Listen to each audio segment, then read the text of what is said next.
Hey guys, welcome to the Greek Bible study. Hello again. Hello, Richard. Hello. Hi, Jacob. How are you doing? Good. Good. Welcome back, How Richard. do you like my hat? Oh. What does it say? Nice.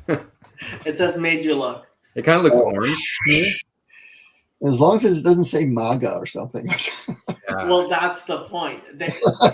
So I wore this at Santa Monica Pier at a farmer's market, and I heard some rather obscene words from people who looked at, like, they didn't even read it. Like, it was hilarious.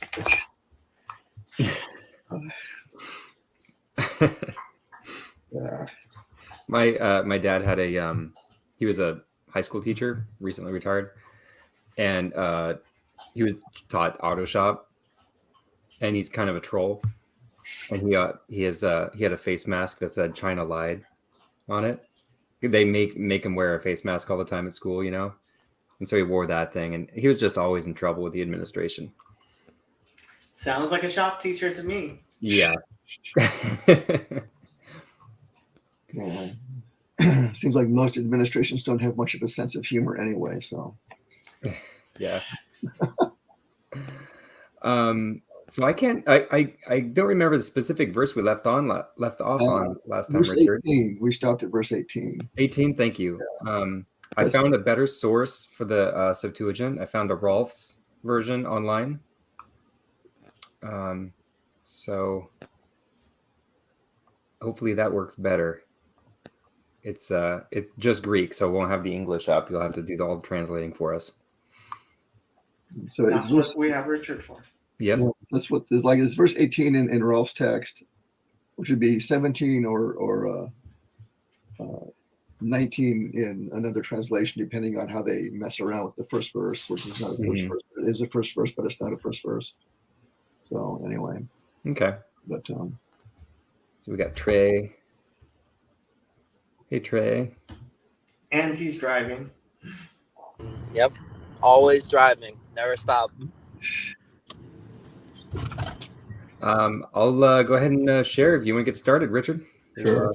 Get right into it. Okay. Let me figure out the whole layout thing. Add to stream. There we go. Is this the one you like, Jacob? Yeah, that's a pretty good one. Yeah. Okay. All right. Let me make it bigger. There we go. That's pretty good. It's all Greek to me. Yeah. Κατοικεῖς, is that it? 18. Ἐρρύσω. That right there. That's the one. Okay. This is the same verse that I have in my paper text. So last time we were off by one verse. It was confusing. Okay. Okay. So you said this is a version of Rolf's or something? It advertises itself as Rolf's. Yep. I'm not sure which edition it's based on. Okay. Yeah. Well, I have the older one. There's supposedly a newer one. I think you have the newer one. I heard or read there's made 2,000 corrections, but it's mostly accents or something. But okay. apparently there's only one or two words that were actually changed. Otherwise, the text is the same. And I've got a list in my copies in the back of typos that I had noticed over the years anyway. So they probably just rounded those up and fixed them or something. But anyway. Yes, I think it's the new edition. Yeah. Okay. Okay. So verse 18. So I should just do what I did before, read the thing and comment or something, or that sounds good. Although Richard, there's some. Sometimes I'm kind of interested in the in breaking down a little bit of the morphology. Yeah, that's fine. So some of those things I might ask you to explain some of that. Yeah. So whatever questions you or anybody has, just let me know, and I can deal with them when they. Okay. So you can kind of go maybe verse by verse or something, because there's two lines there, which is easy. So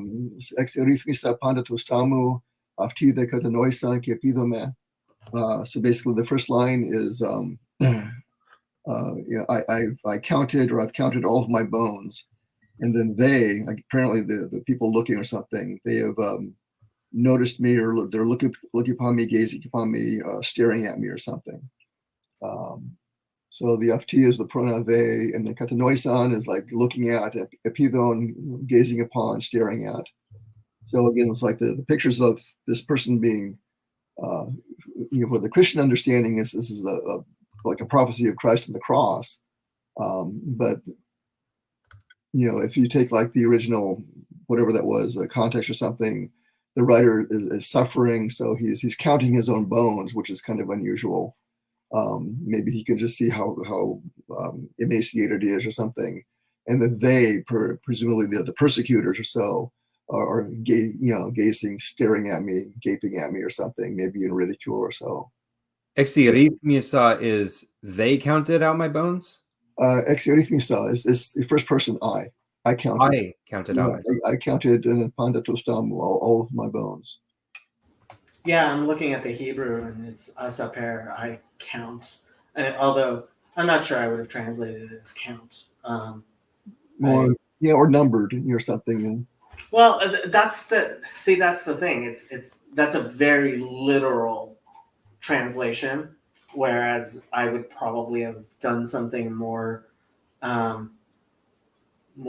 figurative with asaper, but there are very few words in biblical Hebrew, and so I was surprised to find out how woodenly the Septuagint sometimes translates. It seems to kind of be trying to help you translate back easily, and that's a very different type of translation when you're trying to help people be able to readily back translate than when you're trying to help people who don't speak the language you're translating from at all. So yeah, when you're I don't know how much you've dealt with this with Greek, but with Hebrew, sometimes when I'm translating to English, I'm trying to translate for somebody who kind of knows Hebrew, and they want to know what the Hebrew original is referring to. And so you do that a lot more woodenly than you would, if you're just trying to explain what the word is saying. Yeah. Well, I know in terms of modern translations, especially biblical translations, there's a range of ideas, from the very literal on the one hand to the what they call dynamic equivalence or something. So Bible translators talk about this a lot, but these ideas are nothing new. Even the ancients understood this kind of thing. People translating Hebrew, Greek into Latin or whatever, they knew they could be very, very literal, sometimes so slavishly literal that the translation is almost incomprehensible to native speakers. And then they can be very, very free. And the idea is, well, here's this text that says this kind of thing, I'll say it a different way or whatever. So if I don't know enough about the Hebrew to judge this, but if this is fairly literal, maybe slavishly so, that might be the point of whoever's translating this. Here's the Hebrew text I wanted to make so it could be sensible to a Greek reader on the one hand, but have enough there so they can kind of go backwards to the Hebrew version or something. But I have no idea who actually translated this or when. So, well, yeah, with the Septuagint of the prophets and the writings, we don't actually really know. So, yeah, presumably sometime before the 1st century, because they were around by then. But who knows exactly when or something. But so the text stands. It's just sort of interesting that I counted, enumerated. I'm trying to think of other ways to say this. If I were translating this from the Hebrew, I would probably translate it more as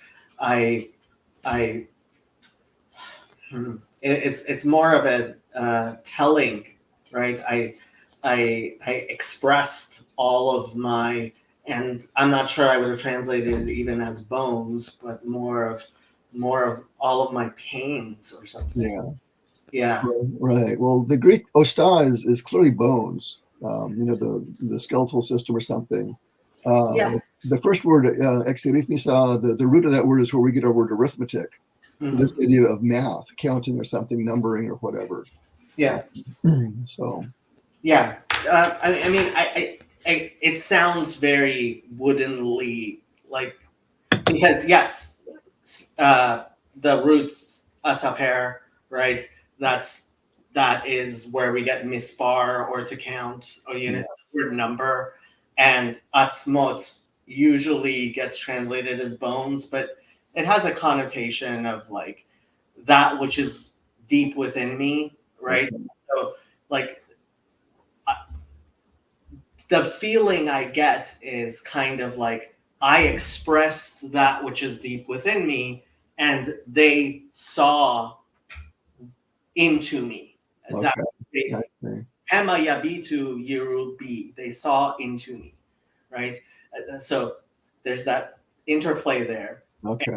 It just doesn't, like, if you translate it woodenly, I don't think it. Right. Yeah. So the connotation you just mentioned may be very apparent to a Hebrew reader, but it's lost to a Greek reading this thing. They wouldn't see it probably. So they would use other words like splachna, like we would use our word guts or something. The Greeks would use those kinds of terms to indicate their deepest feelings or something. I don't think they would use the word bones. So this is like maybe a good example of a connotation in one language that's just lost in translation, which is typical anyway. Yeah. But, should I go in verse 19? Yeah, thank you. That was great. Okay. So 19, the marisando ta imatiamu aŭtīs kepi tonim imatismonmu evolontiron. So the first word there, the verb the marisando, so they've divided or split up. Taimatiamu, my garments, my tunics, basically, among themselves, for themselves. And then for my cloak and my outer garment or so, maybe the inner garment, they cast lot, or cast a lot. Kliron is singular. So the idea is this person has been stripped, is being tortured or executed or something.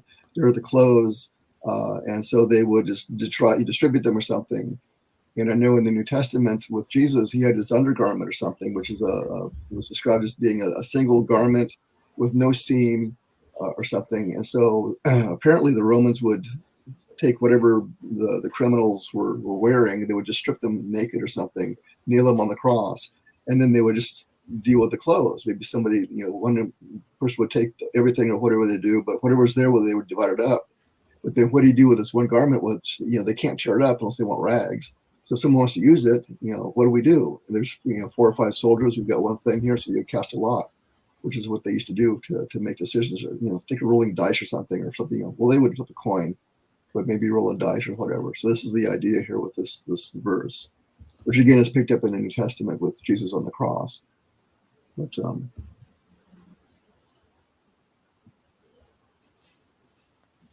no. Okay. Anything else? I don't know what else to say. That sounds good to me. I'll move on. Okay. So then verse 20, Side Kyrie mimekrinis tin voithiamu, istin antilipsimu prosches. So, and you, Lord. So this is the see that. This is like almost emphatic.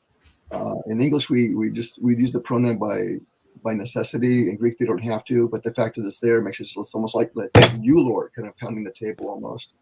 And then mimekrinis tin voithiamu, don't make my help be far away. I need some help. Don't let it be way off in the distance. I need it here right now from you or something. And then the rest of it, almost like a little parallel bit here. So be attentive to my aid or my succor or my help, the help that I need or something. So this is like a cry for help, but it's kind of emphatic. I imagine almost, table pounding kind of thing. The first 2 words there, see that. Yeah, it is very emphatic in the Hebrew. It even uses the command. So Hebrew has 4 tenses, and one of them is the command form. Mm-hmm. And so it's actually in the command form. Yeah. So the mimekrinis is a subjunctive, but the form is used as basically a command or request. And then πρόσχες is a command form, imperative. Mark, or I'm sorry, Richard, in verse 2, depending on the numbering, it says, μακράν από τις σωτηρίας μου, οι λόγοι των παραπτωμάτων μου.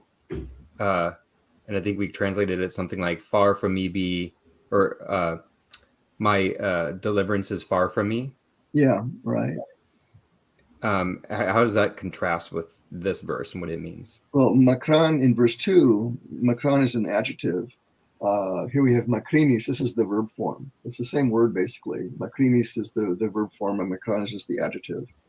But again, at the beginning of this psalm, my God, why have you, pay attention to me, and why have you forsaken me? Let's see. So your words, the words of your commandments, are or far away from you or something. So it's like an appeal for help. I'm in this terrible situation. They're torturing me. You're about to kill me or something. I need some help. I need it right now. And then it comes down to verse 20 here, and then again there's this request, a strong request, almost like table pounding. You, Lord. I think in English, if we wanted to kind of get across the at least in writing, the power of the emphasis, I use italics or something. I think you italics or something, or just using the voice. And you, Lord, kind of shouting it or something like that. But Greek doesn't need to do that. They've got in Hebrew also they have the emphatic form, so they can write down. That's pretty clear. But just writing it out simply in English is not clear. You have to do something about it. So, but again, it's the idea is like I need my help right now. It's far away. Don't let it be so far. Bring it here. Bring it close. In other words, help me right now. I'm in a severe pickle, so to speak. Gotcha. Okay. And then verse 21. So ρίσε από ρομφέως την ψυχή μου, yet χειρός κοινός τη μονογυνή μου. This is interesting. So the first word ρίσε is like rescue. So rescue from, and then a lot of translations have sword. Romphea is a sword, but Greeks have lots of different words for swords, kind of like we do. We've got, sword is a general term, claymore, foil, épée, dagger, all these different things. And Romphea, the word used here, is kind of like a broadsword. It's not a little like a Roman short sword about 18 inches long or something you can wield with one hand. It's this broad two-handed sword or something. So you picture this big thing you have to have with two hands to go whacking people around with or something on the battlefield. And so in a way, this is appropriate because it's not just a little sword coming at him. It's just this big broadsword, coming at him metaphorically, or so maybe in terms of the torment he's feeling. So rescue me implied, or rescue my soul from this broadsword. And then from the hand of the dog, and then my only begotten one.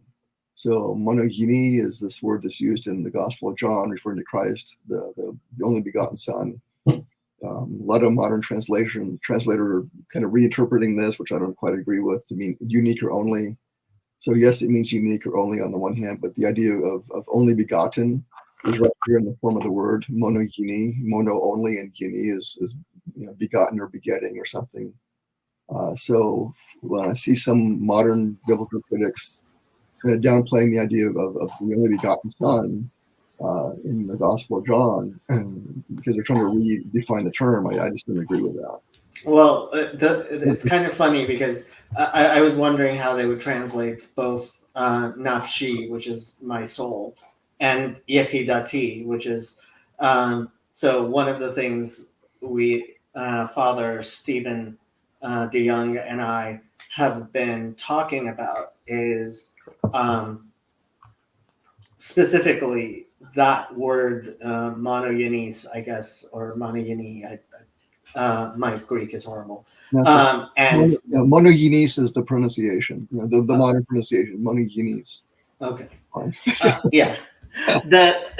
And so when Father Stephen has been saying that he interprets it as the Hebrew yechidati, right? And this concept of only, like my one and only in Hebrew is actually like, it's not as emphatically only, like it. I think the word unique, or something not as emphatic is the way. And Father Stephen, based on, I guess he said Cyril of Alexandria, he translates it that way. And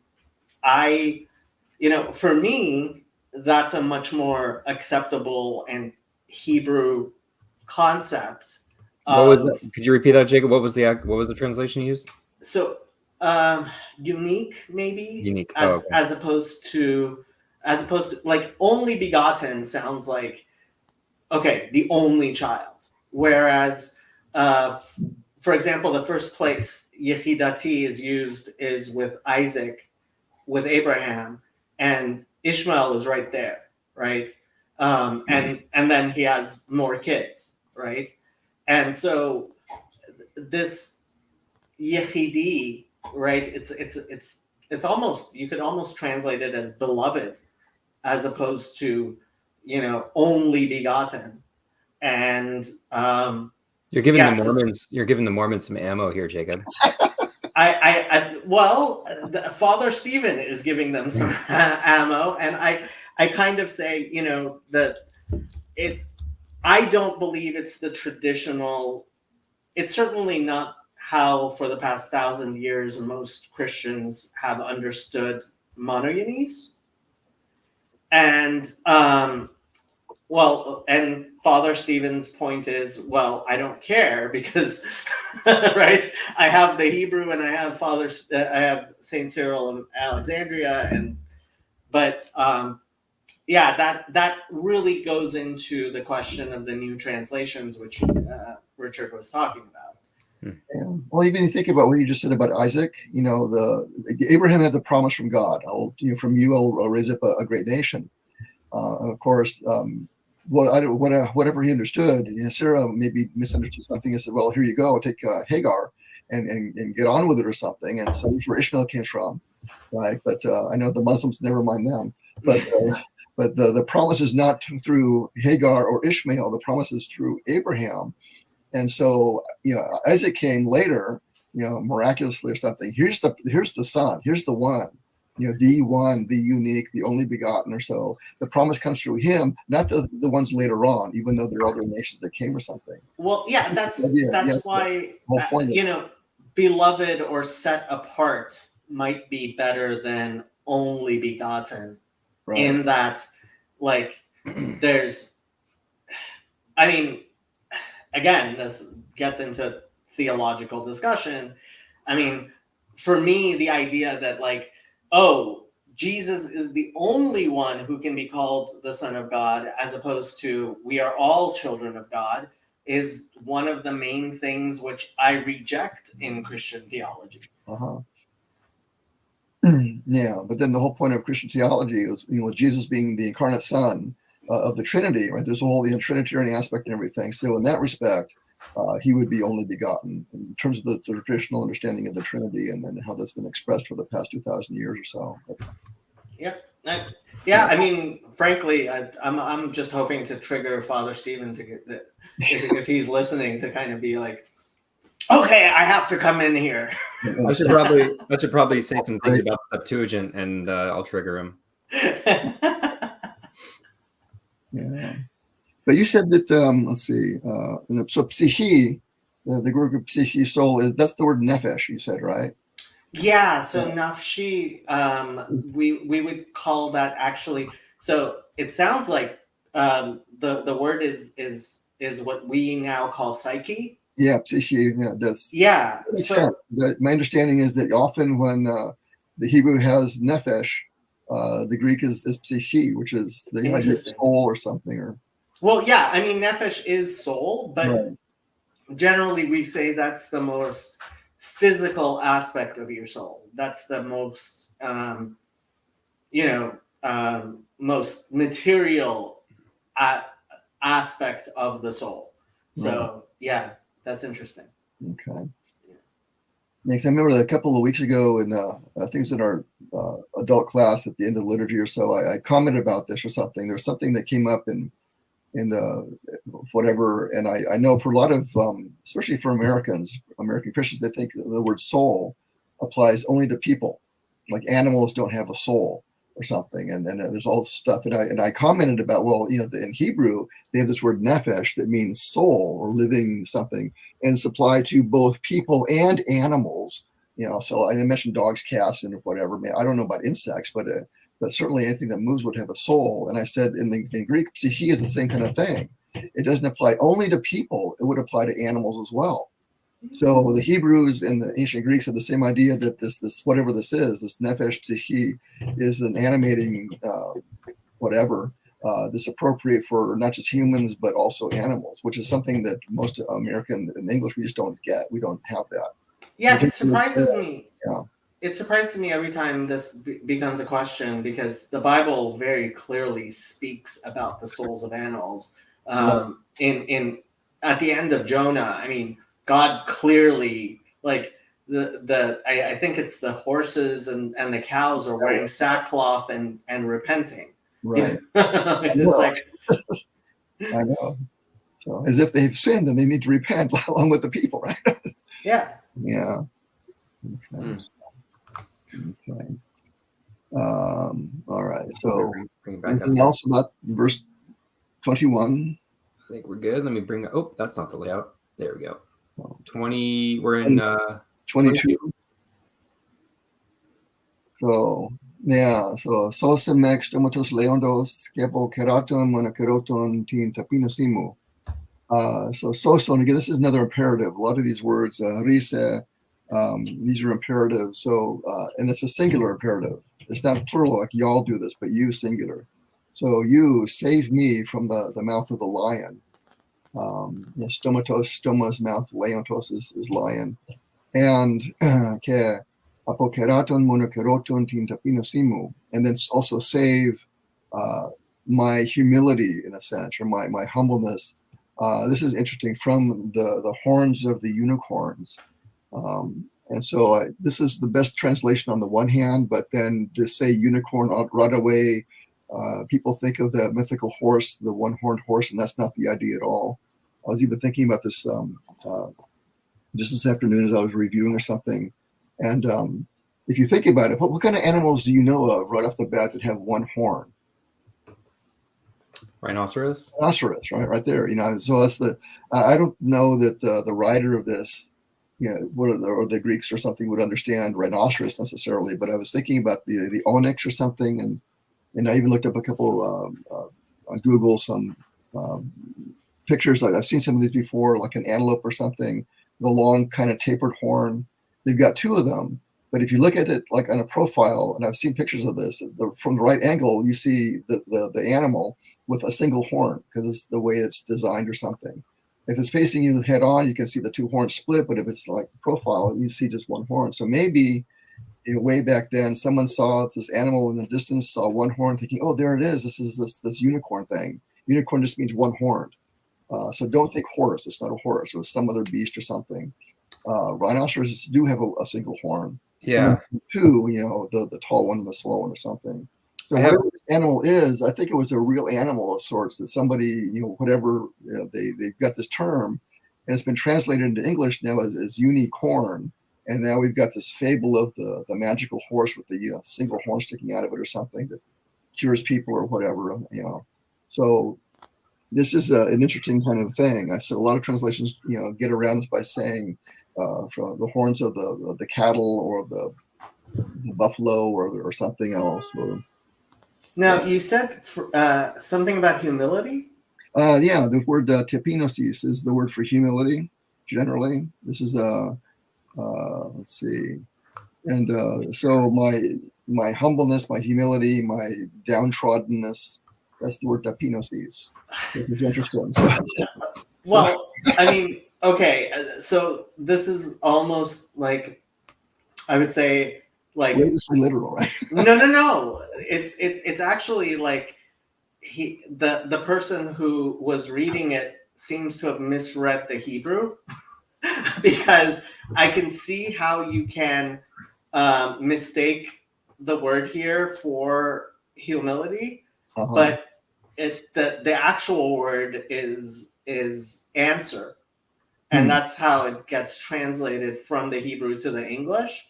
So I mean, you could make an argument that it should be humility, but then there's no verb there, and so I mean, I would argue with somebody who anitani translates anitani, my humility, as opposed to you have answered me. But that's apparently what they did. The other thing I would point out is the theme of the lion. I mean, this is something that's mentioned several times in the thing, going back to the pierced versus like a lion debate in that other verse. Yeah, I have a medieval bestiary, and it has an entry in here for unicorn, and it said this is from England in I think like middle of the 13th century, and it I don't know if you can see really well, but there's the picture of the unicorn. Yeah. But it says the unicorn, which is also called rhinoceros in Greek, has this nature. It's a little beast, not unlike a goat, and very fast. Yeah, so a goat is more like a gazelle or something, or an antelope, a small antelope. But yeah, so it's just amazing how this concept has changed over the centuries or something. But so now you say unicorn, people immediately think of a horse. So for the medievals, it wasn't even a horse; it was something smaller. But even our word rhinoceros, the ceros is the same part as the unicorn. So rhinoceros literally means nose horn. The rhino part is the nose, and the keros part is horn. When we say the word rhinoceros, we're using a Greek word that means nose horn. Oh, okay, interesting. I was wondering about that. Yeah, so it only has one. I'm looking at the Orthodox Study Bible, where they do this verse here. Where is it? 1820. Because they use the word unicorn here. Yeah, the Hebrew doesn't have, I mean, it's just re'em, which usually gets translated as some sort of wild ox or something. Yeah, so the Orthodox Study Bible has, "Save me from the lion's mouth, my humiliation from the horns of the unicorns." So it's a very literal translation of the Greek. But then the Revised Standard has, "Save me from the mouth of the lion, my afflicted soul from the horns of the wild oxen." So this idea of tapinasis is like the afflicted soul or something. But the Greek word used is more like humility or something. So maybe I'm being humbled because I'm being tormented or persecuted or something. Yeah, so the word ani that they're using there literally means poor, right, as in poverty. Right. And it also, so like when you fast, it's called ta'anit, a fasting state. It's just like in the Hebrew, like it's kind of the same word. It's very similar to the word to answer, but they're two different words. And to me, it seems pretty clear. I wouldn't translate it as anitani. I wouldn't translate it as my poverty or my humility. I would translate it as you have answered me. But I mean, you could have the argument, and I can see how somebody reading it and translating it might have read it that way. I just wouldn't read it that way myself from the Hebrew. Yeah. Okay. Yeah, because I know with the word unicorn, I think the King James has unicorn also, the 1611 or so, which would be appropriate at that time because they would have understood unicorns a bit differently. Maybe more in the line of what Tim just shared about the medieval bestiaries or something. But again, for us, that whole concept has been so changed around, especially with Disney. So Tim just had to step out for a moment. But Okay. so should I go on to the next verse here? Even though Yeah, I can show a little bit. I can't move his screen though. Okay. So verse 23 is the next first part of the next part. Yeah, unfortunately, I can't move down the screen. Okay. It's on his computer. All I can do is show it. His screen. Okay. So, well, that first line says, and so let's see. I will recount or regale your name among my brothers, basically. It's the idea of remembering or recounting or explaining or something. So this is the exact same. This is the exact same word as the "I will count" with the bones that there was in the first verse we did today. No, this is a different word. Oh, in Hebrew, it's the exact same. Oh, same word in Hebrew. Yeah. Okay, because it's a different word in Greek. So they've got one word then in Greek and a different word here. Yeah, it's the exact same word here. Okay, so they're using a different Greek word then. So here's like recount or declare. Usually this word in Greek is used often for declaring God's wonders, his glory, if you want to praise God or something. I want to tell you what the wonderful thing, my wonderful story or whatever, this is the word you would use or so. But then it's declaring what or talking about what. And then your name, your name, tonomasu, apparently like in terms of God, this would be God's name. And then among my brothers. So tisa lefismu, maybe, in terms of, there's my brothers, you're not the persecutors, but those who are with me, sympathizing with me. And then the next line we have here, emesu ecclesias ἐρρύσω. So in the midst of the assembly, I will hymn you. Hymn in the sense of sing a hymn to, so this word ecclesias is interesting because this is the word for church on the one hand, but it's also it's just the word for assembly. Mm-hmm. If you think about today, a Christian group meeting would be, this is the ecclesia, the church. If it's a Jewish group meeting, we say synagogue, but it's the same word, ecclesia. If it's a bunch of Muslims, in the mosque, we say mosque, but it's ecclesia. It's just any kind of group, any kind of assembly for any purpose. The Hebrew, similarly, kahal is used for synagogues these days. Right, and I think kahal sometimes is translated as synagogue in Greek, which is where we get our word synagogue or something. Mm-hmm. So it kind of goes both ways. But I've heard some Christians say this word here, and this is church, and it can't be synagogue or something, and they make a big stink about ecclesia because they're being too strict in the understanding. It's not just a Christian word; it's a general word. And I was reading some of Plato's dialogues recently, and there's the pagan assembly for Socrates' court. That's the same word, ecclesia, that they're using there. So, so it's just the whole. We're going really slowly through this, but it's sort of read this psalm together. You've got all these ideas of crying for help, of being persecuted, tortured, maybe being killed or something, and now we've got praise in the middle of this. I will praise and recount your name to my brothers, sing the praise of God, my deliverer, even though he's suffering. Like there's no, and the deliverance is way out here. Come bring it now, but now there's the praise for deliverance all of a sudden. Well, this form here, ahaleka, and the next word, haluhu, right, kabduhu. So this is very, very common throughout the Psalms in terms of like hallelujah. Like it's very, very.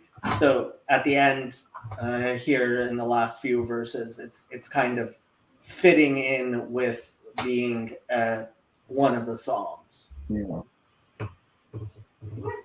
Okay. Okay, so you ready for the next one in verse 24? Yep. Sounds good. So, η φοβούμενη Κύριον ενέσατε αυτόν από το σπέρμα Ιακώβ, δοξάσατε αυτόν, το βυθίτωσαν αυτόν από το σπέρμα Ισραήλ. And then comma goes on with the next one. So the first part, η φοβούμενη Κύριον, those who fear the Lord. And then Kyrion, this is the tetragrammaton in the psalm here. So this is going to be definitely God then. And then anesatofton. So this is a command, but it's plural. So not just you singular, but y'all. So y'all, praise him. Anestheta is praise him, meaning God. And then who's all of you? Apanto sperma Yaakov, all of the seed of Jacob, which would be the entire nation of the descendants of Israel. And then doxasa tafton, here we have the plural again, that sate ending is the an aorist imperative plural. So praise him, glorify him, and then phobithito sanafton up into sperma Israel. So we've got seed of Jacob first, and then all the seed of Israel. Let them fear him. So this is again, it's picking up on the praise from the previous verse, praising God for his the glory and all the things that he does for us. Is using the name Jacob and Israel, is that just like making it like driving the point home further, or is there a reason that it's very common parallelism in Hebrew poetry where you say the same thing with multiple, like with different words that mean the same thing? Yeah. This happens in the Bible constantly where you say the same thing just over again with different words. Right. Well, I mean, Israel is Jacob anyway, right? That's exactly the same person. So it's just like his, it's like calling me Richard, then calling me Andrew. My given name and my baptismal name, then call me Stuart. That's my middle name. I mean, so it's the same person. It's just different names or something. And then the nesate and the doxasate is the same kind of parallelism. As you praise, glorify, they're synonyms, basically. And then Favumini, Kyrion, those who fear the Lord, and then let them fear the Lord. Apparently picking up on the fearing. Those who fear must fear. So those who worship must worship. Those who love must love, that kind of thing. So the whole thing is just this glorious little, here it's like 3 lines of parallelism. And it's like putting it's saying that it says those that fear the Lord, praise the Lord, or praise him, all the seed of Jacob. Yeah, it's like we call it in a positive. So there's the subject, those who fear the Lord, and then another description of the subject. Who are the ones that fear the Lord? All of the seed of Jacob. Well, who are the seeds of Jacob? Is all the seed of Israel. It's like the whole nation of Israel, basically. And but not all the seed of Jacob fear the Lord, right? Well, yeah, just like not everybody in the church is a believer. So I mean, well, it's also I mean, all of these are in command form. It's telling them to do so. Yeah. So whether they do or not is up to them, but still, but it's the command is there. Yeah, the command is there. It's like, and by extension, it would be not just Israel, but all of humanity, because we're all called to love and worship God. Yeah. So specifically in the Bible, Yireh Hashem, those who fear God, and later in the New Testament, also it's used this way. Oftentimes refers actually to the Gentiles. Oh, okay. Yeah. That term, Yireh Hashem, God-fearers, it's used in Acts, I believe, as well, to refer to Gentiles who believe in the Lord of Israel. Yeah, like the proselytes, basically, at the time. Yeah, and the word guru, actually, fear, it comes from the verb to sojourn, to be a stranger. So, there's that parallel there. Interesting. But I guess I think about like the those who joined the Israelites in fleeing Egypt as being those who feared the Lord, and they become part of the seed of Jacob because they fear the Lord. Is that correct? In a sense, I mean, so again, this becomes a theological difference between Christianity and Judaism, but in Jewish thought, the idea is the Gentiles will eventually all also recognize the God of Israel, not necessarily to be a part of Israel, but to be part of the house of Abraham, right? And I mean, this goes into the whole thing with the OCA catechism that I went into, so don't want to have a huge theological debate about it, but how exactly Gentiles are included in the God of Abraham, Isaac, and Jacob. Yeah, well, that's even in Isaiah and a lot of the prophets. There's these prophecies about the Gentiles coming, from the east and west, and not just the nation of Israel, but all the peoples coming. And there's mention of the Ethiopians and all sorts of people and everything. Yeah. And I was thinking, you're just, King David. I mean, there's Uriah the Hittite, right? He was one of his elite soldiers or something, and he was a Hittite. He's not even a Semite. He was a European. And so even for King David, there's all sorts of people that were part of his inner group that were not technically Jewish. They were not a Jewish nation or something, but they were there. And I imagine David had no problem with Hittites. so what should we? No, I mean, this is, again, it gets into a thing where in Judaism, like, we have this thing of like, no, you don't need to be a member of Israel to have a relationship with the God of Israel. Yeah. And that's, for a very long time, Christianity has taught that, this remove has been removed, right? That now there is no Jew or Greek in Christ Jesus. And this really does get into the whole Paul within Judaism and understanding how what the exact argument was. Like, Father Stephen is currently writing a book about this as we speak. So it's become a big point of contention within Christian circles, how to understand Paul and his mission to the Gentiles. Okay.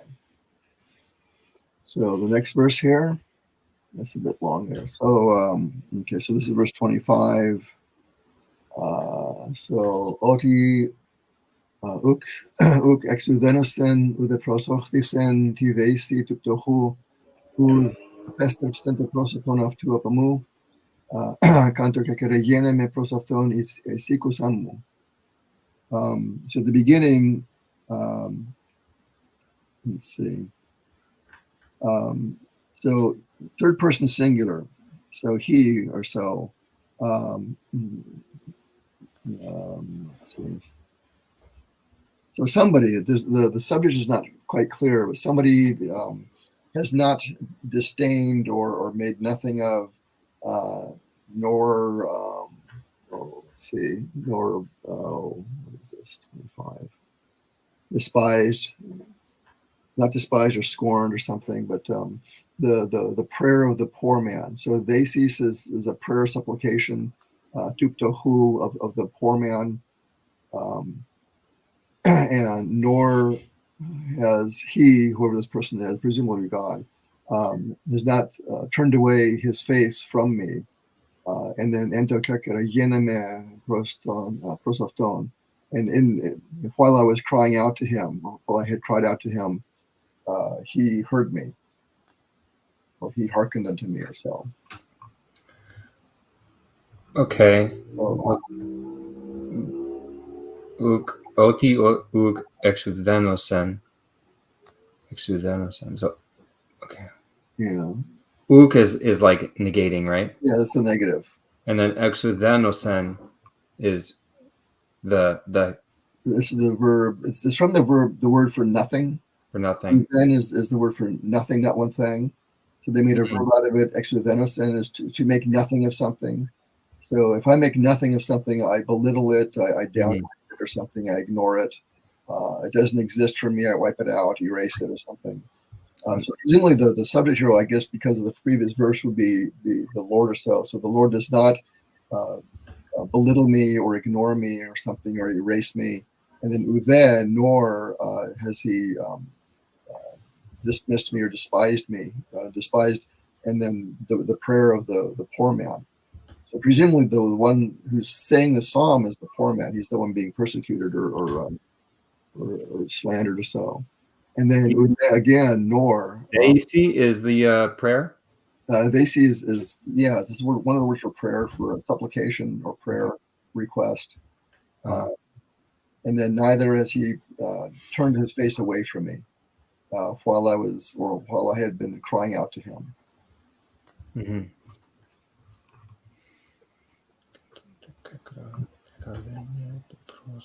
Yeah. Okay.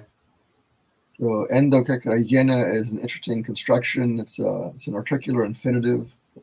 So the idea is while I had cried or called out, and then to him, he heard me. So all the while I was crying out, calling out for help, ἰσακούσαι, he heard me. So this is the same subject as all these other verbs, a third person singular. The subject is not expressed, but it doesn't need to be in Hebrew or in Greek or in most languages. One of my linguistics profs in grad school used to talk about English and German and French are the constipated languages, as he called them, because they have a subject. Every verb must have a subject, and most languages don't need this. So Hebrew doesn't need to do this, Greek doesn't need to do this. There's no problem here. But in English, there's no subject. So what do? We have a fit. We have to put something in there. Mm-hmm. You always call these constipated. I love that, constipated languages. And German was the same way. And most of the Germanic languages are like this. And then French somehow picked it up from the Germans, I guess. So French is like this. They have to have a subject, apparently. But doesn't German have like declensions and all this kind of stuff? Yeah, but they've got something that a subject is required, apparently. Even though like technically it's still communicated in the form of the verb. Yeah, you have to have one. English, you have to have one. Locally, we can drop subjects. We often do anyway. But in writing, if you don't have a subject that is marked, you can't get it past an English teacher because they'll flag it as being wrong or something. Mm-hmm. So, gotcha. So the fact that there's no subject here is fine, actually, in Greek. It's also fine in Hebrew. The implication is, well, who's the subject? Is you go to the previous verse or up or something, and you find, the Lord who was mentioned earlier. So he'd be the subject of this. And if you think about that causes the biggest problems for me in reading Paul. Yeah, because it just goes on and on and on and on, and I forget very quickly. I forget what we're talking about. Right. Yeah. I find it so hard to read. Style, that's kind of typical in Greek, though. So yeah. So Paul's style is typical for. Would you say that's more like formal literature or something like that? Kind of. He was educated, and so there's a Greek style of writing called the periodic. And the idea is you'd have an idea, a theme or something, you go and talk about it, and you kind of go off on a tangent and you come around to it again. This is the kind of a cyclical idea. So you say something and go off and then come back to it, and then you go off again and come back to it. It's called a periodic style, and it's kind of hard to define. It can be kind of short over a couple of paragraphs. It can be long. I remember when I was reading Herodotus in grad school, I came across a book. And this guy is interesting because he was arguing that the entire text of Herodotus is one massive super embedded periodical style or something, the whole thing over and over and over again. And once I read through his book, I thought, like, this makes sense because of the way Herodotus is. And if you sort of just try to read it, even in English, it just seems like it's a bunch of disjointed stories. There's this thing here and that thing there. He's jumping off topic and falling off the rails. But there's this periodic undercurrent that fits. And this is typical of what the Greeks used to do. And we can't understand this because we don't do this in English. And a lot of people miss it. In translations, they just sort of take the thing. And you can see it in translation if you know what to look for. But it's more subtle in English than it is in Greek. And sometimes it's kind of subtle in Greek. But Paul was using this periodical style, I realized at some point. So you can see it in his letters if you know what to look for. Yeah. It's tricky and dicey, but... And I guess it makes it really tough if you're going like verse by verse, line by line, trying to really understand. Then you pretty quickly forget what you were talking about. And right, because you're so focused on the trees, you can't see the forest, basically. Mm-hmm. Yeah. Well, you got to go in 5 minutes, Richard. Yeah. So you could. You want to wrap it up here, or you want to do another verse? You want to go to verse 26? Sure. Let's do that. I'll let me show it. Okay. Okay, so verse 26. Parasou ἐπαινος μου εν εκκλησία μεγάλη, ασευχάς μου αποδώσω ενώπιον των φοβωμένων αὐτών. So from you, with you, my praise, and then in the great assembly, the ecclesia μεγάλη. I don't know exactly what the original intent of this is in Hebrew, although I kind of imagine almost the annual pilgrimage to Jerusalem for Passover or something. Because that would have a big assembly if you got everybody coming to Jerusalem or something. So that's what I kind of imagine with this great assembly, but I don't know. And then there's no verb there, right? It just says it's like for you my praise in the assembly. It doesn't. Right. It doesn't. Yeah. Okay. Who needs a verb? Also, I mean, it in the Hebrew, there's no present tense of the verb to be, and it would have made sense to put an is there. But if you put the is there wouldn't be no is in Hebrew. So yeah. So yeah, Greek does have a verb is. They have the verb be, and they use it, but they don't have to.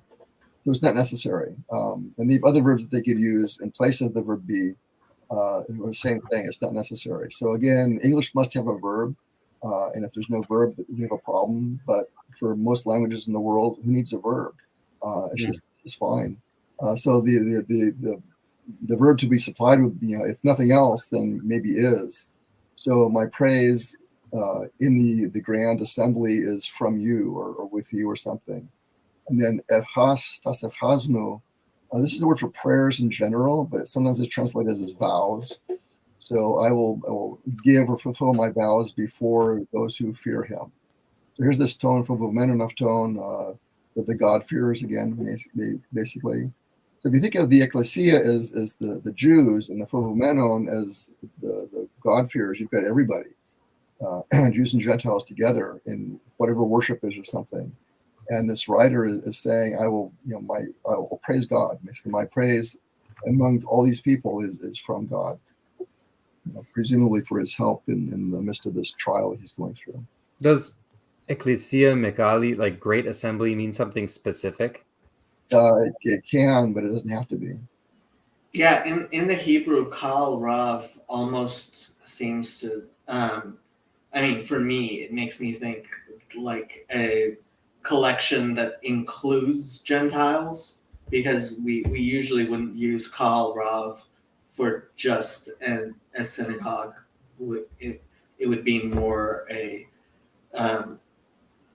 including others.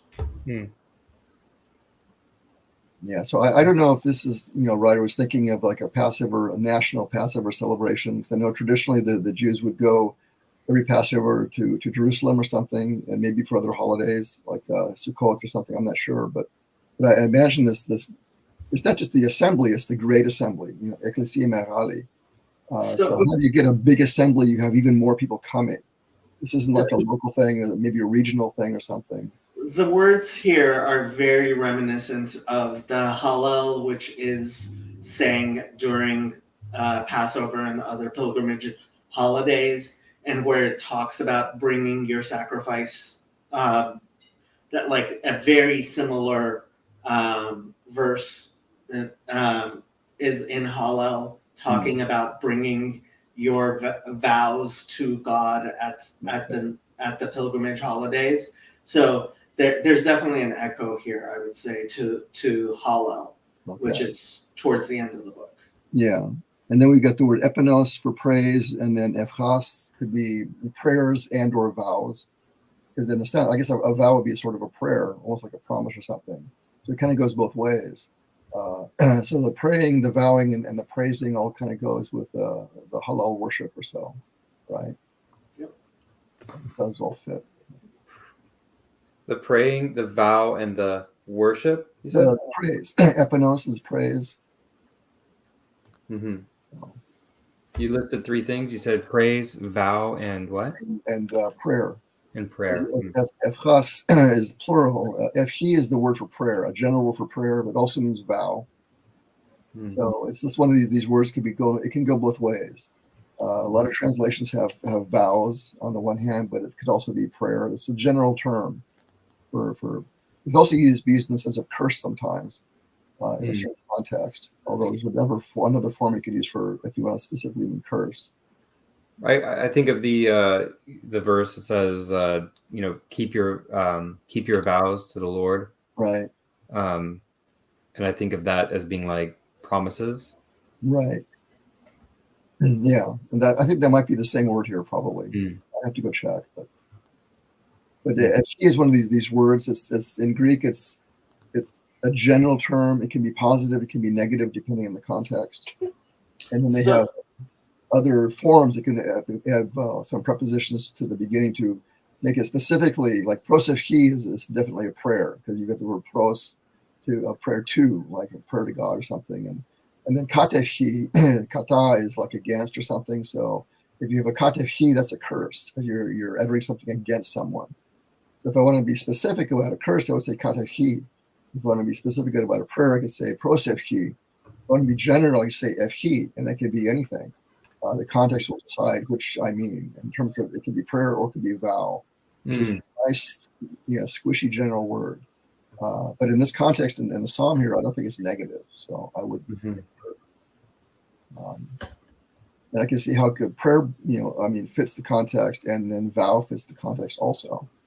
So I think that maybe it's like a double meaning or something that's there deliberately. Maybe the translators picked this word thinking it can be both ways or something. I have no idea what they were thinking. So in the Hebrew, Psalm 116 has twice this exact same nedarai ashalem, negdan, like it's using the same words, and that's in Hallel and in Psalm 66:13. It says, "I will come to your house with sacrifices. I will pay my vows." Okay. So it's definitely making an allusion to Psalm 116, I would say. Yeah. Okay. That makes sense. I'm gonna put that in the chat. That Safaria website. Okay.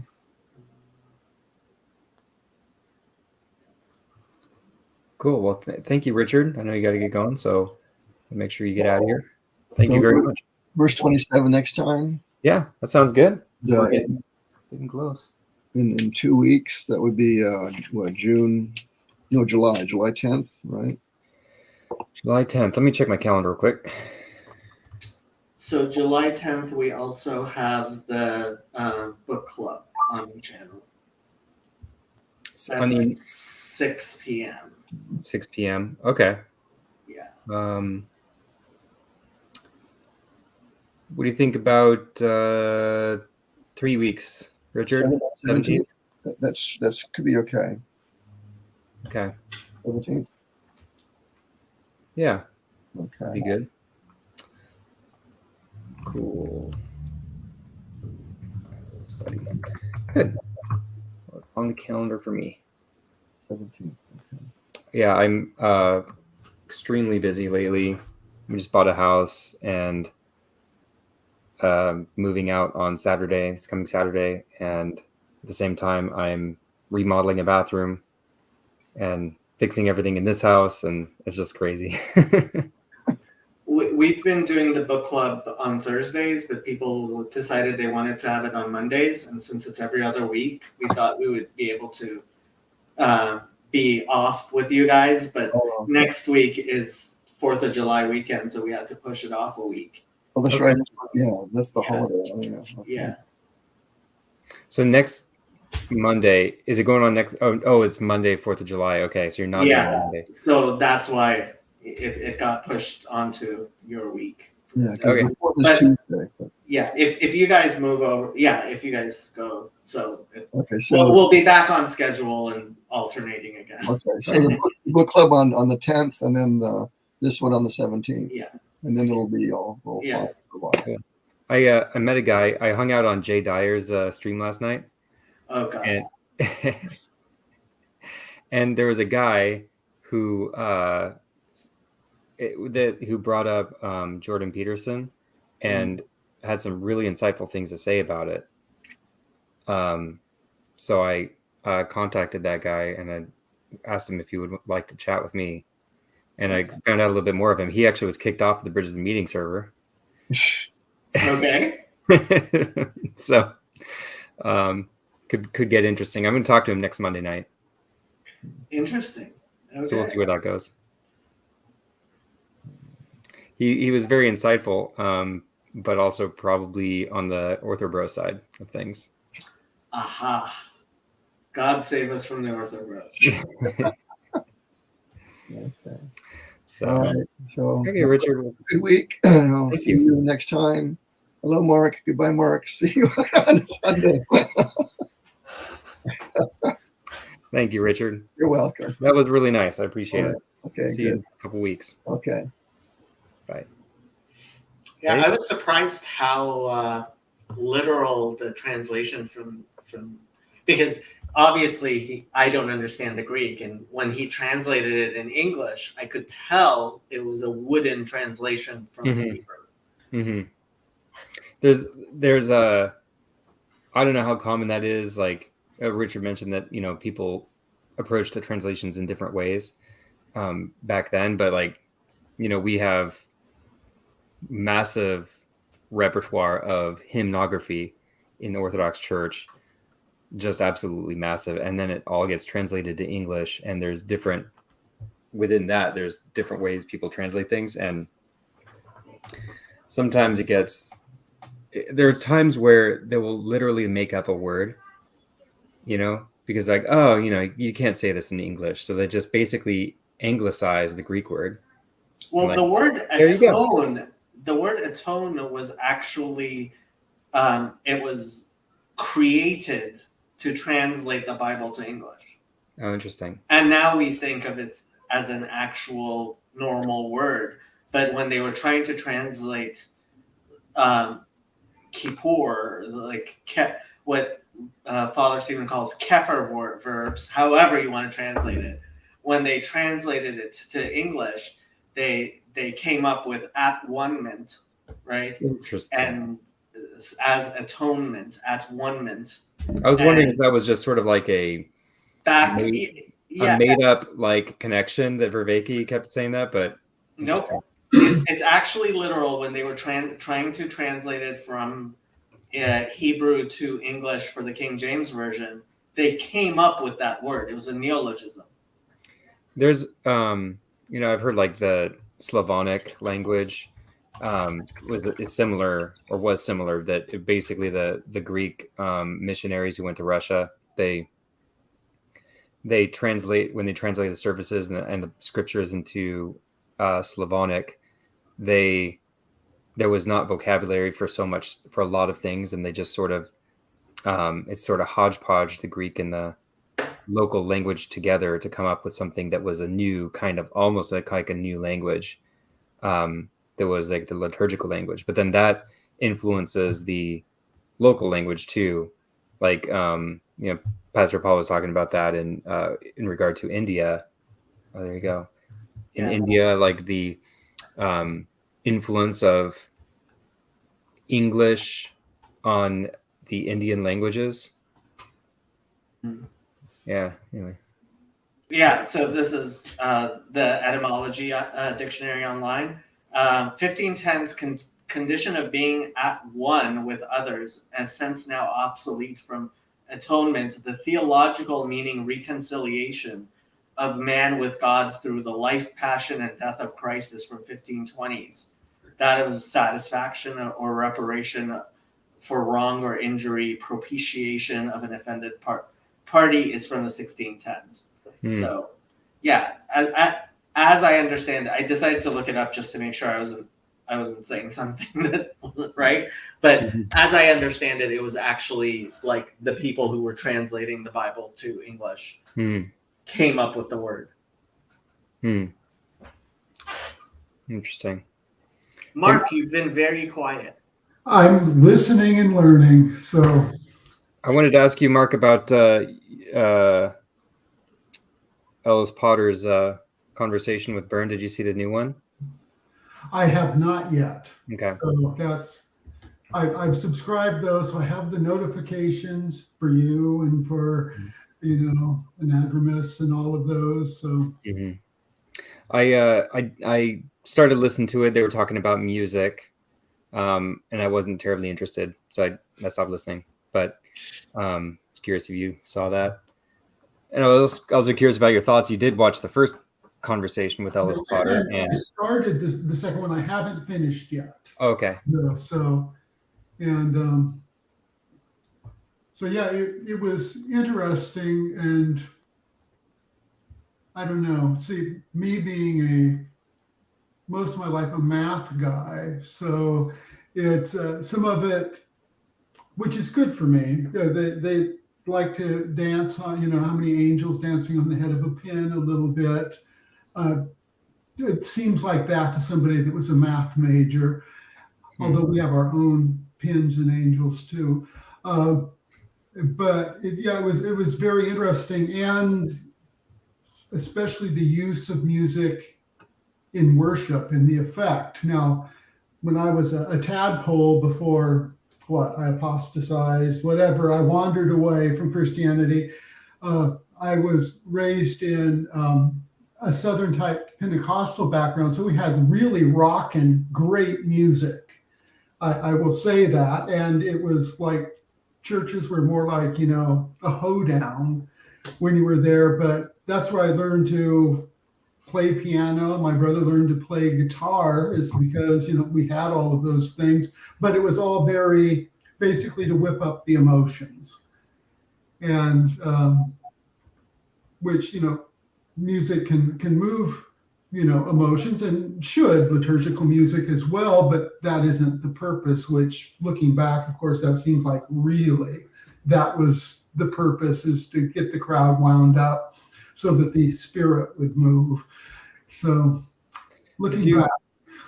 Did you find that Ellis's story parallels yours? I mean, that was what struck me immediately when you started telling me your story. Actually, yes. Now, in some ways, of course, he went much further into Buddhism. I was just a student, basically. And he, did the travels and things. And of course, I was a typical Californian. That was much too much trouble. So, but unfortunately, Sacramento at that time was just big enough to actually have real Zen teachers. So that worked out. And actually, I went to Zen because of the Tao Te Ching, which was my favorite piece of religious writing at that time. But religious Taoism, almost all of it was it was almost impossible to find anybody practicing. And when they did, it was more like folk magic, which I was not interested in at all. And so the next best thing is, it's kind of like Reese's peanut butter cups, or, Buddhism and Taoism, and you get Zen. So. And so you weren't like what the brand of Buddhism that you were involved with, was it like the California Buddhism I hear about a lot? No, actually, I rejected. That's what I didn't want, was, that you can go. It was, I don't know. It's kind of like, I'll take you're going to a smorgasbord and you take a little of this and a little of that and a little of this, and you mix it up in fusion cuisine, which can be delicious and it's very West Coast. But I don't necessarily want that in my religion, because that, like, if I understand everything and if I'm choosing everything, then I'm getting me, and that, so it's going to be messed up from the very beginning, and that's just exactly what I don't want. So, I couldn't agree with you more. You're preaching to the choir here. So, and that's why it's like I say, I said it before, I'm so amazed. I joke with some people that I'm one of those 11th hour Christians, as you can call me, because I didn't become a Christian again until I was, well, let me get 63. I wasn't quite 63 yet. And so that was a lot of years in the wilderness, but here I am. But and also I'm psychologically in a better place and kind of was more ready for it, I guess. I don't know. But anyway, yeah, I did relate to a lot of what he said, and there are a lot of worse things you could be than Buddhist as you're searching. I call me weak or whatever, but trying to face the utter black nothingness of atheism, I just wasn't man enough for that. So it would be either to take to drink or whatever, and I just couldn't. It just didn't seem like that really fit with reality. Even because there's the hunger because to exist, and if the end of it all is to not exist, then well, I guess and then of course I went through all the arguments that evolution could have created us to keep us going with the illusions, the God, all that stuff. Anyway, I'm now because it's been that kind of day. But thanks. Yeah, Trey, we've seen each other a bunch of times, but I actually don't know who you are. Who am I? Well, I guess I could say how I got to this little corner. Sure. Pretty much, I had a faith crisis, so I went to one of the estuaries, and I met Jacob, and then I started hanging out with him, and he didn't get sick with me, and then I kept showing up. So yeah. So is Jacob kind of like your first route in, or? I would say it was Paul Vanderklay, more or less, but Jacob actually because I didn't really think you could get involved with this, at least actually have a presence, and I don't know, Jacob definitely showed me that I can at least participate in some sort of way. Well, that's a new thing. It relatively seems like, to me anyway. Well, no, he came to our estuary, so. Oh, gotcha. Yeah. Oh, okay, I see. Yeah. Not the online stuff. I gotcha. Yeah, I mean, although he drove 2 hours to get to the estuary. Yeah, I needed the estuary. Where are you at? I'm in Los Angeles. Yeah, he's 4 minutes away from me by a car. Literally 4 minutes. 2 I hours? could walk to his place. But he said he had to drive 2 hours? To get to the estuary, I have to drive 2 hours to get to the estuary. Oh, is it in Chino? Yes. Oh. Yeah. Yeah, okay. Yeah, so he lives within walking distance of me, but the estuary is still in Chino. Gotcha. Okay. Yeah. So the latest thing that people have been talking about is the anxiety people have about whether whatever this is will still be happening in 2 years, or Really? Well, Who has maybe anxiety about that? Well, I think people Hezi was he's wants to everybody's talking about the on-ramping, right? Yes.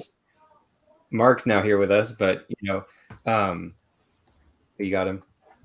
Uh-oh. Where do we get Mark? I don't see Mark.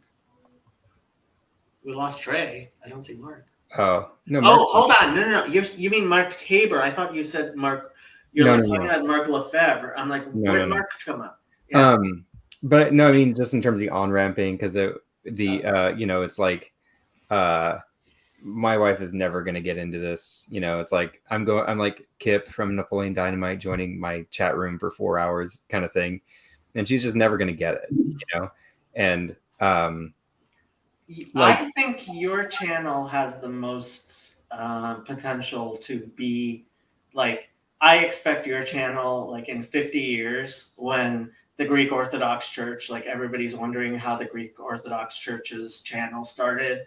people will be talking about how this guy Tim Burkhardt created a YouTube channel, and it grew and grew and grew, and now the ecumenical patriarch broadcasts on it on a daily basis. Oh man. And I know how much you love the ecumenical patriarch. Yes, Tim has a channel. Assuming that Elon hasn't, or that Twitter hasn't gone under, then of course, if that's the case, if you have the EP on your channel, then Ortho Twitter is going to go crazy, and I'm going to have to mute everybody again. So one thing I wanted to ask our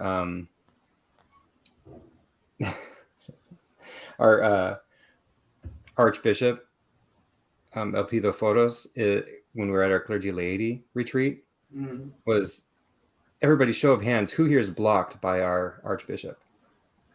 I am, and I've never. Hold on, your Archbishop blocks people on Twitter? He doesn't use Twitter.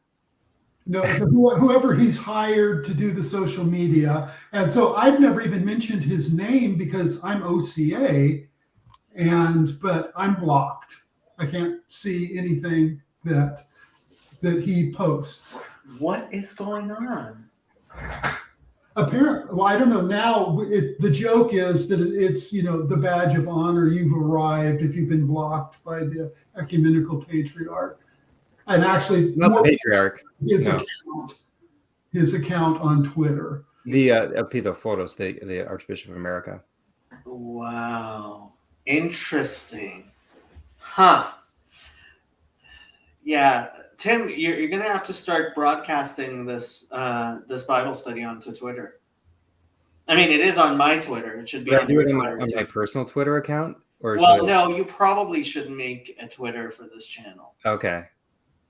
Yeah, you probably should make a Twitter for this channel. Okay. Because eventually this channel, you're going to have to hand it over to the Archbishop. So once it's large enough, he's gonna take it out of your hands. Yeah, there you go. I'm okay with that. But so we were talking about the anxiety, Hezi was, talking about how it's like hard for people to get into. So you brought up my channel. Maybe mine is what was it? Steep slope versus, was it shallow slope? I can't remember what Paul said, but maybe I'm a shallow slope kind of introduction to this. Like, people are interested in Bible study, they can jump in. But the rest of the stuff that's going on in this channel, it's like not necessarily broad appeal. It's sort of, we're enjoying and also like people are like, well, what unites us all together? What makes us cohere? And it's like, there's nothing. We just enjoy talking to each other. We're friends, right? There's not like a focal point that we're all focusing on, except that we enjoy each other's company. It's like a chat room. It's like Kip's chat room. He meets LaFonda there, but they're just looking to find relationships. And I think that movie plays way too large of a role in your life, and I haven't watched it yet, so it does. But I think that this chatting stuff, the live streaming stuff that we're doing, this wasn't, and from my perspective, I was consuming YouTube 2 years ago. That was my involvement. I was never involved on the Discord server or anything like that. I was consuming YouTube channels, and this live stream stuff is giving me a way to kind of to participate. But in 2 years from now, I don't think it'll be this. It won't look like this. Probably look like something else. And I think about like far in the future, people are having anxiety about what is it that will keep us together. Are we a thing? There's the foundation, right? The idea about creating the foundation. And my thought is that that's good, but I think the things that will endure would be the projects that, like the Tecton School, like if things like that can be a mission or a goal that people can actually can cohere around. Because not everybody's interested in conversations, but if people have a mission that they feel like they can do good, or they can get involved something doing good in the world, and that's something that can endure, and those relationships that happen around that kind of stuff, I think, will be more, enduring. And this little corner thing that we're doing, it's like, I don't know, it's not like necessarily a flash in the pan, but it's kind of like, it's not really something that will endure in its current. We're not going to be doing live streams like this forever, I just maybe not like this, but the thing is, so I think a lot of people have this idea that, if either a channel grows or it dies. And I think there has to be a thing where we constantly have small channels. And so, I mean, we'll see what happens. You can't really predict the future, but I don't see these StreamYard chats really going away. I see them proliferating into lots and lots of small ones that aren't necessarily well connected, and other things which are somehow an umbrella, but not necessarily a direct one. Like, anybody can do chats like this using their StreamYard. You don't need to be part of anything. You don't need to be part of this little corner. You don't need to, all you need to do is get your StreamYard account and decide you're going to do these chats and get a few people to start watching, and it'll happen. Mm-hmm. And who knows in how many years, and I'll have my Apple Vision Pro version 5 on with the prescription lenses in it, and it will be sitting in virtual 3D, in comfortable Eames chairs or something. And I just looked at the Apple thing today, and like my first thought is like, you look like such a, because it has it has like, you can look through it. It's augmented reality. yes, So you can look through it, and they have like this picture of a woman like wearing them. I'm like, you look like such a goober wearing that thing. and that, and it's so obvious. It's version 1. They're putting the software and stuff out there, because eventually, of course, it has a whole motherboard in it and everything too. The computer's actually now in the glasses, so someday they will look like that. But even with Apple doing their own silicon, it's gonna take a while. So Interesting. But the idea I love is that it's 2 4K screens, and you can't see individual pixels. So, but at the same time, something seems really dysphoric about it too. It's like, wow, yeah, I'd much rather just walk around the house all day with these goggles on and never interact with another human being in meat space anymore or whatever. And it's like, well, I don't know, that maybe doesn't sound like the healthiest thing either. So, well, they've been trying that on the Meta thing, but that's not taken off. Yeah, and there are no worries about Apple's taking off for a while, because at $3,500, this is for basically for developers and real early adopters, which is why they called it the Pro. So, and I'm getting old and cranky, and I mean, now a lot of the movies even seem like I go back and I cancel Disney and I do the Criterion channel, so that's how I'm rolling these days. So. Yeah, I refuse to watch anything that's made after the year 2000 unless at least 2 people recommend it to me. Oh, my goodness, I don't feel like quite the crab then, because and that's, it's funny, the past few weeks, I reread the book, The Shallows, by Nicholas Carr, because my ability to read deeply has changed over the decades, because I've been in IT for so long.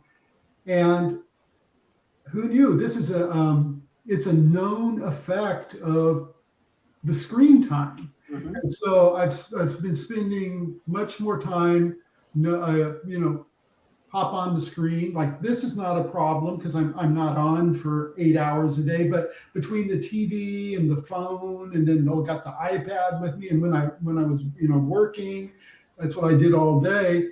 And pretty soon, little snippets of information, and you try to dive deep into something, and the plasticity of the brain, it's kind of reprogrammed itself, and you have to get it back. So that's what I'm working on. So, it's like, well, let's bust out the Dostoevsky and the Dickens, and let's go slow.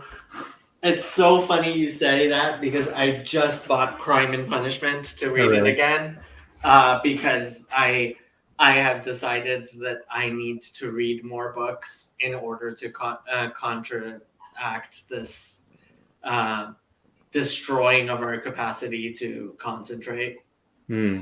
But I'd recommend that book to anybody that's wondering about plasticity of the brain. It's by Nicholas Carr, called The Shallows, and the studies that they have done, and it explains.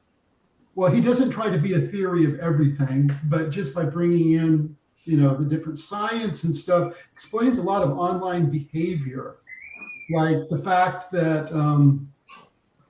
Well, people talk about doing their own research, and you find out that it's like, a 7-minute YouTube video here and a Wikipedia article there, and they can spend a lot of time, and then the brain, they think that they've actually come up with it themselves. Now, and I say I'm not immune to that either. That this is what's happening, is the brain is plastic. It really does.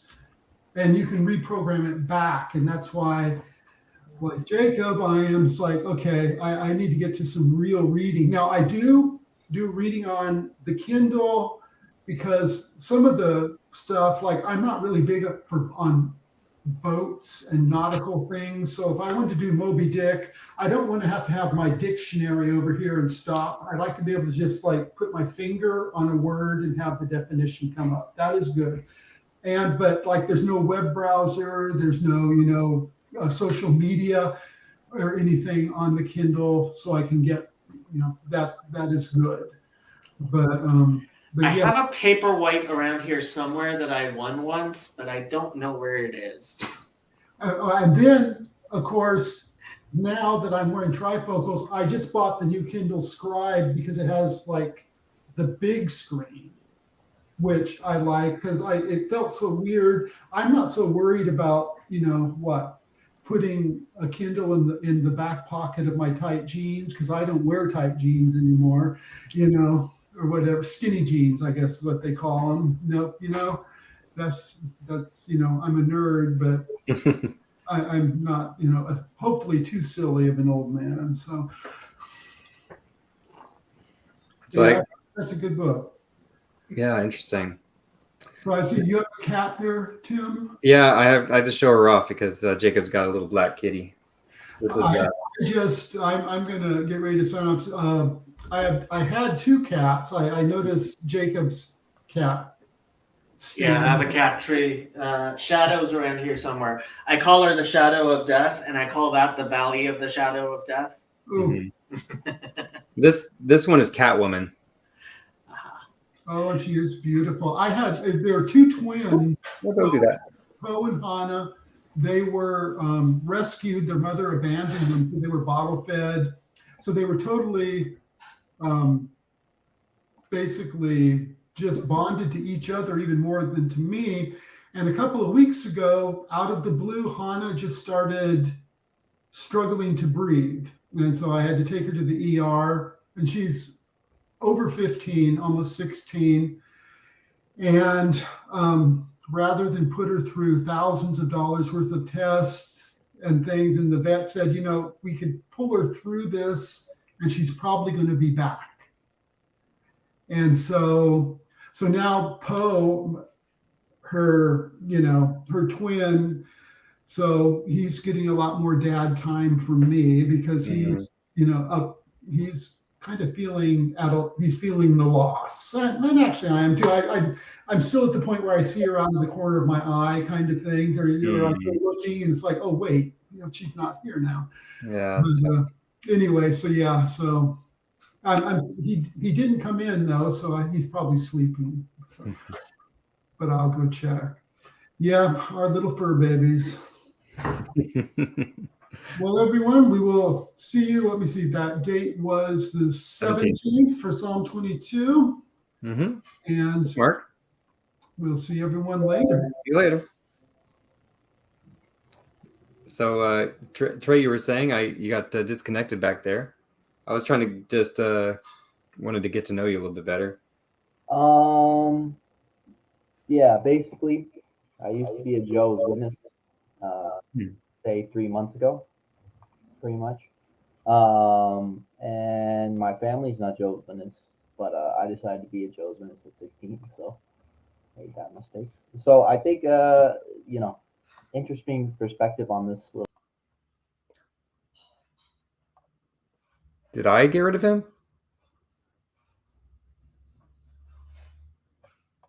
No, his device disconnected. Such luck. That's yeah. I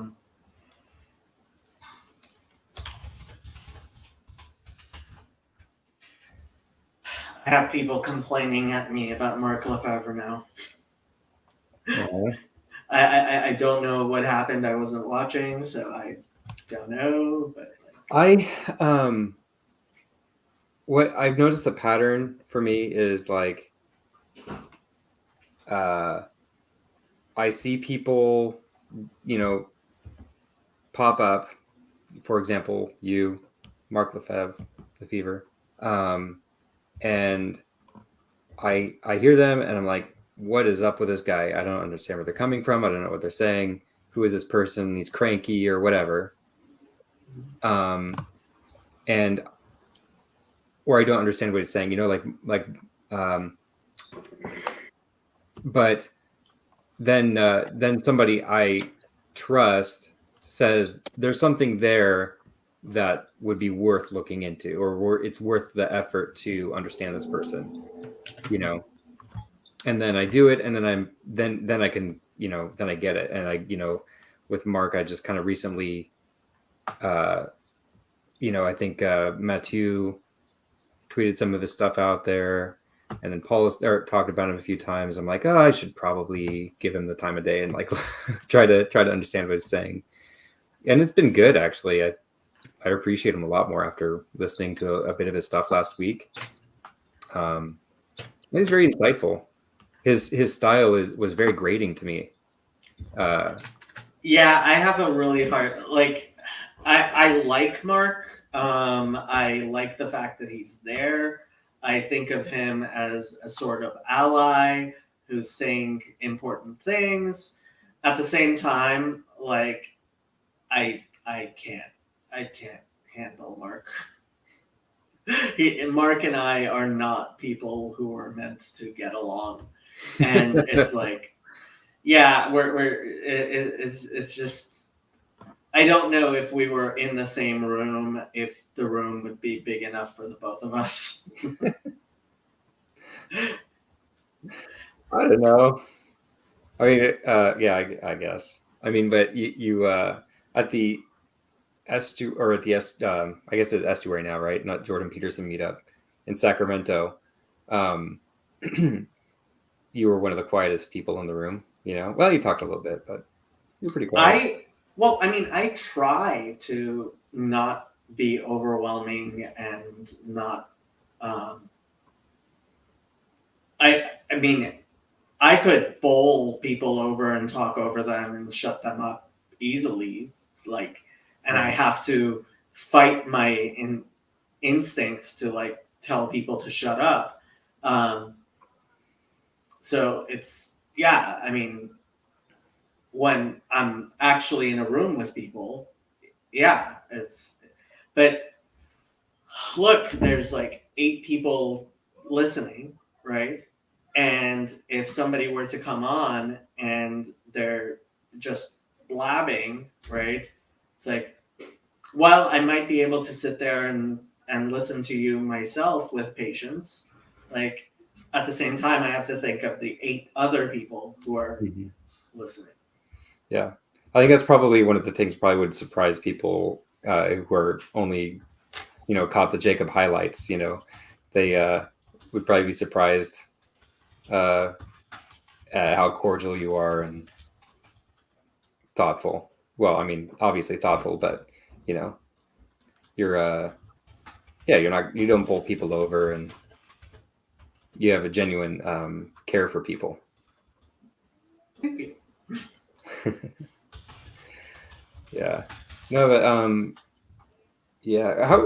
what's your how do you feel about the estuary meetups? Like, were you involved with them when it was Jordan Peterson meetups? Or actually, I'm not sure how it worked down in Chino. So I don't know about Chino. I first found out about Paul Vanderklay because I was going to a Jordan Peterson meetup in Pasadena. Was it in any way related to him?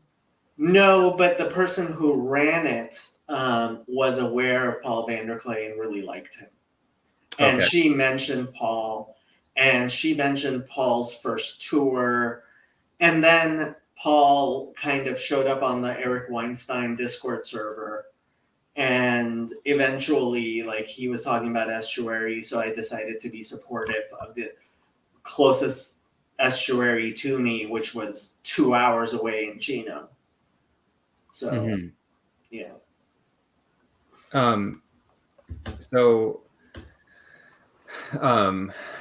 I actually organized a Bible study with our priest years ago.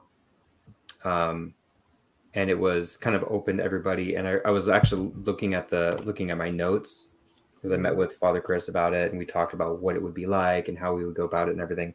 And one of the things that we talked about is, like, it's not open forum. If we're gonna say something, it's good to make sure we're not speaking just solely about our own opinion about things. These are the kinds of things that were written in my notebook about how this would be run.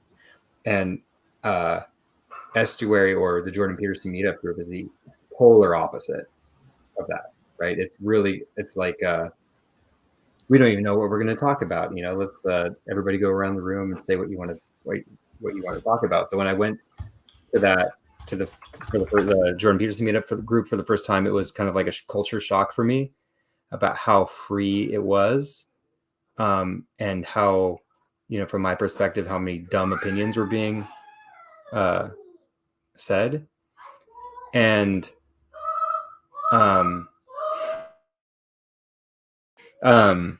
and so it's like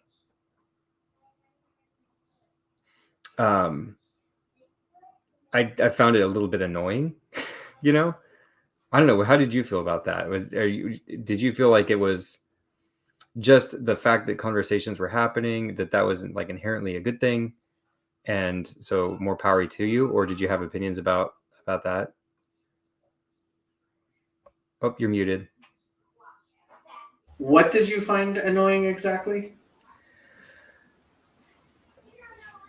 I found it annoying. I'm not saying this is a good thing, but I found it annoying just to sit there and listen to people say their opinions about things. Oh, you mean an estuary? Yeah. Okay.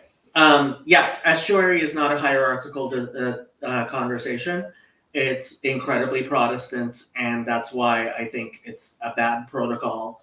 And I go to be supportive of Paul and John Van Donk, but I could never be an estuary leader, and I don't think it's a good protocol. But that's me, and, like, that's me. I don't like the idea of everybody sits around and everybody gets an equal voice, because some people have more important things to say than other people. And if we're sitting around listening to everyone equally, right, then you end up with the situation, which grates on me to no end, of Jonathan Haidt was invited to a university to speak, and some woke undergraduate psychology student decided that she needed to balance his fascist ideas, and he came and he explained things that he, as a professor and a researcher who has written many books, understood, and she disagreed. And my whole thing was, get off the stage, shut up. Like, you're an undergrad, you're all of 20 years old. Like, he's written books older than you. Go away. Yeah. Yeah. Exactly. I mean, it was just like, it was a very much a culture shock for me. But, you know, and when I first started going to it, it was a kind of a different crew than it is now, the estuary. I mean, like basically before COVID versus after COVID, it's like a totally different group of people almost. Like many of them are new. But the guys who were there, like they were very much like type A, you know, low agreeableness kind of guys that sort of dominated the whole thing. That's the other thing happens with a very open situation like that, is essentially a hierarchy sorts itself out, and not necessarily most insightful people say the most, but the more domineering people do. And so that was kind of the type of people that were there. But but they had like real genuine like friendships and relationships with each other, and it's pretty cool to see, you know. And they were very much like the type of guys that Jordan Peterson had helped out, you know. And so it was like a way that that's kind of how I see this little corner thing, is like people are making connections and making friends and stuff, but the corner itself, like it's not really like an enduring thing, you know. And some people want it to be, and so then they are trying to find ways like, how can we preserve this, how can we keep it going, you know, trying to build the institution. But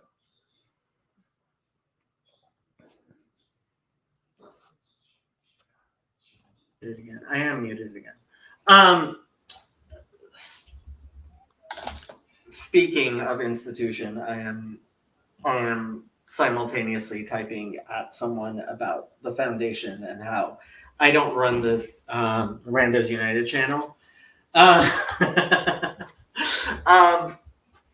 Look, we've been doing this Protestant thing of everyone does whatever they want, and it only becomes a problem when it becomes a problem and people start complaining, and then nobody like really knows, and you split off and make a new church. And that's how everything works, is every time there's a problem, you split into a new church. And that's not a good way of doing things. That's part of the whole reason for that's the whole reason for the foundation. That's part of the whole reason for the Randos United channel being separate from my channel. Like, and like, yeah, institutions matter. Do I really need to say this? Apparently, yes, because this is the most Protestant, non-Protestant corner of the internet.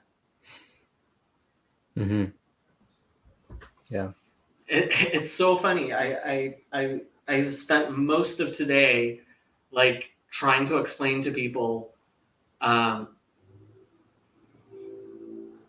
that apparently the problem is what we are referring to as Protestantism, and that's not a good word for it, but it's the only word we have, which is this organizing principle of allowing people to do whatever they want until somebody does something that some people don't like. And then, like, this is what happened at Synod, right? One church decides that they're going to ordain a married lesbian woman and as an elder, and then everyone else has to react and decide whether or not they're going to split up the denomination over it. I mean, what can I say? This is not a good organizing model. Mm. I don't know why that isn't obvious. And I wish I could say that the Jewish community had a better organizing principle. We really don't. Yeah, from your description, it does sound to me like a very reputation based thing. Orthodox, I mean, Reform and conservative Judaism, they're basically just Protestantism. And that is how 80% of Jews in the United States live. And Orthodox Judaism is, completely, like, there's a famous saying, Hasidim vote with their feet, and they do. The largest Hasidic dynasty that exists today is Satmar. Satmar was founded less than 100 years ago by an individual person who, like, moved to a city and started a Hasidic court by himself, and by mere force of his of his charisma, like, it is the largest Hasidic dynasty, Hasidic court that exists today. Like, we're on the third generation of the Satmar Rebbe, and, like, it's already split into two. So, like, I mean, people who live in glass houses shouldn't throw stones, but at some point, I want this glass house to break down. Trey, you're back with us. Yeah. I don't know why. My phone is better than my computer. Really? Figure. My phone sucks. Yeah. Weird. Yeah. I think I bought a terrible camera, and all my USB ports are jacked up. So. You're the computer programmer. Yes, but. Oh, didn't I say? So Trey went flying for the first time yesterday. Oh, really? Oh no, I've been flying for a while. Tim flies. Yeah.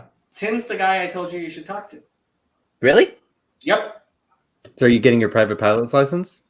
Yeah. I'm trying to get my solo. That's what I'm working towards. Where do you live? Oh, you live in LA. Okay. Yeah. So I go in Whiteman Airport. So where? Whiteman Airport. Whiteman. Okay. The one in the valley, right? Yeah. WHP. WHP. KW. Hotel Papa. Yeah. Tim also flies. I a couple of years ago I did a hey. Oh no. Richard is here, the guy who's been causing all the trouble. Oh man, it's great. It's great.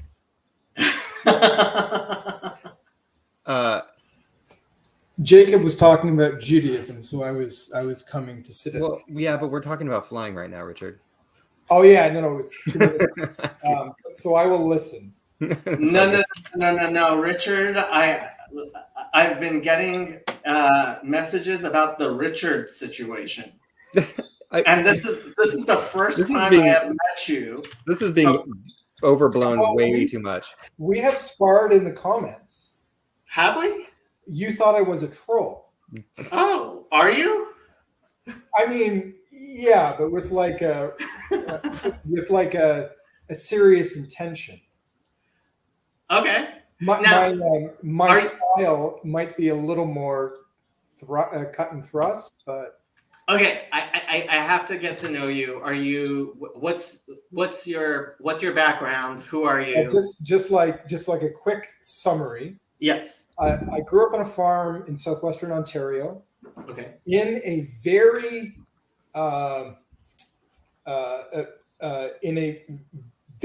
loving, safe, and protected Dutch immigrant community. The local CRC church had built a school. It had built a high school. I didn't go to the high school. and it had also built a college.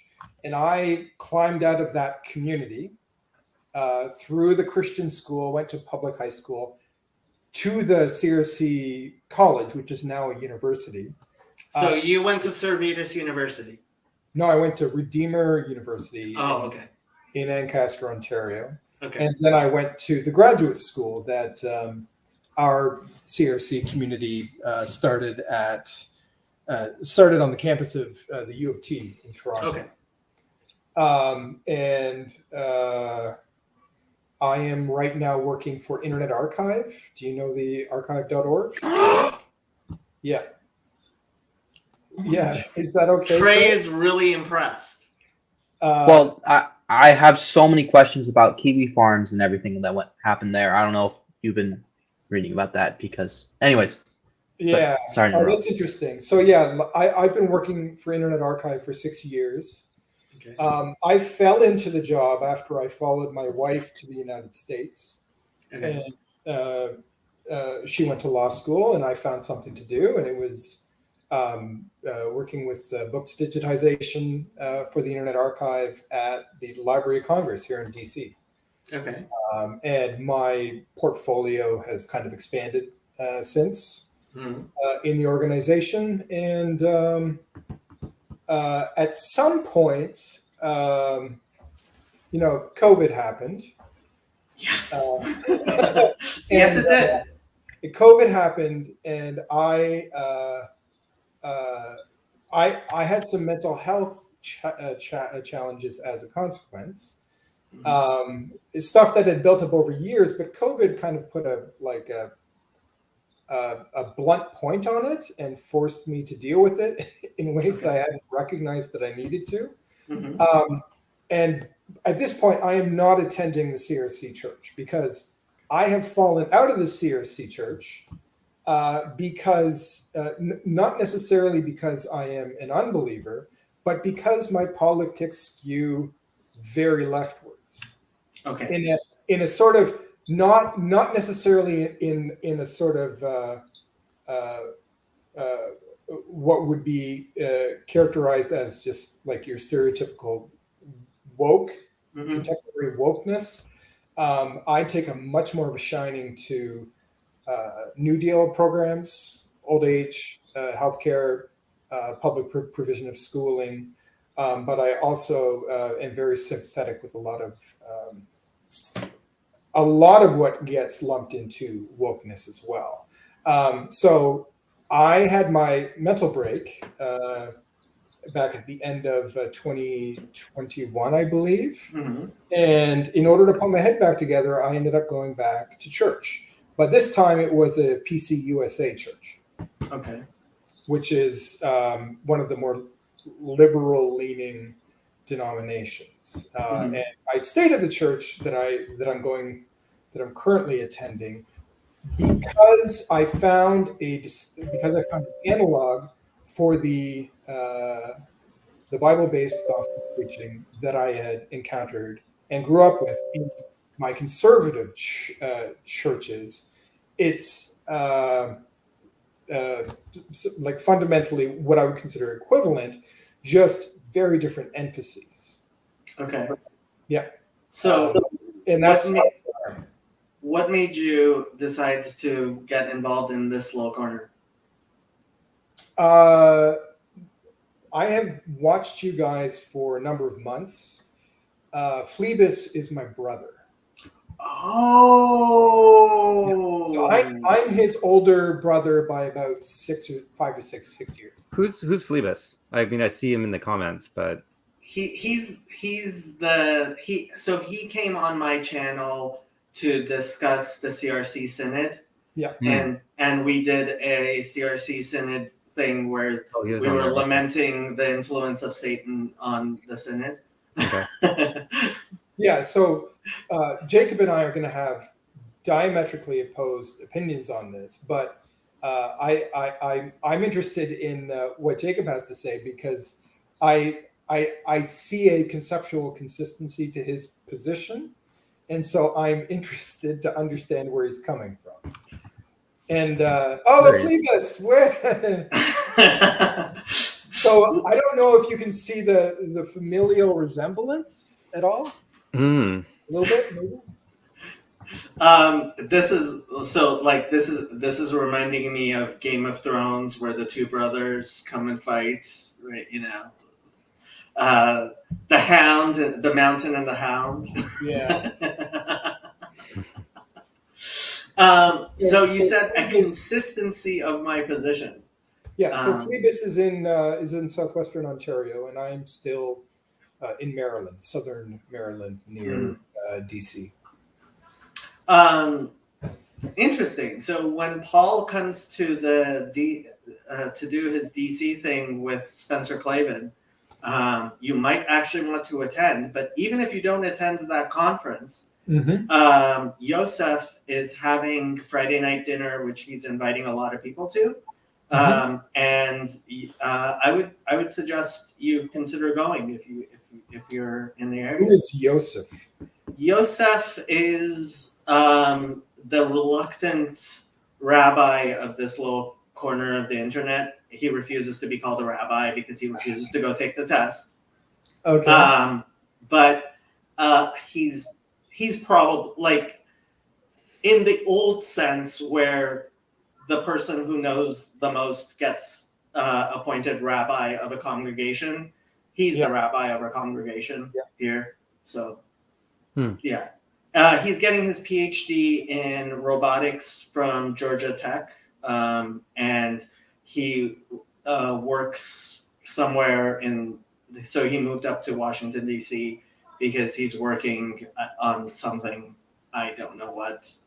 So I saw the conference and I saw the price tag. Oh, for the conference in Washington, D.C.? I see. Yeah. I saw the price tag and I was discouraged. I mean, I love Spencer. He's somebody I consider a friend, Spencer Clavin. And I love Paul. He's somebody who I consider a friend as well. So, yeah, a lot of people will end up flying in for it. But I don't like the pricing system they've been using for many, many reasons. This is one of the reasons why I have been pushing for a foundation to be created for running this type of stuff. But that's a lot of back end stuff that we don't need to get into. But I highly recommend going for Friday night dinner at Yosef's house. So is that a standing invitation from Yosef himself? It's a standing invitation from the Orthodox Jewish community. Wonderful. Yeah. So, let's put it this way. I know Yosef well enough that I know that I can invite you and your wife to go eat dinner at his house. It'll just be me. You is invited to go. There will be lots of people there. And the only thing I would say is, please do let him know either way, because they will be cooking for all the people they can. And then people will arrive on the Sabbath. And what usually happens is either a third of the people show up and you end up eating the food for the next week, or many more people than you intended show up. And the Yosef and his wife will end up pretending not to eat, pretending they're not hungry, and letting other people eat all the food that exists in their house. So, be nice, and if you are going to go, actually go and let him know. So, Phlebas, can you? Yeah, I'll send you Jacob's Twitter. That's the only way I know how to contact him. Okay. We're on Discord a lot, so we do most of our communications through Discord. So there's a secret Jewish Discord, though. I have tried a number of times to join the Bridges of Meaning Discord, and the link is always dead.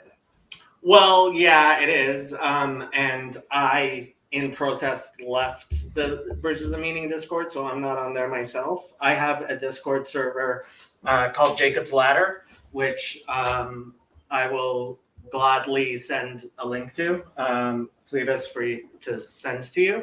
And you're welcome on my Discord server for now. I do have to say I run a tight ship. And we'll see what happens. I am actually let me put it this way. I do not back down when I feel that people are confidently saying stupid things. And I don't all I know is you showed up on Mark's stream on Friday, which I have not listened to. People yesterday were talking to me about it. And today I got people sending me direct messages about the Richard situation. So I have zero clue. Can I give my perspective? Please. Since I was there. I mean, I think it's just being basically, I mean, none of it was surprising. And sorry, Tim, did you watch the Richard conversation or just today? I was there. But did you watch Richard and Mark like on Friday? He was on that stream. Yeah. So I mean, it was just kind of like if you know Mark, is Mark being Mark, and Mark and I don't get along either, but Richard doesn't know Mark, so I think that was part of it. Yeah, and Richard, you seem to have like some similarities with Mark in terms of like just the, you know, you weren't going to back down from what you were saying, and well, I think Mark's a nihilist. Okay, there you go. Exactly. So you know, it basically turned into, from my perspective, a pretty frustrating conversation where it's just like, why can't you just like try to understand what, kind of in both directions in a way, but I I asked a number of very basic questions like, well, what do you mean by academic? And they like avoided answering the question, and there's no traction there. There's no traction there. No. This is why I have difficulty speaking with Mark. You will notice Mark and I rarely are on the same thing. Partially because Mark and I, there is no intellectual engagement there. And I have learned not to bother trying to make him say, use exact words. Like, he throws the word Gnosticism around, and sometimes it's appropriate and sometimes it's not. And it's like, this is not a conversation I am willing to like really engage with Mark. At the same time, I find Mark to be a very useful ally, and he's popular with people in this little corner. And part of my hope for this little corner is, I mean, I also don't get along with Nate Heil. I get along with Nate Heil a lot less than I get along with Mark. At the same time, for the good of this little corner, I try very much to be at peace, which sometimes has meant policing that boundary very strongly between me and Nate. Look, it's difficult when you have people with such varied views as we do, discussing difficult subjects like we are. But that's the only way to do it. If we don't engage through dialogue, then things will eventually get kinetic. And that's what's scaring me, is that it seems like society is in fact turning towards the kinetic. What I was trying to explain to some people about the synod, right? So for me personally, it is against my religion to trespass on the religion of other people. And I take that very seriously. I've heard you give this disclaimer in a number of different threads. And so for me, like, if I was going to theologically, like, Synod 2022 endorsed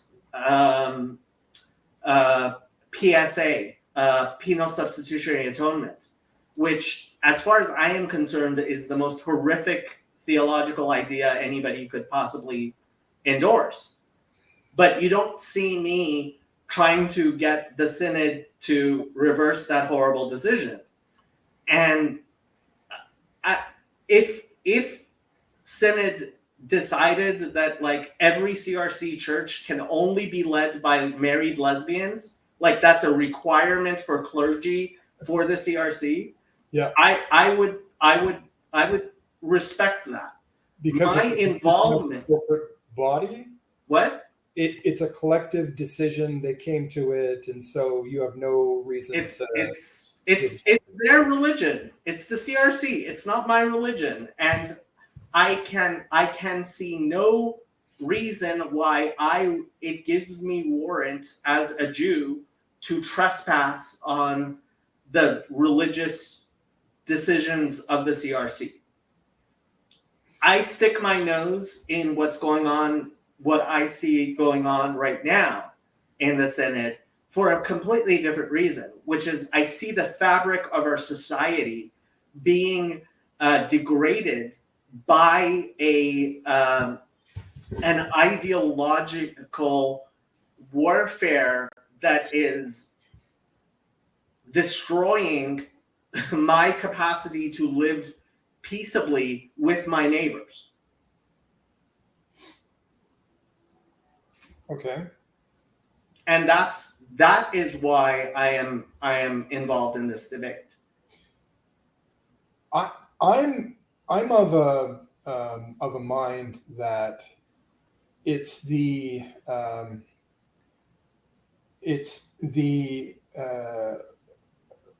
tell me if you understand what I mean here. It's the continual surfing of the zeitgeist and attempting to position your ideological opponents in some sort of large streams of thought or traditions of thought that is actually at the heart of the tensions in society, because you don't see other people as people like yourself, bearers of intrinsic rights or bearers of the image of God or bearers of something. You see them as expressions of spirits that fly through history and combine or sort of sweep all that comes before them. And I get really sort of nervous about that kind of it's almost a Hegelian mode of thinking, where in your mind you are flying up and down the abstracted corridors of history, and really what you're doing is you're organizing the perspectives of the sort of text that you like to read, and then you expect everybody else to simply inhabit your mind. This doesn't. It strikes me as unhelpful if you can't begin by saying, "Oh, there's this other person there in front of me, deserving of the same deference that I would expect them to give to me." But that is a Christian, Judeo-Christian, dare I say, religious stance that you are asking of people who are materialists.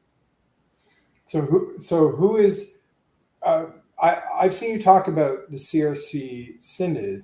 Are you accusing the progressive minority on the Synod floor of being materialists? Yes.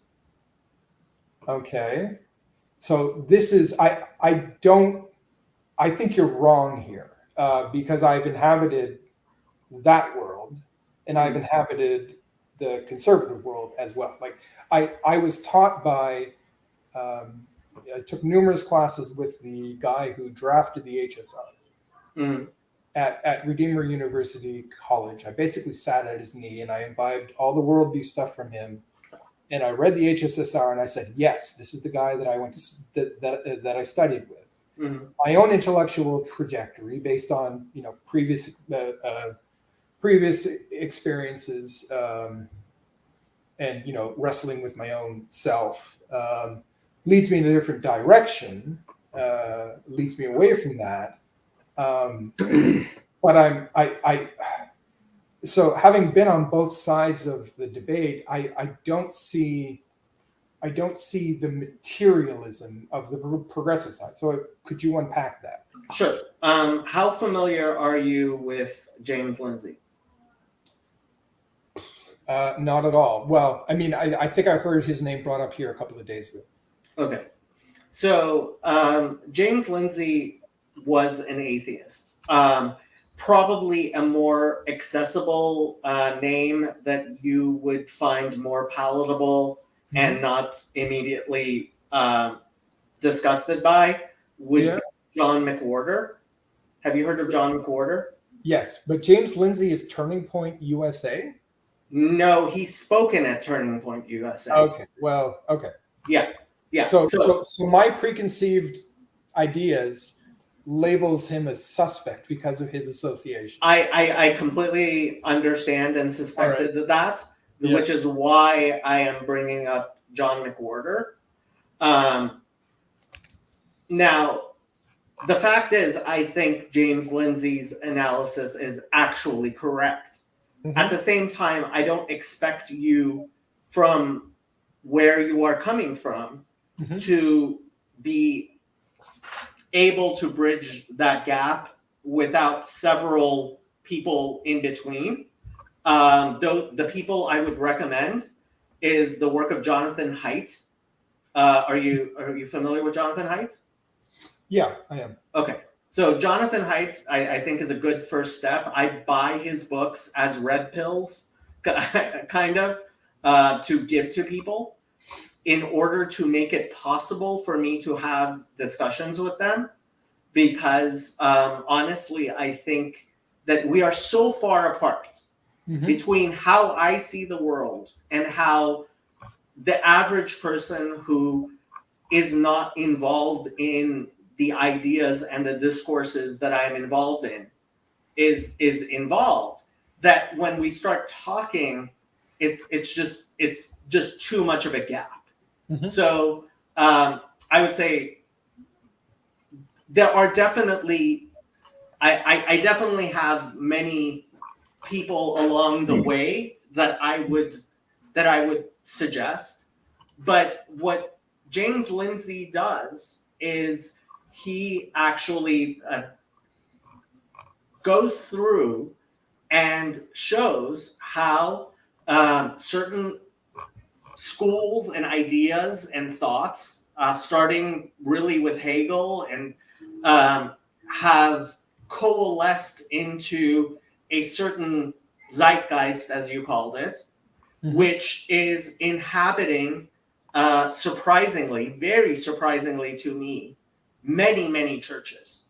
The SBC, right, has been completely infiltrated by this, what I would call a materialist ideology. Can you pause there? Because Sure. I have followed a bit of what's going on in the SBC from like Russell Moore is a guy I respect a fair bit. I listen to some of his podcasts because I'm interested in a pastoral perspective. I followed a bit of the Rick Warren grandstanding on the floor of the SBC a few weeks ago. Did you hear about Resolution 9? No, I didn't follow that close. Okay, so Resolution 9 came out about 2 years ago. It was one pastor made basically an overture to their equivalent of Synod, right? And it was a condemnation of CRT. Okay. What actually happened at their convention was basically exactly what happened at Synod, which is the wokerati, despite being in complete, like a tiny sliver, were able to really, like, in disturbing ways, subvert the the democratic processes within the SBC. Okay, so that's a that description of things. I haven't followed the SBC. I followed the CRC synod. I just on principle question the description of things that they undermined it. That and well, you should. Yeah, This is a question of Yeah. fact, right? And honestly, from an analysis of the system, right? Mhm. As somebody who's not involved in the SBC at all, I'm not even a Christian, right? not involved in the CRC either. Either. No, seriously, and Yeah. I'm far more involved in the CRC than I am in the SBC, right? Because I have lots of friends in the CRC, Okay. and the CRC is much smaller than the SBC. Yep. So, like, the fact that I have a bunch of friends in the CRC makes me far more, but So I was born and baptized in the CRC, made Yeah. a confession of faith in the CRC, retain a kind of familial affection for the CRC, have parents who still attend the CRC, have a grandmother who's still, or two grandmothers who's still alive, attending a CRC schools, and have even visited Calvin STEM for about a month. Back in 2000 for a program where we went to visit the Holy Land with a CRC tour guide. so I've, Right, so- I've actually taken a tour of Calvin, what hopefully Okay. will become Cerritos University soon. Okay. I go to an estuary about once a month at a CRC here in Los Angeles. Okay. I Which am Cross Point Okay. in Chino. I drive 2 hours to get there. And I have become very good friends with several CRC pastors and Yep. various members of the CRC, Yep. including Paul Vanderklay. Yep. And yeah, Sorry, Richard does know Mo. Before Richard came around here, he's been on Voices a lot. okay. So Mo, I recruited Mo to be the executive director of a foundation that I'm helping to create to be to basically be a back end architecture for this low corner. Okay. Okay. Now, So- as far as the SBC, right? Yeah. So the materialism, that was the question. Yeah. So what happened at the SBC with Resolution 9, and Yeah. I highly recommend from an analytical standpoint, Mhm. just procedure. Mhm. Not as, whether or not you agree with what happened, but simply as procedure. Yep. To look at what happened there, Mhm. it shows a corruption of the process Mhm. that is disturbing. So that's motivated reasoning. No, From with the advantage of hindsight, like that. it is an analysis of what happened, which I Yeah. highly recommend that you yourself undertake.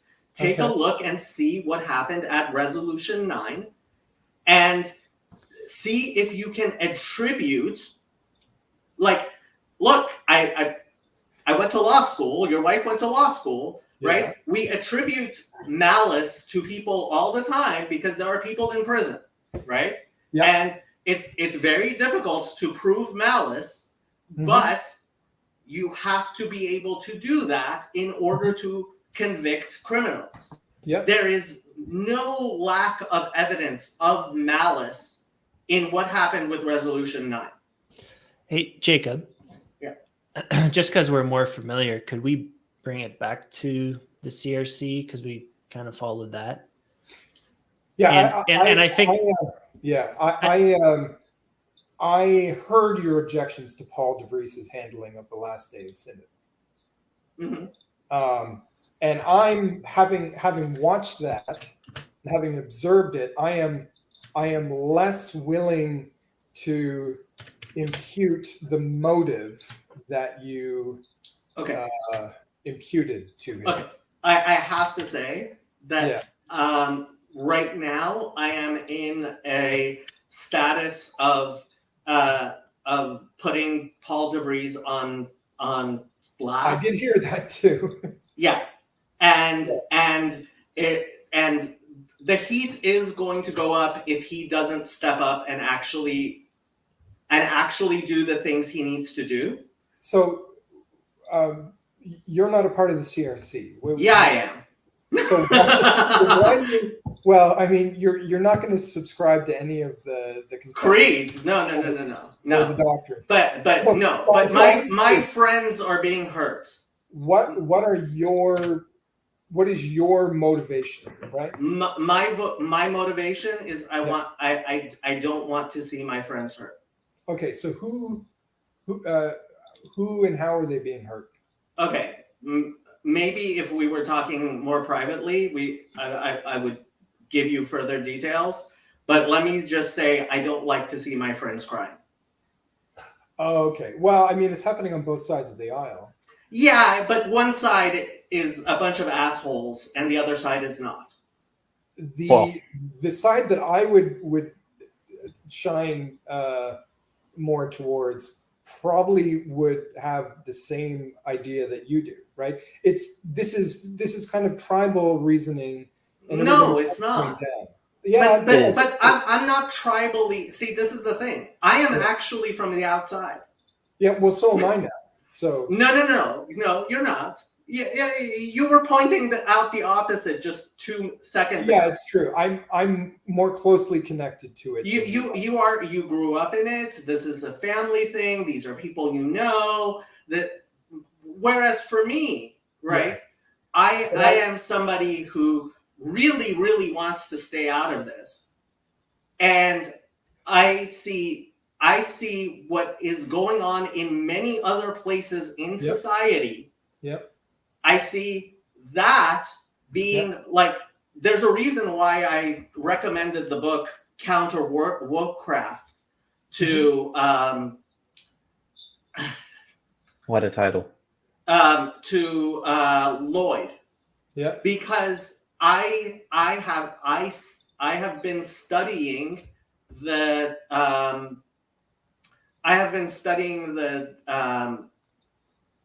methods of the woke, and it is possible that there are people who are, in fact, there must be at least some people who have been hijacked, is the best way I can put it, by woke forces. Yeah. But that the CRC is being destroyed by a political effort, a concerted political effort from the outside. Hey, Jacob. I am not willing to sign on to any of that. Can I just understand? Jacob, with respect to Paul DeVries specifically, I think he is a conservative. I know. But at the last minute, his conscience overcame it's not him. just his conscience. Well, Look, you could say man, hijacked. The man needs to step up, and just like I was not very happy to where's my banner? There we go. Like putting Paul on blast was not one of the highlights of my life. Putting Paul DeVries on blast is not one of the highlights of my life. But I will do it. But you don't have to, right? Here I stand, I can do no other. Well, but Luther actually went into the lion's den and risked his life.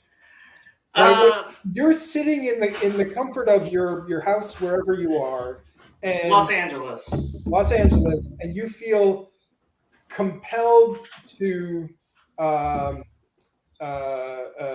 make your position known online. And I sympathize because I feel it too. But in the back of my head, I know that life would go on and everybody would be better off if I shut up. Right? Like that's the nature of it. I certainly wonder if certainly my life would be a lot easier if I would shut up. There's no question about it. Yeah. So this is, okay. So let me just register my objection. And I don't see the necessity of putting Paul de Vries on blast. I understand. I obviously disagree. Jacob, he might not even be there next year. That doesn't matter. The point of putting Paul de Vries on blast is, I believe Paul needs to explain himself, and it needs to be made clear what happened, and the process needs to be clarified so that, frankly, the people who got shafted get at least some sort of apology for his negligence. I have more patience. This is not how this works. I mean, so it works how it works, Richard. It works how it works. If the conservatives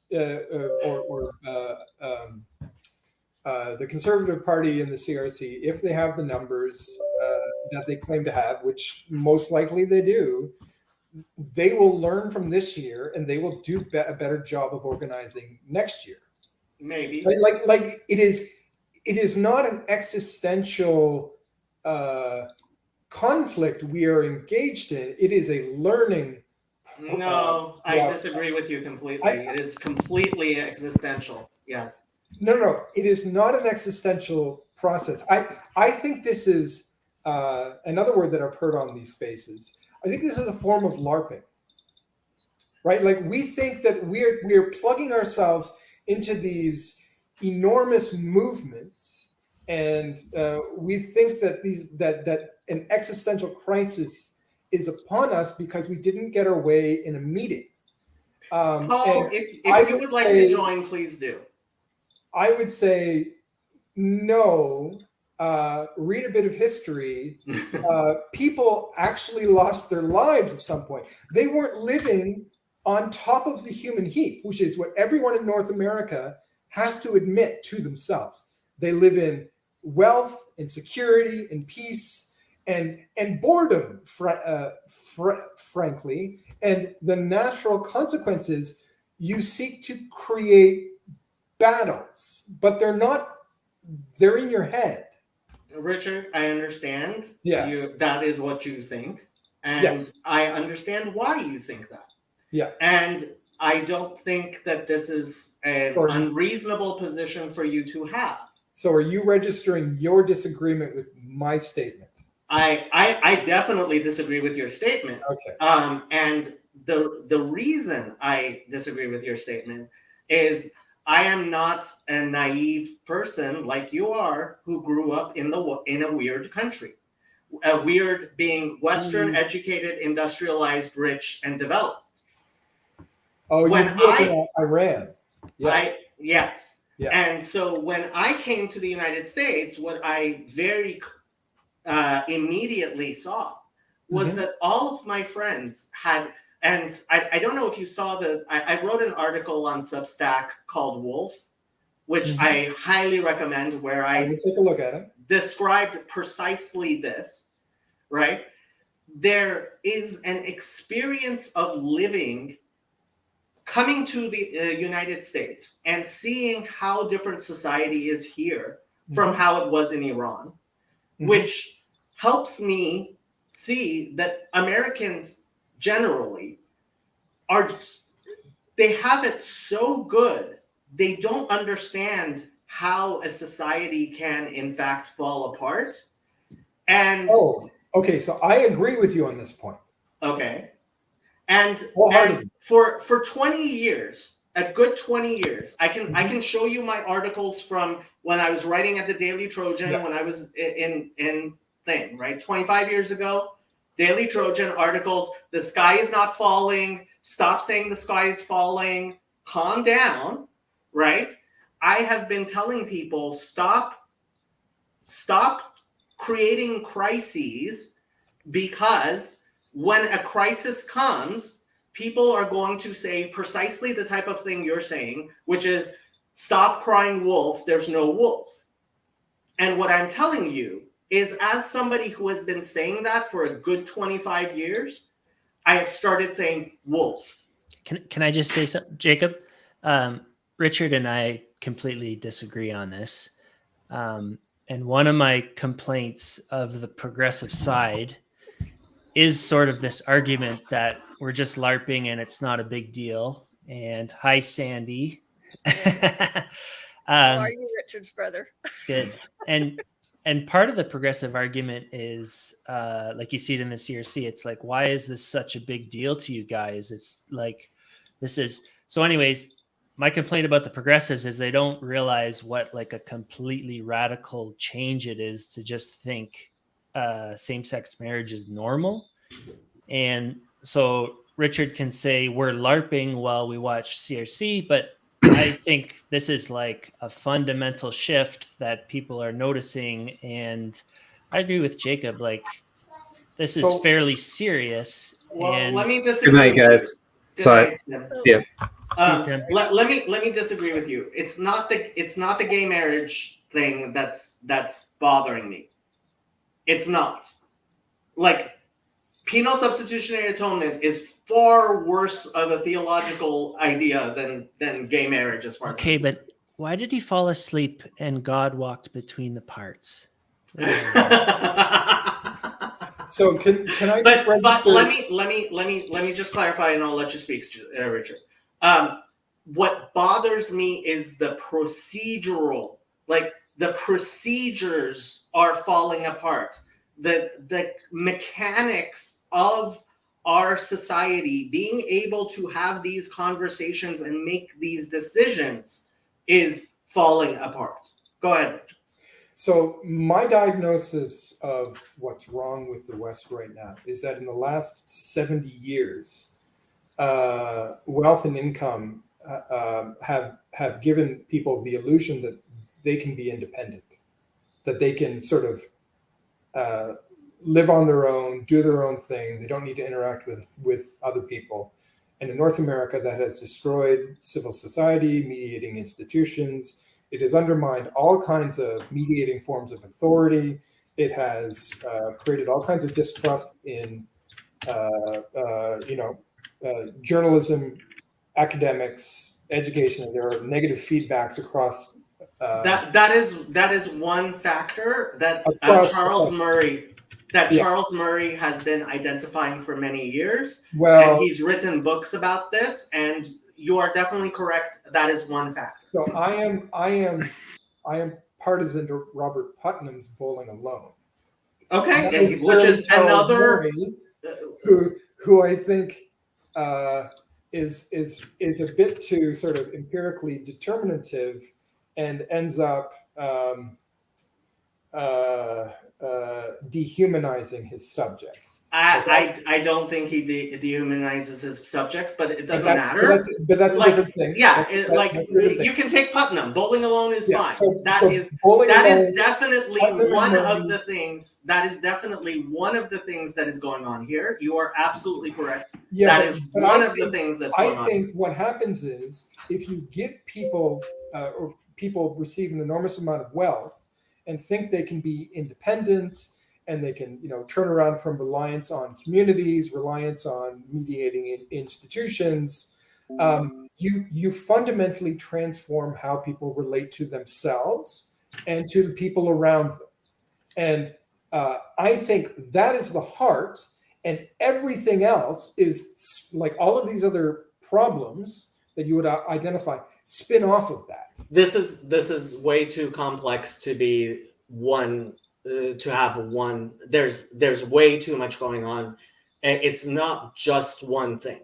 There are many things contributing to our society falling apart. Okay, so you don't think that the massive accumulation of wealth in the last 70 years, which is unprecedented in human history, has liberated people to like an enormous extent. They no longer have those old hedges that kept them in. I don't think that's the only thing. Okay, so that's my explanation, and I think it's the most it's the most global one, but I would like to hear what you think is Okay. global. So have you listened to Vervaeke's Awakening from the Meaning Crisis? I listened to the first 5 or 6 episodes. Okay, so John Vervaeke, who's far smarter than I am, he very much has been putting a lot of emphasis on I hate to say it, but Martin Luther being the problem. So Martin Luther being the problem is a kind of conservative, Catholic conservative criticism. The criticism he's not a Catholic. I know, but it originates in first things, right? I do not think that that's why John Vervaeke has arrived at that, but I think he's correct that there is a contribution of what we've started calling Protestantism. I think that what you said definitely contributes. I think Protestantism is one contributing factor. Another contributing factor is what several people, including Jordan Peterson, are calling postmodern neo-Marxism.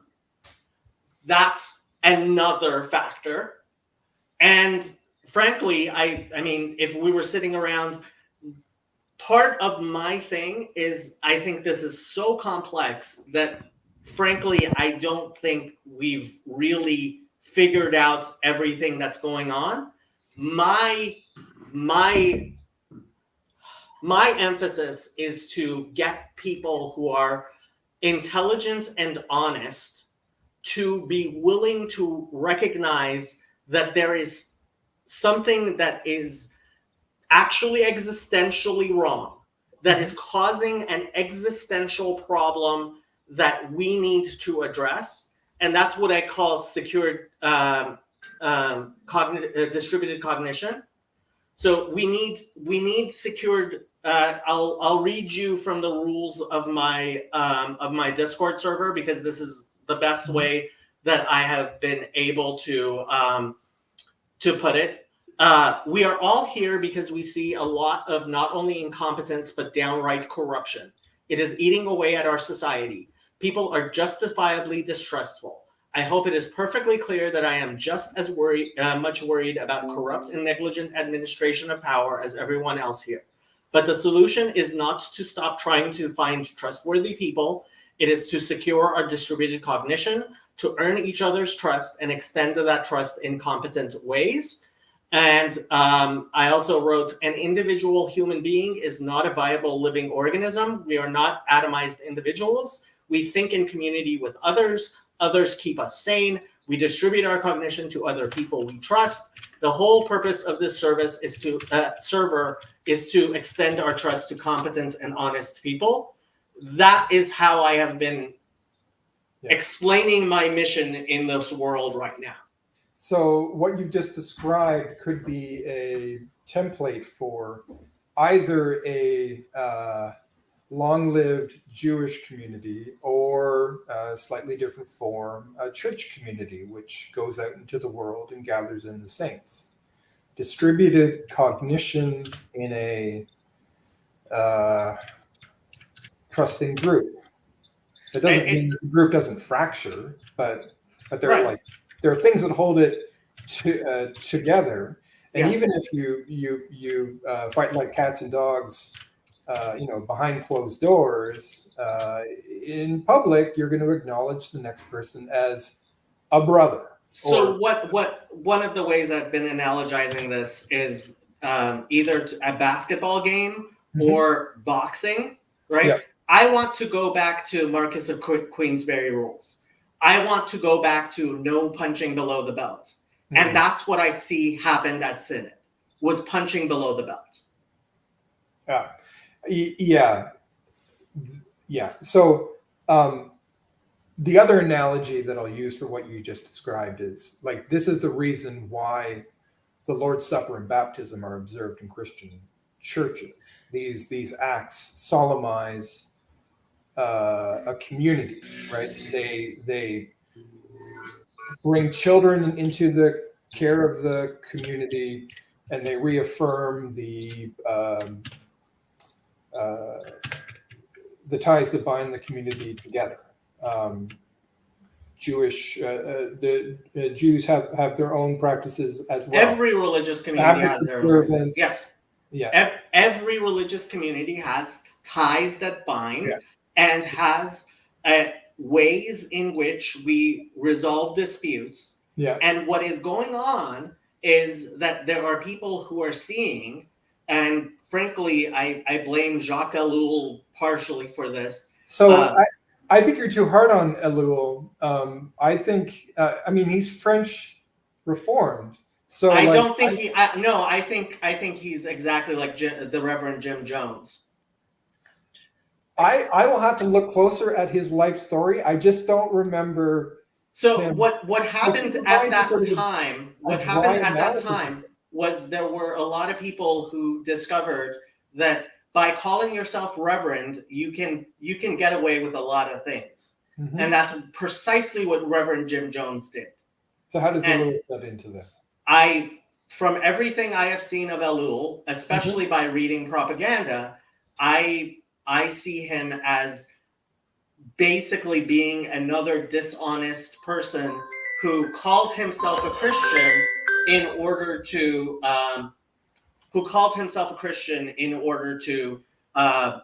spread his specific ideology. So, and I know him more from his technology and society books and his religion and politics stuff. So what propaganda, I don't know. So what I will say about propaganda is, as somebody who studied Bernays and public relations very much, and then looked at the book Propaganda, it is a performance of propaganda in propagandizing the people reading it. I don't think the vast majority of people, and this is not saying they're dumb, this is not saying anything bad about them, the vast majority of people are not equipped to read that book in such a way as not to be propagandized. And that is exactly what Jacques Ellul was trying to demonstrate. So are you aware that during World War II, Ellul was leader in the French resistance? For his efforts to save Jews, he was awarded the title Righteous Among the Nations by Yad Vashem in 2001. As was George. So George Soros similarly believes that he is helping rid the world of fascism. There's plenty of wokerati who believe that they are helping to rid the world of fascism, particularly by destroying religion. So this is where I'm going to put my foot down for a second here. Okay. And this is my Calvinism getting its back up. Okay. I have this thing where if you start laying into people too hard and imputing motives that I don't necessarily think would accord with their own conception of themselves, that you're playing God, like you are peering into them and discerning what is actually going on from the God's eye view. But I see you. I know you don't occupy that perspective. Richard, no. I see. This is the thing. Deuteronomy 29:29 really does mean something to me. Hanistarot la'Hashem Elokeinu v'haniglot lanu v'levanenu lahakimotam. If I remember the last word of it. The hidden things belong to the Lord our God, and the revealed things belong to us and our children to establish them. Yeah. Right.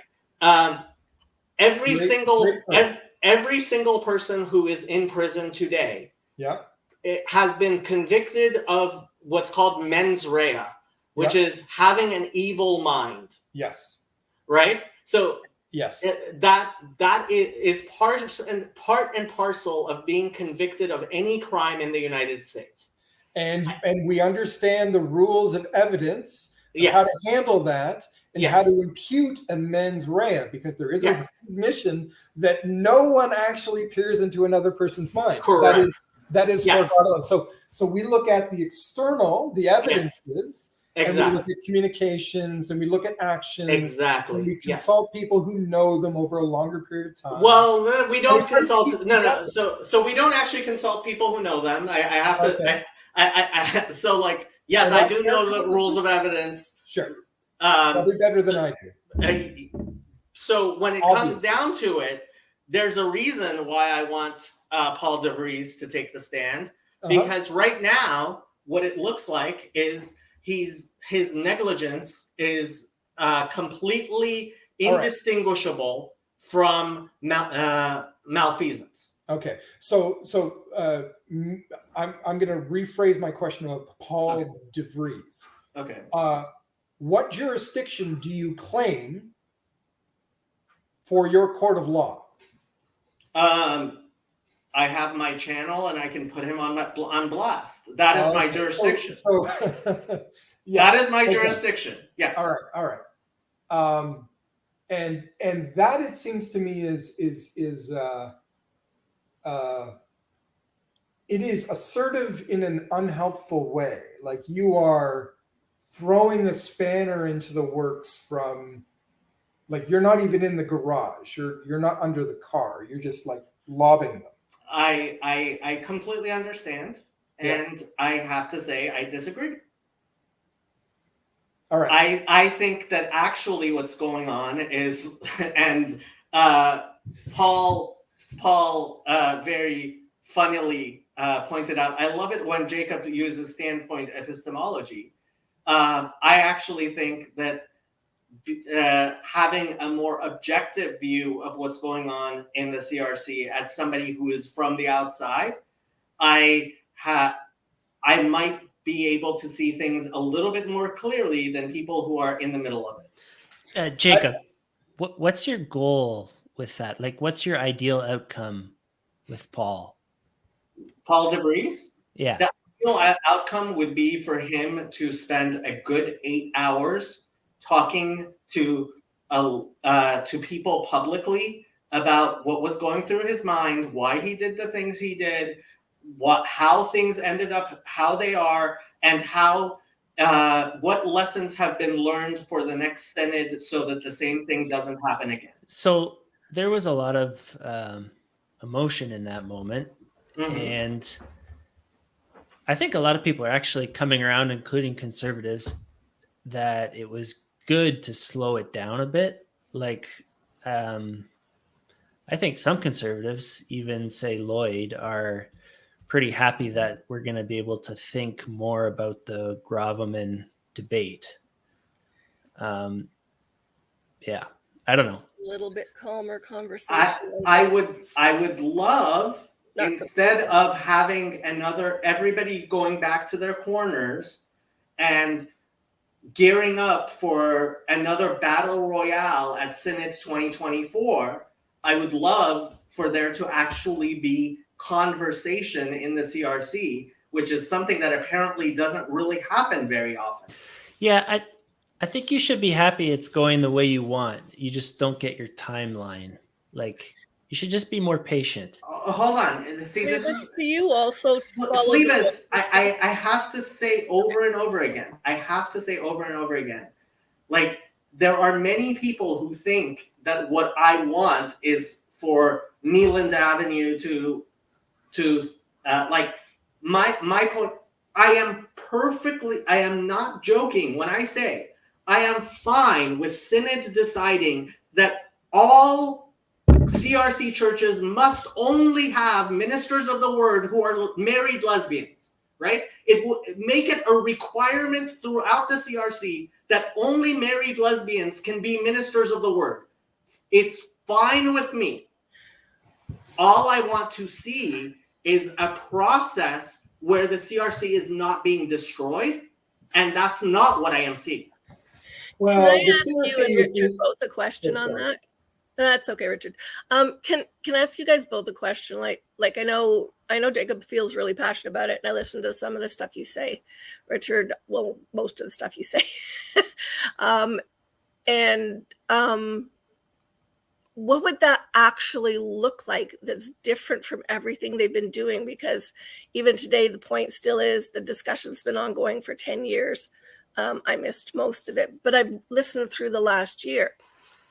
And there's actual back and forth conversation happening now. When people are starting to see the end, they're not happy necessarily with the timing of it. Sandy, but there's that's a great question. That's a great question, Sandy. But I can point out very clearly if you watch Synod and you weren't involved, it was very clear that one side was punching below the belt constantly, and the other side was just taking it. So there was a shift, Jacob, from last year to this year, and I had some comments and voices actually with a couple of people where because they were making the point that the people on the conservative side between last year and this year really took to heart some of what people had said to them about how that went across. They stepped back intentionally and left space. That's where the other Sandy, okay, but Paul DeVries needed to, when people started calling the people on the Abide side bigots and like all that stuff, he needed to censure them, but he didn't. Correct. I would say that any of the people at the head table that were in charge of it, whoever was in charge at whichever point things like that happen, need to censure whoever says that. Well, what happened was that constantly the conservatives were being made to apologize for things that required no apologies, like saying, let's be adults. And then the other side would call them misogynist and stuff. Like, I was listening, and I didn't listen. Frankly, I couldn't bear to listen to what was going on on Synod, and you can fault me for that all you want, but I know enough about what exactly happened. Like, I'm listening and somebody was making a perfectly fine speech, but it was a tiny bit critical of the woke side. And suddenly it says, address your comments to the chair, when the comments were to the chair. Whereas then the woke side starts like constantly, like these little digs, constant digs. No, nothing. And you can't have a discussion like that. That's not going to work. There was a big contrast between last year and this year, I think, in some respects, that if you stood them up, they'd be on either end of something. And everybody was trying this year just to aim for more of the middle ground. I reacted to last year the way you just said you reacted to this year. I actually got through this year's better, but I do agree that there was,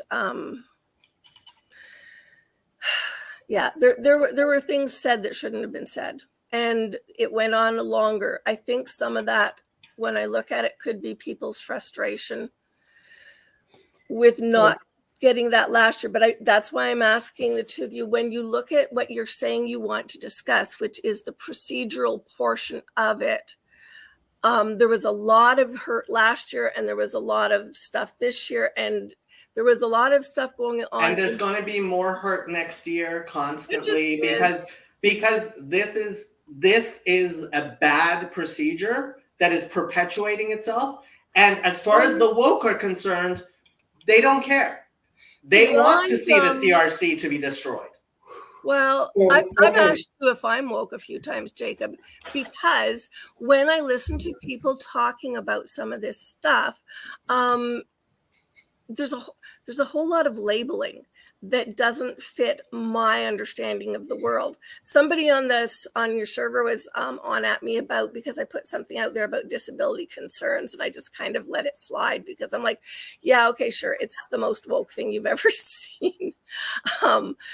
But there's a lot of hot opinions, and there's a really lot of hot emotions. And I think partially because of what we're trying to fix, all of us.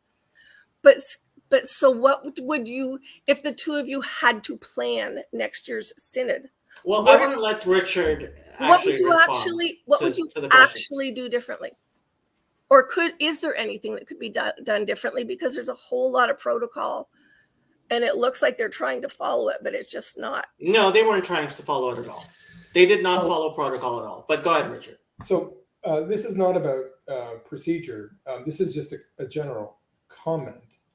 When I grew up in the CRC, I think the denomination numbered something like 450, 500,000 people. And my family, I am the oldest of 6 kids. There were all kinds of large families in the church that I went to. There was one family that even had 12. There was the baby boomers were booming with babies. That's just what it was.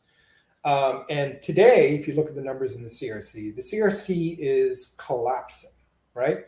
And it's a demographic trend as much as it is a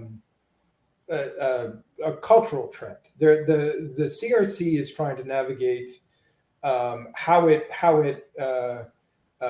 moves beyond just being a second generation immigrant church to dealing with a third and fourth generation. A third generation, like myself, who wandered away because the church didn't, for whatever reason, at the point in my life when I wandered away, it didn't meet the needs. It didn't meet my needs.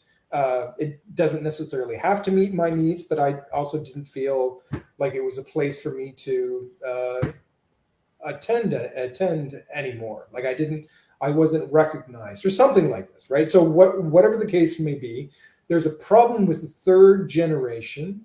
Do they identify with the church that their grandparents set up? And their grandparents set up their church so they could talk to Dutch people and worship in the way that they did in the Netherlands before they came, right? So the third and fourth generation, it's very difficult for us to kind of fit our minds into what is going on. And so the numbers in the C are collapsing. And what you see at Synod, or at least this is my perspective, is the CRC convulsing, trying to understand what it should become, and there is a major battle going on, and it's not merely about what is visible on the floor at Synod at 2023, which someone like yourself parachuting into the discussion, following on live streams and following the chat, the conversation that goes around it.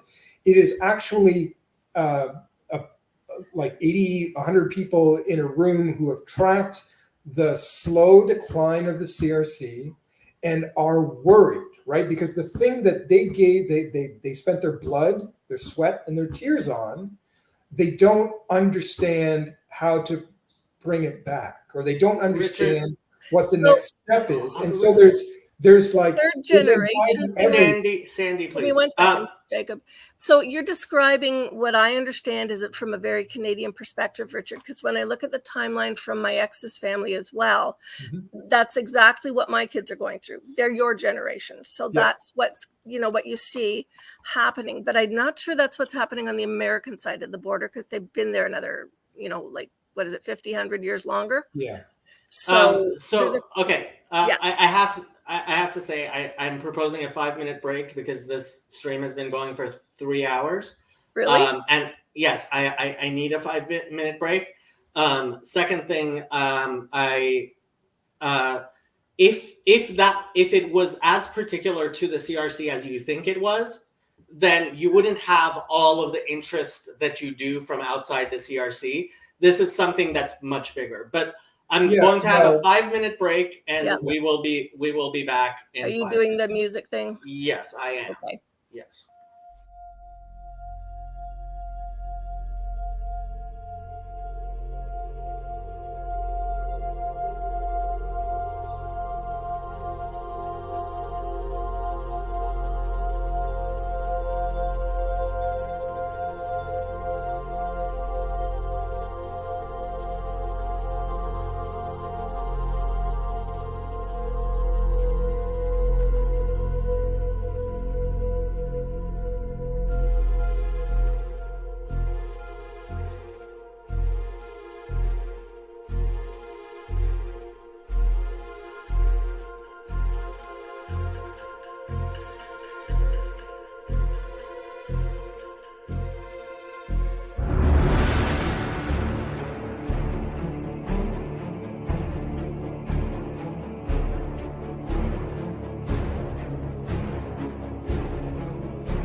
So Garth says, I've been listening to what's happening in the LCMS church. They're definitely next up. I'm guessing that's some Lutheran church. Missouri Synod. What's the LCMS? Lutheran Church Missouri Synod. Okay. This is something Is that's that, happening throughout our society. I don't think it's specific. Is that Jordan Cooper? Might be. I don't know. The I'm not United sure it's Methodist Church specific has that. I don't think it's specific to the CRC. No. No, it's not. But the CRC will have its distinctives, and it can, it has its strengths and weaknesses, and things will play out in its in an individual way. Sandy, I appreciate what you had to say about the difference between the Canadian and the American situation. How would you characterize the situation on the American side of the border?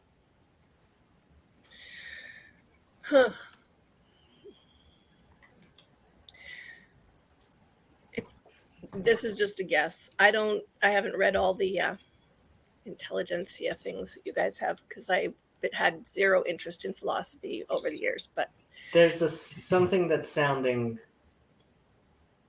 I don't know if it's Richard or Sandy, but there's a sound that's. Yeah, I think it was Richard. I'm not sure.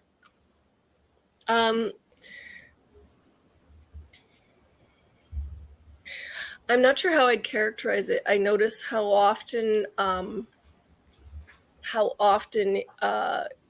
in voices it would come up, the Canadians this, there's definitely a perception of not being as solidly whatever this entity is. Yes, we have Redeemer over here, and we remind them of that, but Calvinists and Michigan and sort of the entire history of the church is founded on American soil, and it's coming out of things that they fought for before we came on the scene. And I'm not even Dutch. So I'm like, yeah. I really feel that sense of long-term, that sense of being established. But what I found interesting when I think about how, tactile process, or how it feels. I don't mean emotions. I mean the tangibleness of it. When Paul was talking about the shift from the original people that founded a lot of these things in Michigan, and that going back to what you were talking about at the beginning about money, which I also agree with Jacob, isn't really just the main. That's not a jumping off point. It's a factor, but there is something about that sense of history having shifted. Something when I look at it, the people, if it's true that the people that are on the progressive side, the woke side, whatever they're labeling it, are the people that were in charge, like at Calvin and stuff, and us, because we're brand new on the scene, Canadians, and don't know any better, or whatever it is. If there's an element of truth to that, I think one of the other really disruptive things, in the sense of how unsettling it is to people, is the fact that now all of a sudden you've got that shift that Paul talked about, where the conservatives tend to be the people who were not in that initial grouping. They're the ones who maybe attended the schools, they've come along after. They're people who've made their decisions after the fact, but they don't fit the box the Canadians have been put into of being very open and liberal. And I'm not even sure if liberal is the same word to use here in Canada as it is in the States. I'm all of this last year has really been like scrambled eggs in the brain, trying to sort out the various labels. There is something in what I see in terms of how I describe the American side of the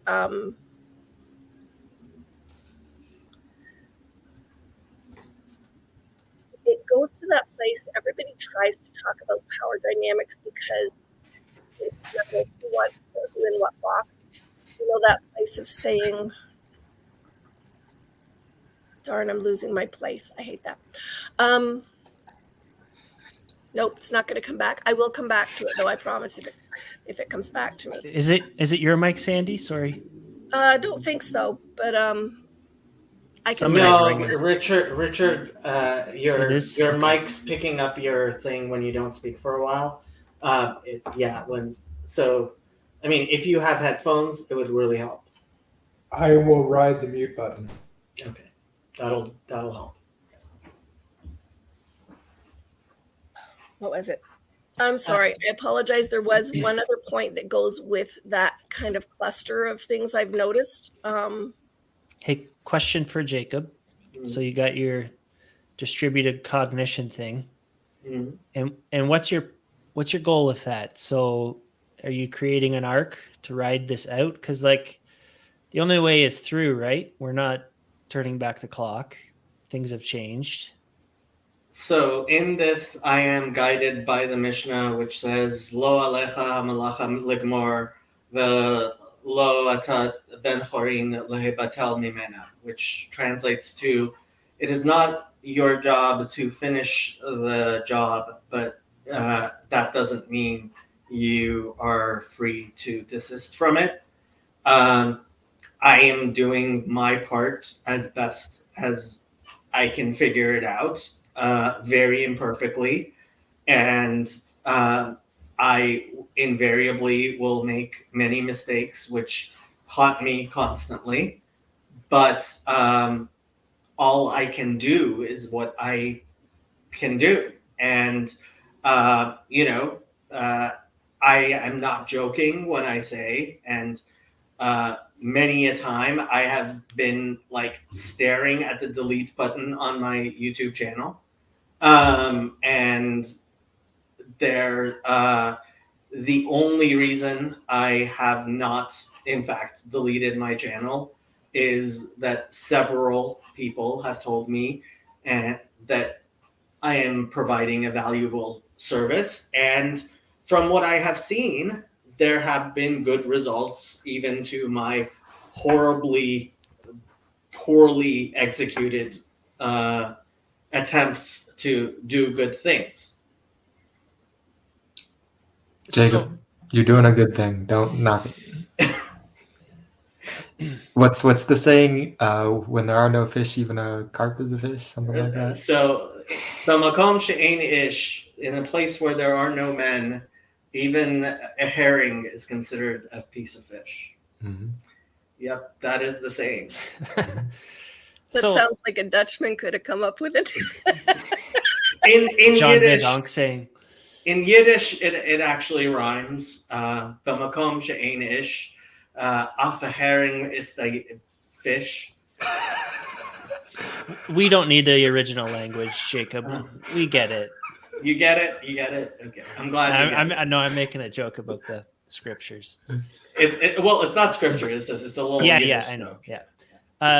So your distributed cognition, does it include people that don't agree with you? I mean, nobody agrees with you 100%. No, it's not distributed cognition if you don't include people who disagree with you. Because I'll just say the reason I say that was it, like watching Synod, it was pretty clear in reading Voices. There's like two completely different realities on the two sides. And so like, where does bridging that gap, like, is that important, or is this like ride this eventual civil war out? And once when you have somebody who's on the gravamen committee crying on the floor of Synod while she is asking a question she knows the answers to, that only points to a place where you are insufficiently processing things as a society. Like, she's on the committee. Like, there's nothing that happens that should be happening at Synod which would cause somebody who's on the committee to cry. But it's existential, Jacob. What do you mean it's existent? Well, you've made the argument that this is existential. Yes, the fact that she's crying is existential. Yes, the fact that she's crying is existential. Yes. Oh, no. I'm not saying the fact that she's crying is existential.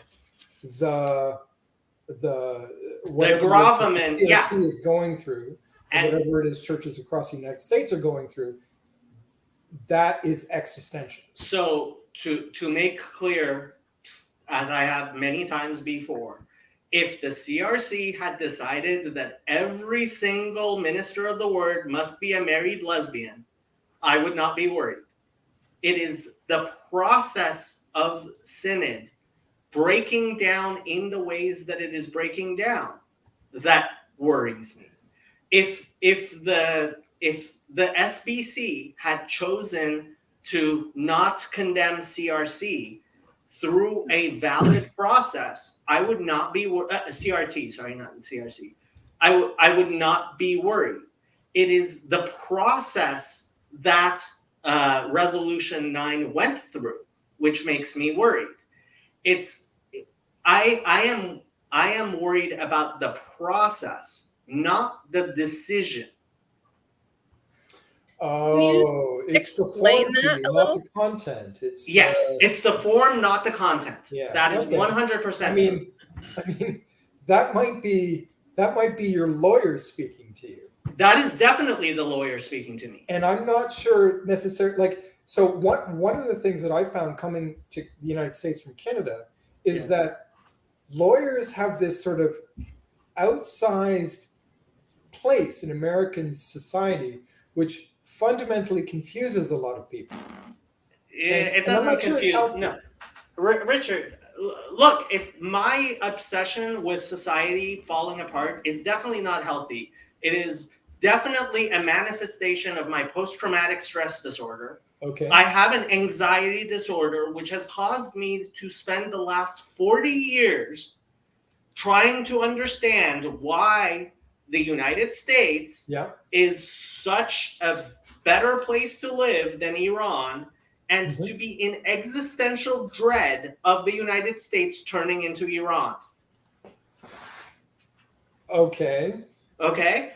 Which caused me to actually go to law school, study public administration, study political science, study all of these things for the past 40 years, and come to the decision over the past 4 years that what is going on right now threatens our society in an existential way, because the processes by which we resolve our problems, our disagreements, have become so corrupted that we are risking civil war. Okay, so this is not meant as a slight or a dig. Mm-hmm. I'm just trying to understand how you're thinking about this. Do you think that your personal experience has placed you closer to the soul of America and put you in a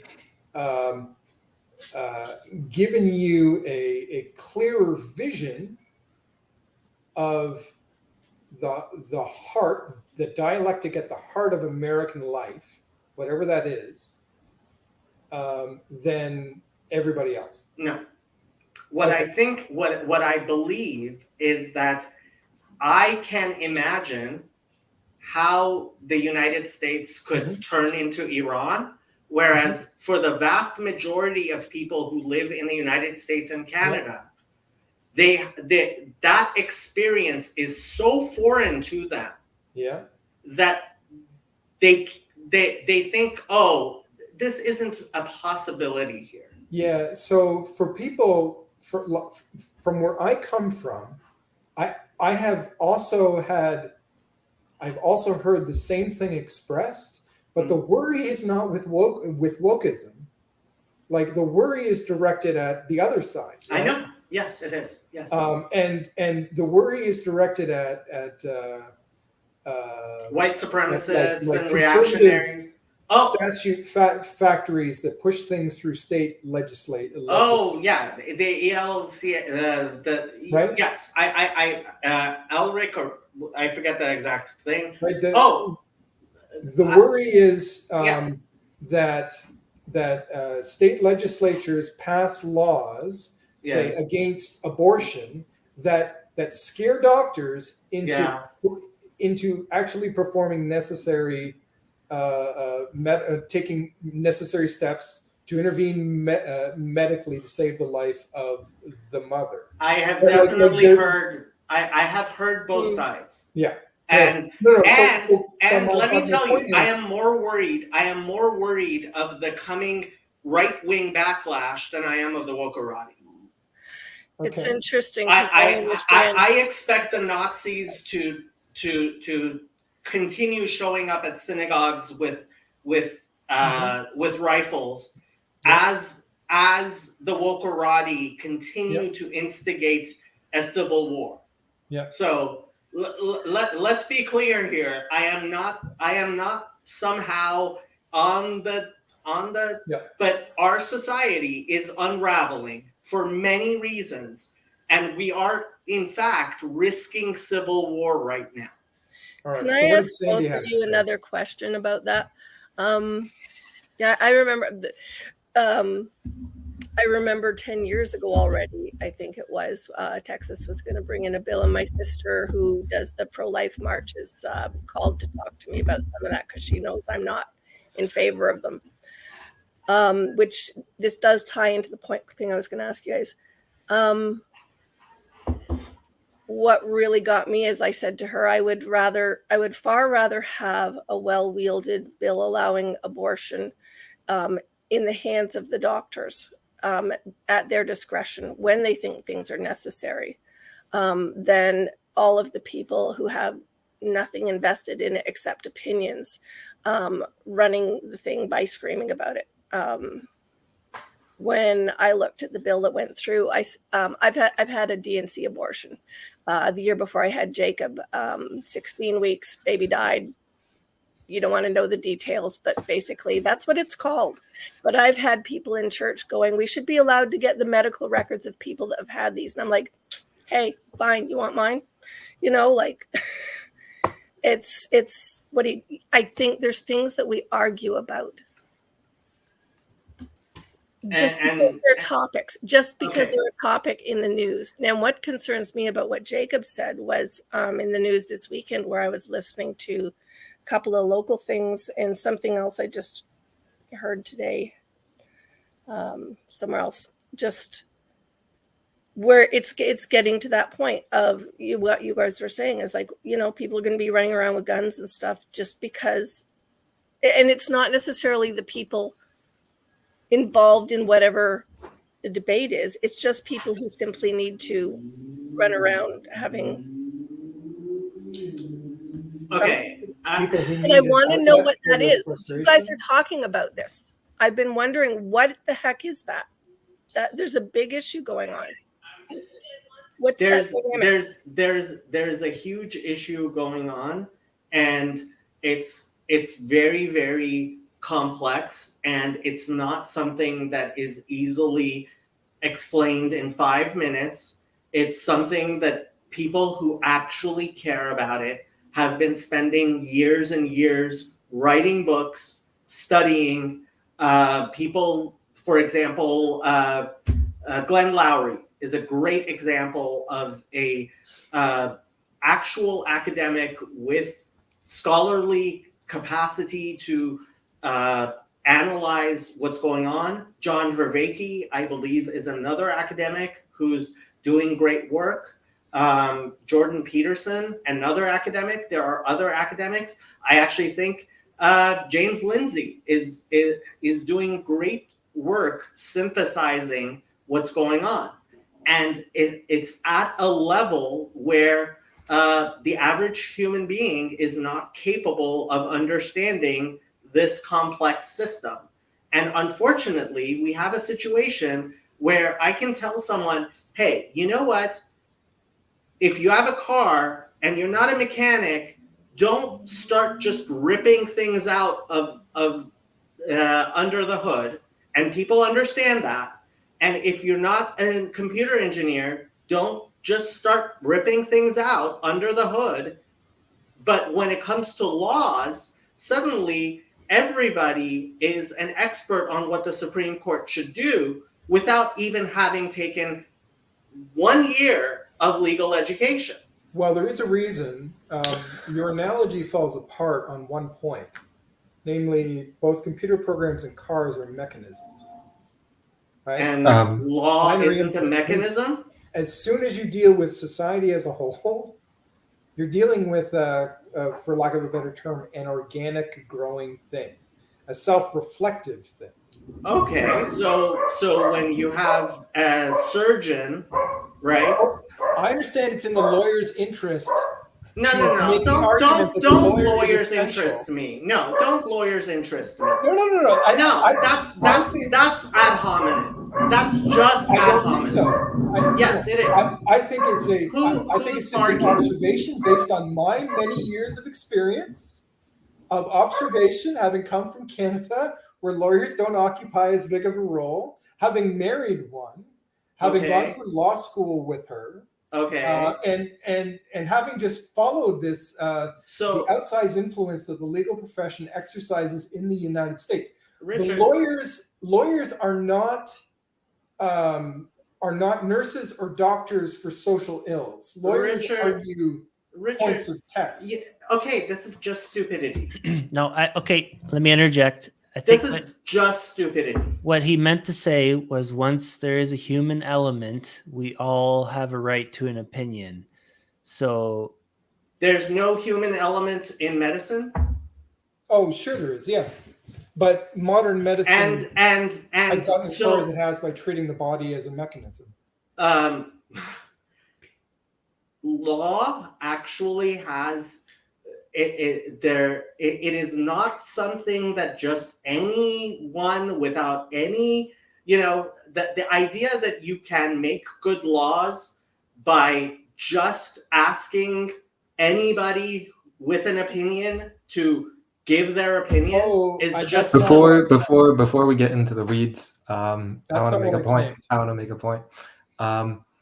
We talked about whatever Vervaeke and Peterson and all these sort of people who are intellectual giants and who are pointing out things that are very wrong in the culture.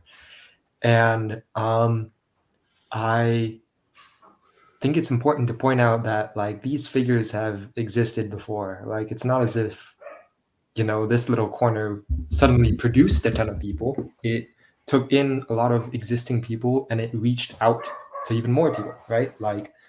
Peterson has his interviews series with Douglas Murray and with Vervaeke and with Pajot and with all of that.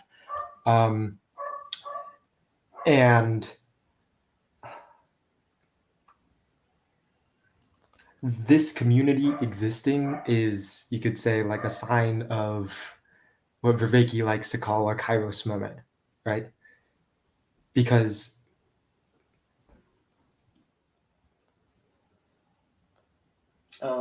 he got interrupted by parentage. So nice to be a teenager. But he makes a very good point. There are lots of very smart people who are involved in trying to figure out what's going on. And when John Vervaeke says, as he has, that we are at risk of we are risking something on the order of the Bronze Age collapse, I think he is correct. I think it's a sign of the times that we are distinct enough to be a community. Right? It's not as if these figures are reaching out to society in general anymore. We are having conferences with just this community now. Yeah, the formation of this community, I mean, it's one of the things I'm hopeful about. Mm-hmm. Yeah, it's great, but it came out of a not so great place.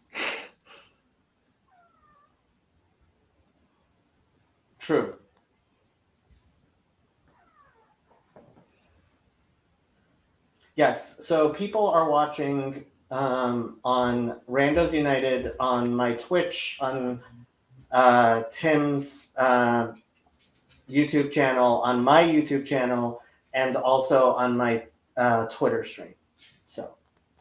So Can I ask a question? Sorry to beleaguer this point, Jacob, but how important do you think it is to bridge that divide of two sides, like not even being able to communicate? Oh, I would love to see Synod actually, like, there's many ways in which Synod could actually start functioning. One of the ways they could start functioning is by actually having conversations and clarifying things between synods. There's lots of lessons to be learned, but what I have discovered is that Protestant culture is really, really bad at forming good systems and hierarchies and having conversations. So this sounds a lot like form and not content. Yes. I keep on saying this is all about form, zero about content. It is against my religion to get involved in the content of your religion. So this is, your suggestions are abstract and you're not actually getting No, they're not abstract at all. You're not getting to how people are going to implement them, right? Like you have to persuade people in the right positions to implement them. And Correct. That's where the form and content come together. Form and content always eventually come together. Yeah. But what my suggestions, like all I am suggesting is that instead of going and hiding behind whatever rock he's hiding under, that Paul de Vries stand out and start talking to people and explaining what happened. So you're really saying the politics are broken, sort of? Yes, that is exactly what I'm saying. The system is broken. How do you know that there's not like major conversations happening behind the scenes? I'm sure there are major conversations happening behind the scenes. Yeah, so that's the problem. What's that? That's the problem. Well, so for it's a synod. It's a synod. It's not some. It's not some back room. The sausage is being made in some back synod room. Is done. And then synod is synod. Yeah, right. Synod is the done. problem. People are gonna organize themselves for synod next year. Right. And those conversations are happening now. And they will happen for the rest of the year. People have all gone into their individual corners, and they're going to come back next year and punch below the belt again. So that's how things are. Like, well, okay, so, you are imputing motive. Right. Is that style of conversation a CRC thing, Richard and Phlebas? Like, when you look at the things that people would say at the synods about, well, everybody's had time to process this. It's because they create these little packets of how you're supposed to have a dialogue about them, and they ship them off to all the individual churches, and they expect them all to have stuff discussed and processed and collected up and bring it back with all the next year's reps or however that goes. I mean, that's way oversimplified, but there's a real pattern there's a very distinctive pattern to how conversations are labeled and run. I am a little thing there because that's what I see. Yeah, I'm a little torn between you almost feel like you should send the professionals because we have some real issues now, and maybe that would result in better conversations, but I'm not sure. People going to their corners and then coming back to fights at Synod for a week, and then people filibustering and like what needs to be happening is there needs to be actual transparent process and processing that is transparent, and so people don't end up crying on the floor of Synod next year. It's exactly what happened at Chalcedon. So which body? I'm not joking. No, I believe Which body you. is going to be empowered to implement this? Implement what? What you're suggesting? The discussion? Yeah. I'm implementing it as we speak. What do you think you're doing here? Well, I mean, this is public, but Yes. the CSC is not within your jurisdiction. Oh, apparently I it cease is. to be a member. Apparently No. it is. No, it's not. No. This is This is the discussion actually happening out loud in public. Yes. so it is. Trey and Andrew, are you guys members of the CRC? No, I grew No. up Protestant. And Sandy, do you still attend a CRC? Sorry, lost my cursor. Yes-ish. I Yes. work every single weekend. So actually, Jacob and Andrew and a few other people have been suggesting I take in the Catholic Church down the road because I've got like about seven options of, well, I get to go every 6 to 8 weeks. Okay. So I'm kind of like, yes-ish. Oh, what's Okay. next, Sandy? You gonna go Coptic? Well, I might. But So I I don't want to wonder. have any I little- wonder if part of the dissolution of our society and the profound divides that mark our society. I wonder if part of that is the fact that people think that they can just step into other No, it's the people's- opposite. It's the other absolute people's opposite. places No. and It's tell them the how to order absolute themselves. opposite. You just said the dissolution of our society is in fact everybody going into their own little space and not being atomistic and not being involved in what but other people so- are doing. So yeah, like it's a dialectic, right? We retreat into our corners, but then we plug into like a universal mind and we debate over the one thing that everybody ought to be debating, rather than focusing on the mediating institutions in our own lived communities, right? I live north of DC. Right. I have no connection to the community that I live in. I go to the grocery stores and I attend a local church. And before attending that local church, I was not plugged in at all. I did not know my neighbors. I was not participant in any sort of local community or organizations. What I did do was I consumed news, right? Enormous amounts of political news, especially during the Trump years. And it was as if I was living in my house and an extension of that house was Congress. Right? It was very real to me what Congress was doing, but it wasn't very real to me what the Odenton Fire Department was doing with the kids from the local school. You are right? 100% correct. So when you said LARPing, you were projecting. Yeah. Well, no, both. No. So everyone is doing it, right? So I'm admitting. Yeah. I saw that in myself in the years prior to the pandemic, and then the pandemic destroyed me. Yeah. And I kind of had this eye-opening moment. Okay, but Richard, that's come to Jesus moment, as Christian would say. Maybe a come to the law moment, as a Jew might characterize it. I don't know. Come to Sinai. Yeah. I come to Sinai. Okay. But Richard, what I want to make clear is this isn't me just watching a spectator sport as if like it doesn't matter. There's a reason why I am so involved in the conversation of the CRC that you felt it necessary to engage with me. Like I am not sticking my nose in something where in a place where I have no stake whatsoever. Mm-hmm.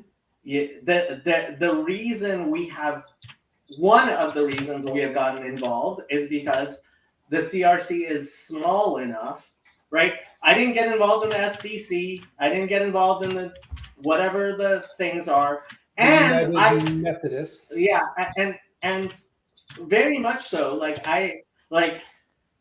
If you want to push on Jacob, what are you doing here? Like, it's against my religion to get involved in your religion.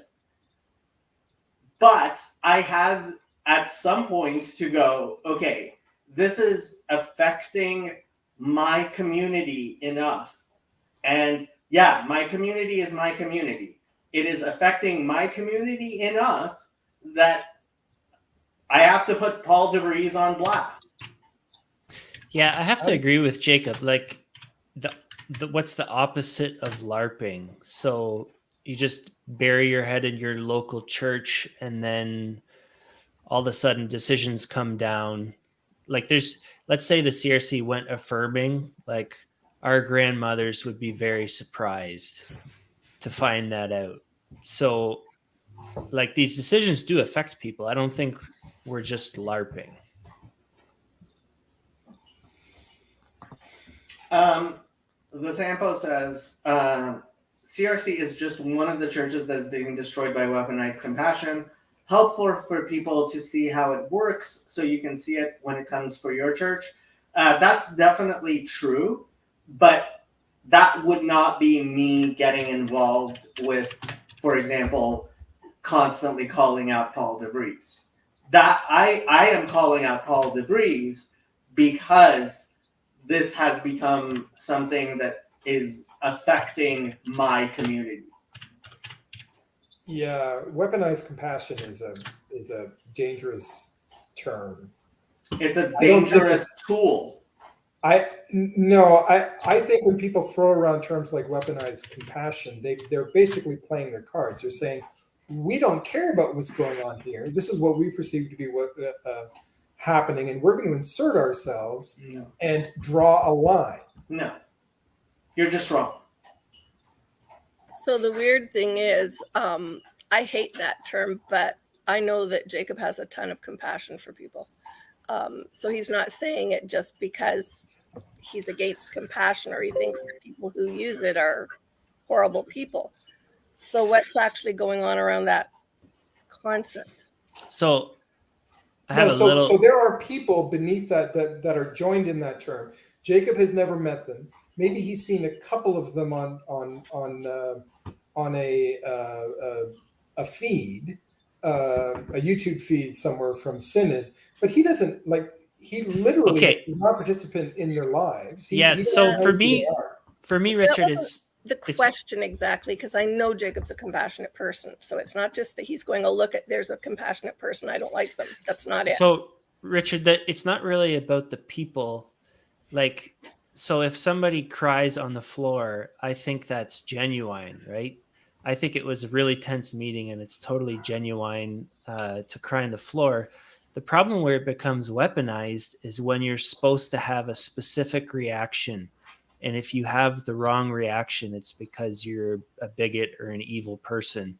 So the emotion becomes like a genuine emotion. And then there's another. But then there's another step. Another step. Let's talk specifically. Can I finish? There is another step to it where it does become weaponized, where you decide to put your tears on CNN. That is weaponizing compassion.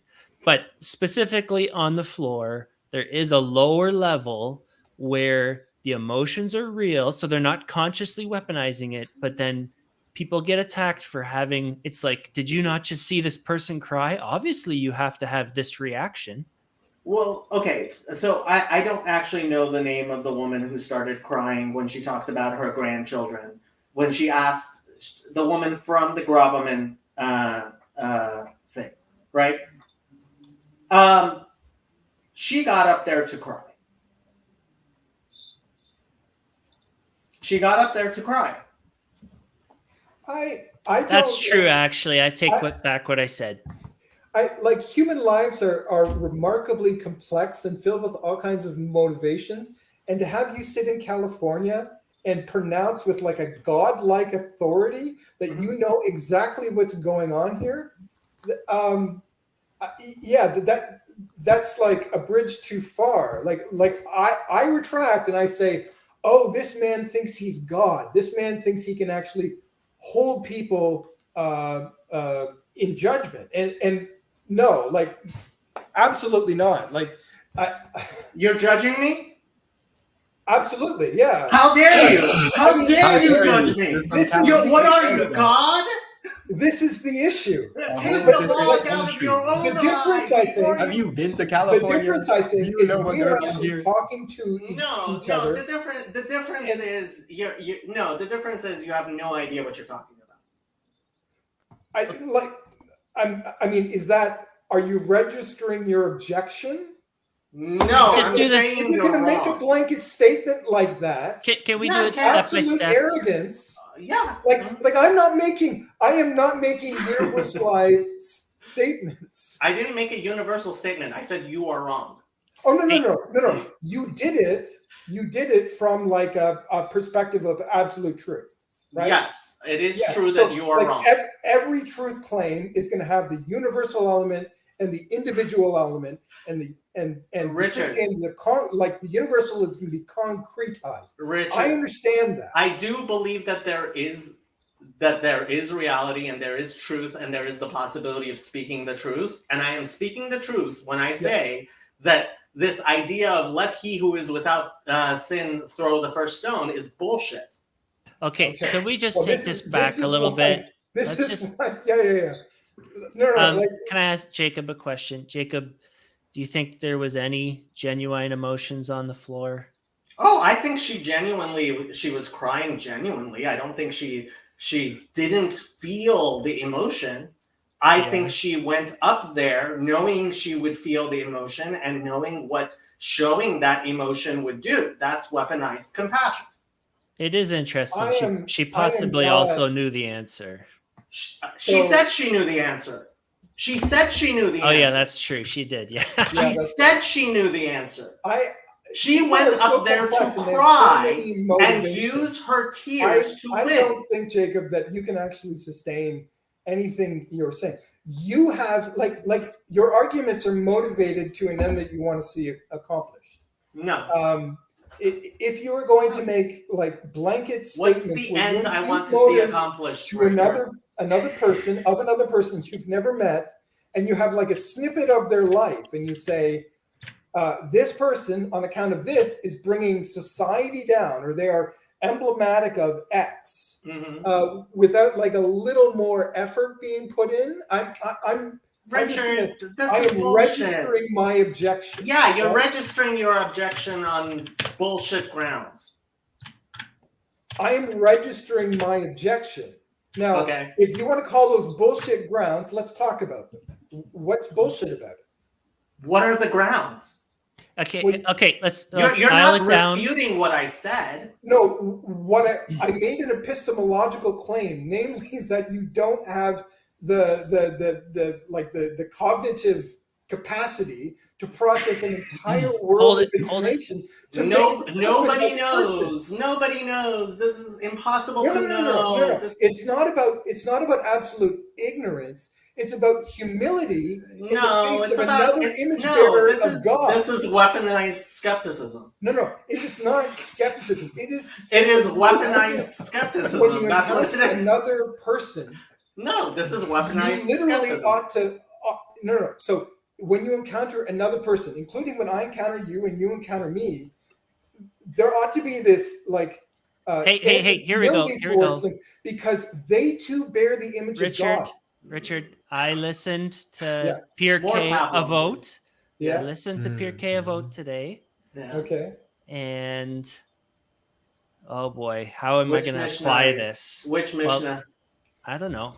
So Vector I just- has Wait, Richard, Okay. you've talked enough. No. So hold on.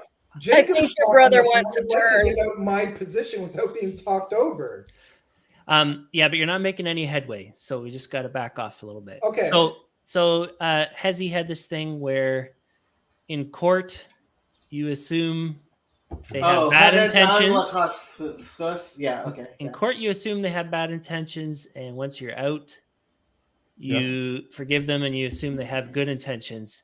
Yeah. And synod is kind of a political body and a court, and I'm leaning towards Jacob, but I want to bring Sandy in because she's kind of heard, and she also doesn't like the term.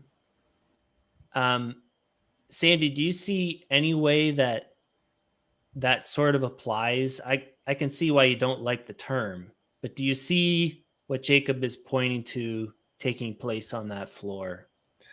What I was going to ask about it is when I first heard them talking about weaponized compassion, it sounds like they're saying compassion itself is being used as a weapon, but when they the more they talked and the more they started tugging on it, the more it sounded like compassion is put out there to create a vision that something else is a weapon, not the compassion itself. And so I'm wanting some clarity on that. Yeah, I don't think compassion is bad. Pathos is bad, logos is good. This is one of the reasons. So you cannot, like, when we are actually processing things as a group, right? Yes, individually you need to have pathos, right? With individuals. But there's a reason why we have courts of law, why we have things like synods. There's a reason we have fora where we remove pathos in order to make decisions through logos. And this is the foundation of all Western society.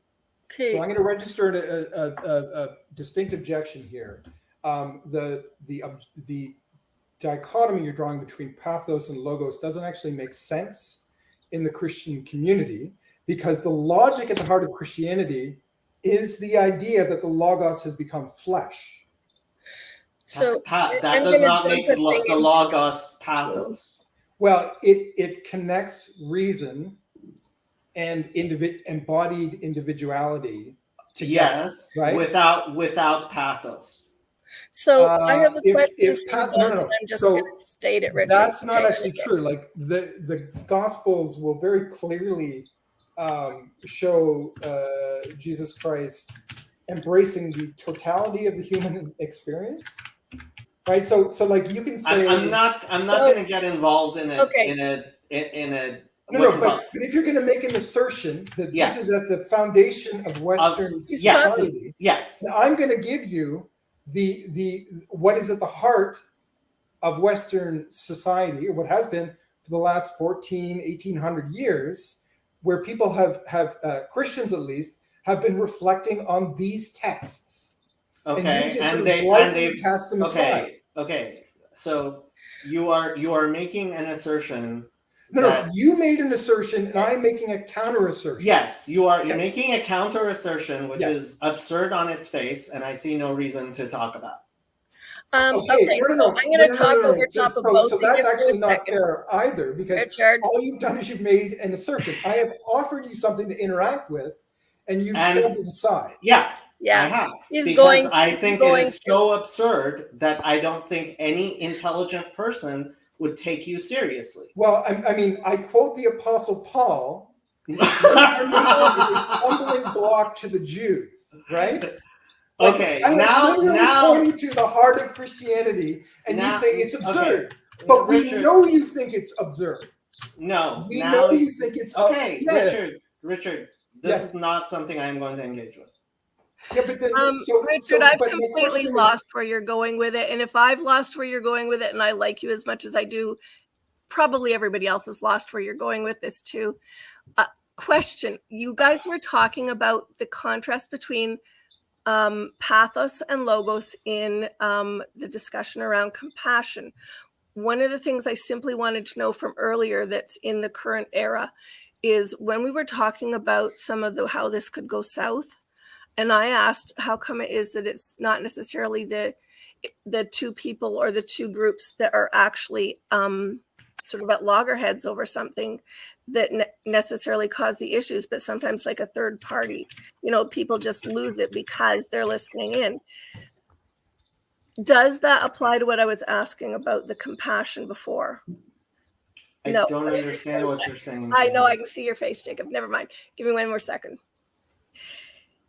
So basically. No. So explain to me what you mean by third parties. Well, you mean me as a third party? No, I was thinking about earlier when you guys were deciding which example to go with, and you were talking about how you had this concern about a potential civil war or something where it's not just one issue, the entire civilization could crumble, that kind of thing where there's a whole lot of third right party. Because I think what's going on in the CRC is that people are deliberately causing these wars in the CRC in an attempt to destroy it. So that's absurd on its face. Like, you could not know that. The wokes have no stake in the CRC, and yet they're clearly influencing.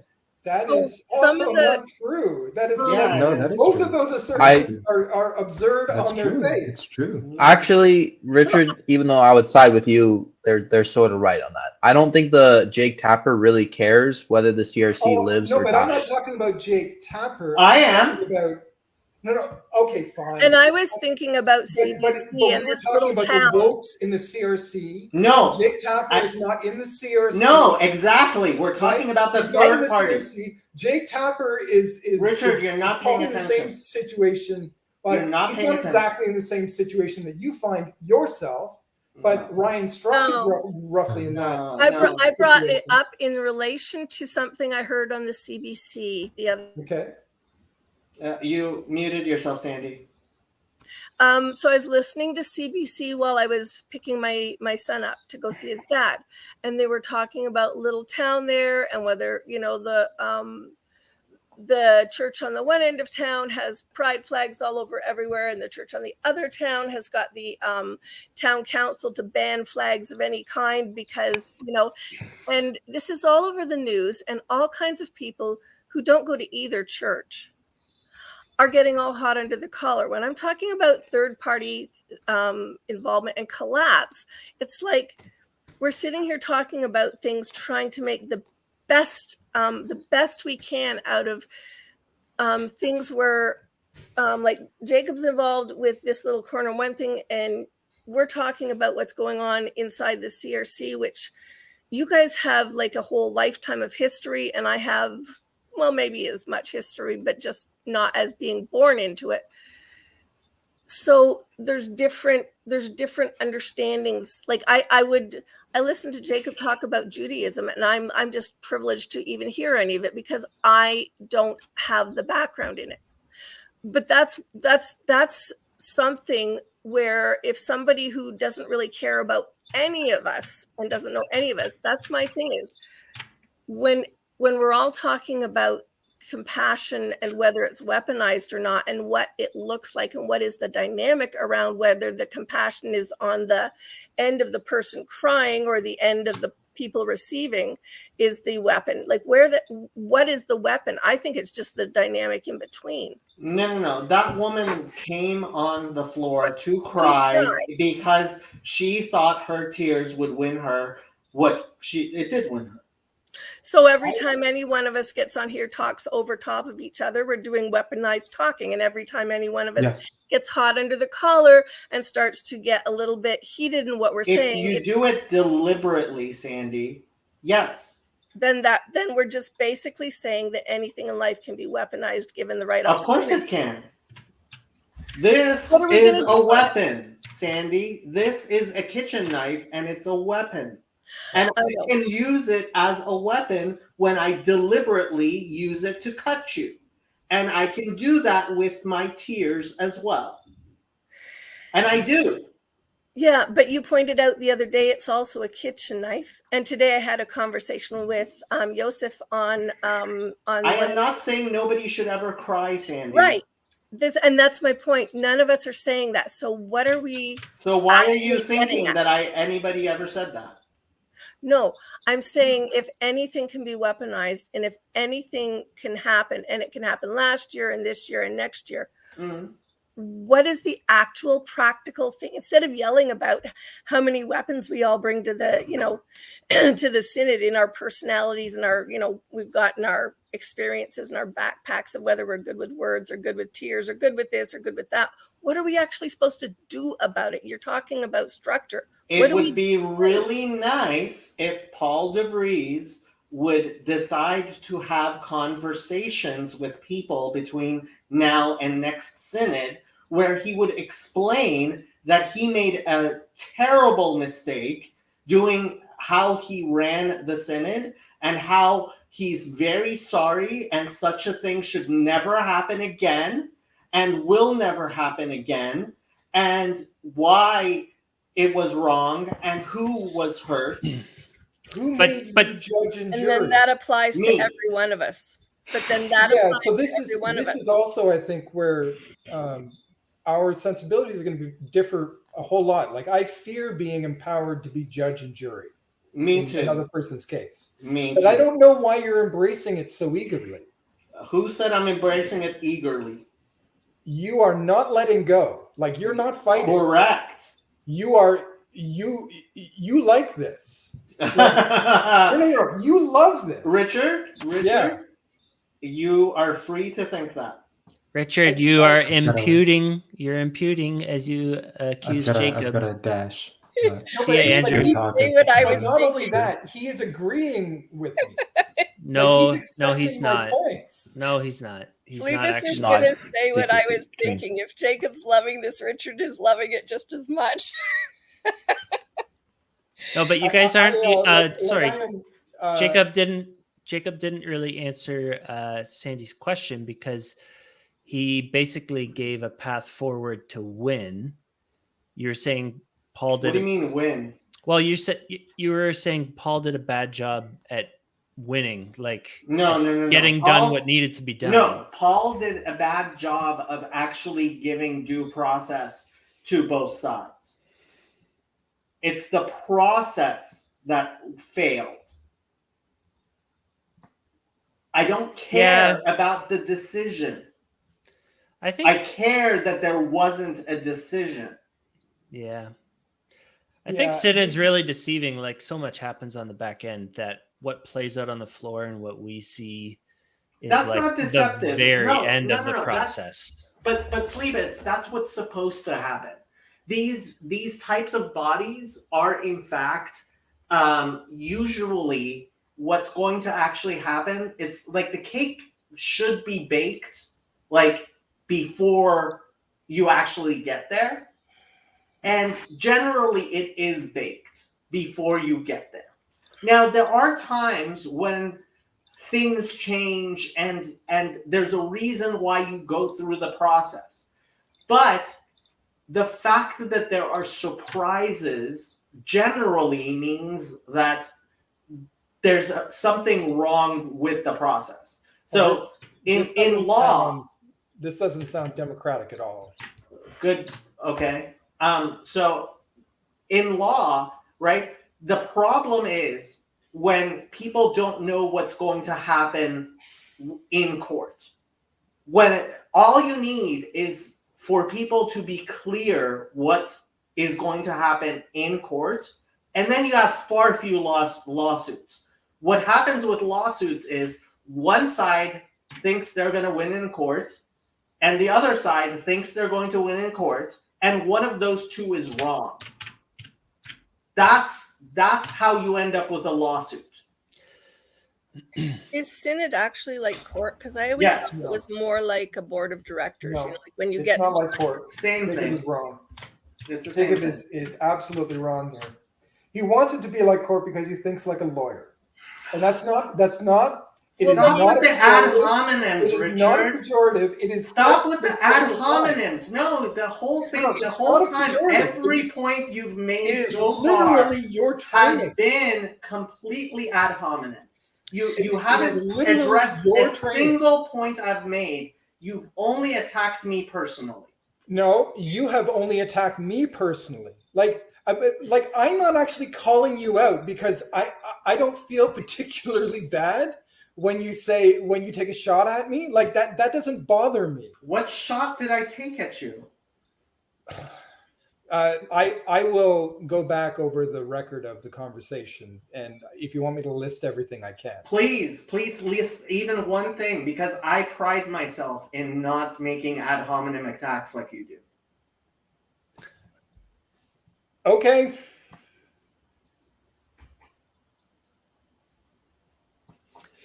It's not an ad hominem attack, though. Like I'm making an observation. I made the point you distinguish between form and content, and you said yes, right? So in my mind, what you've just said is I am interested in how people interact. I don't really care that they interact. It's against my religion to get involved in your religion. Well, but if you're talking about form, you're getting involved, right? Like you're literally telling people how to do things.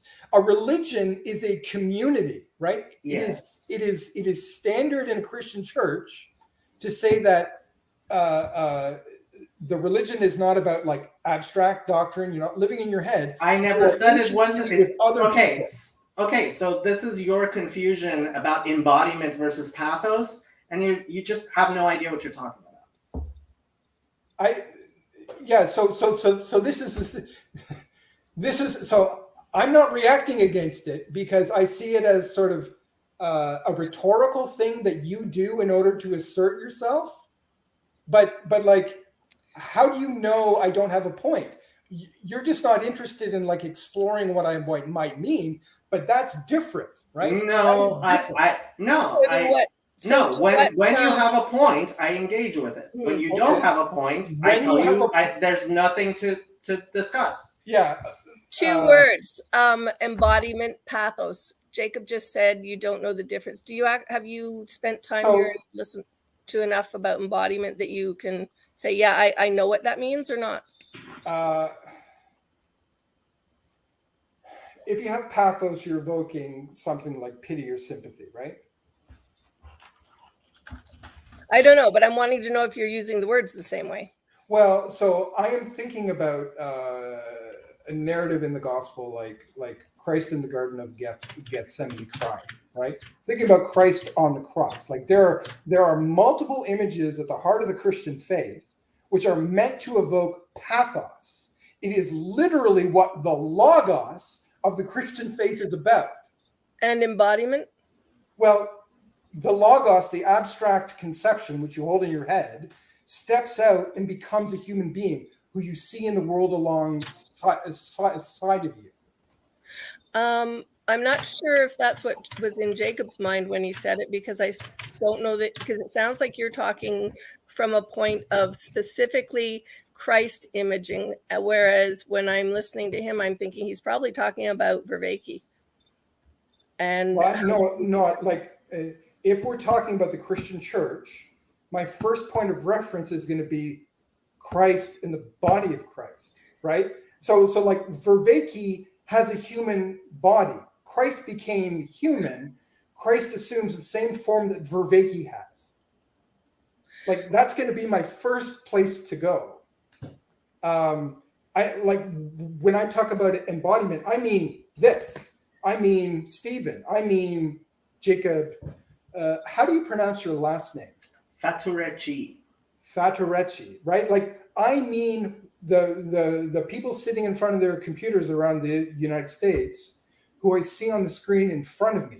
I mean actual bodies. I don't principally mean like an idea about bodies. I mean this body that is talking and has ideas. Right? Okay. I mean the body that I believe God assumed when he became human. Pretty sure that wasn't the topic Jacob brought up. What do you mean? Logos versus pathos is a question of how you decide things. But when you use the word logos, yes, and you invoke it as a principle which governs, like, let's say, conversation or interaction. Yes. Right? I say, oh yeah, that's logos. That's how the Greeks used it. That's how the Gospel of John uses it. Right. The Gospel of John makes this point that the logos becomes flesh. Right? Flesh, not pathos. Talks to us as a person. Okay. Yes. That is completely different from talking about pathos. No, because this logos that became flesh has, as part of becoming human, embodying the full range of human emotions, experiencing the full range of human experience. Logos literally embraces the whole of it, right? It is not set aside from pathos and set aside from all of this other stuff that goes on in human life. Richard, this is going somewhere where I simply don't care to continue. Yeah, and this is why I'm pressing the point. Like, what are you doing calling Paul Vanderklay out? Right? Like, you don't actually care. Like, you don't actually care to get involved in the nature of a discussion in a Christian church. You want to assert this. No, Richard. I think it was structure and related to a process around a system, not about what you're talking about, Richard. No, but all systems are mediated through people, right? Like there's systems are abstractions until they're embodied. Okay, I gotta go. I think synod happened the way it was supposed to happen. It was all providence. Double predestined. And yeah, it'll work out for the best. All right, see you guys.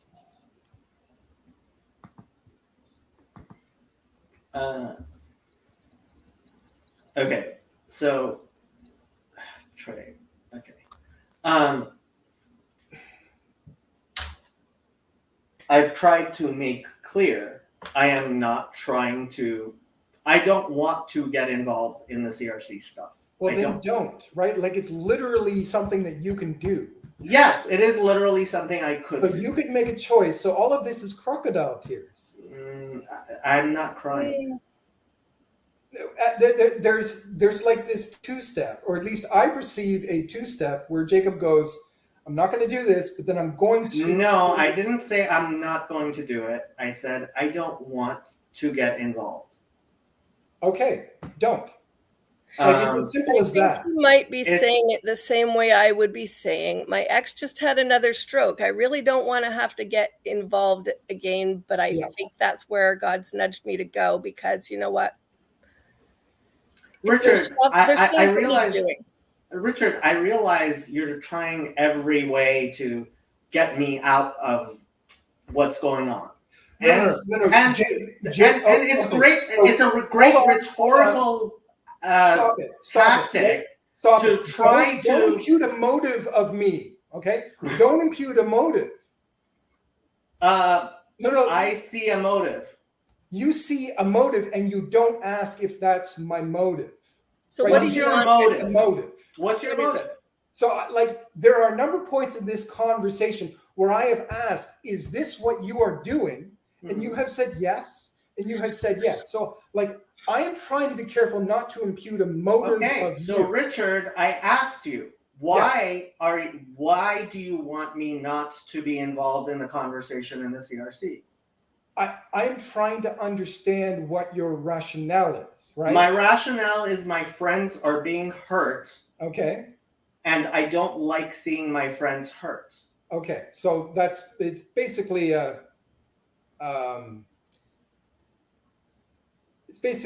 tribal thing. Yeah, I was gonna say community is very important. Community thing is okay. Fine, you can call it tribal if you like. Well, tribal in the kind of expansive way that we would use it today, to mean sort of ideological partners across numerous different community barriers. Right? Like, but I guess the one thing I haven't really appreciated here is that I have worked, like, from my perspective, right? And you may disagree with this, but this is how I'm thinking of my own participation in the conversation tonight. From my perspective, I have worked my ass off to understand you, and I have actually, like, led and come out with sort of constructive ways that I think about this, and I have put them out there for you to interact with, and you have said to me, talk to the hand, I don't give a shit, right? And I, like, from me, I am working, like I am working to communicate. Richard, if I didn't want you if I wanted to say talk to the hand, you're on my platform. So what you're saying is bullshit. But there are any number of times where you've said, I don't care. Right? Like you're not. Yeah.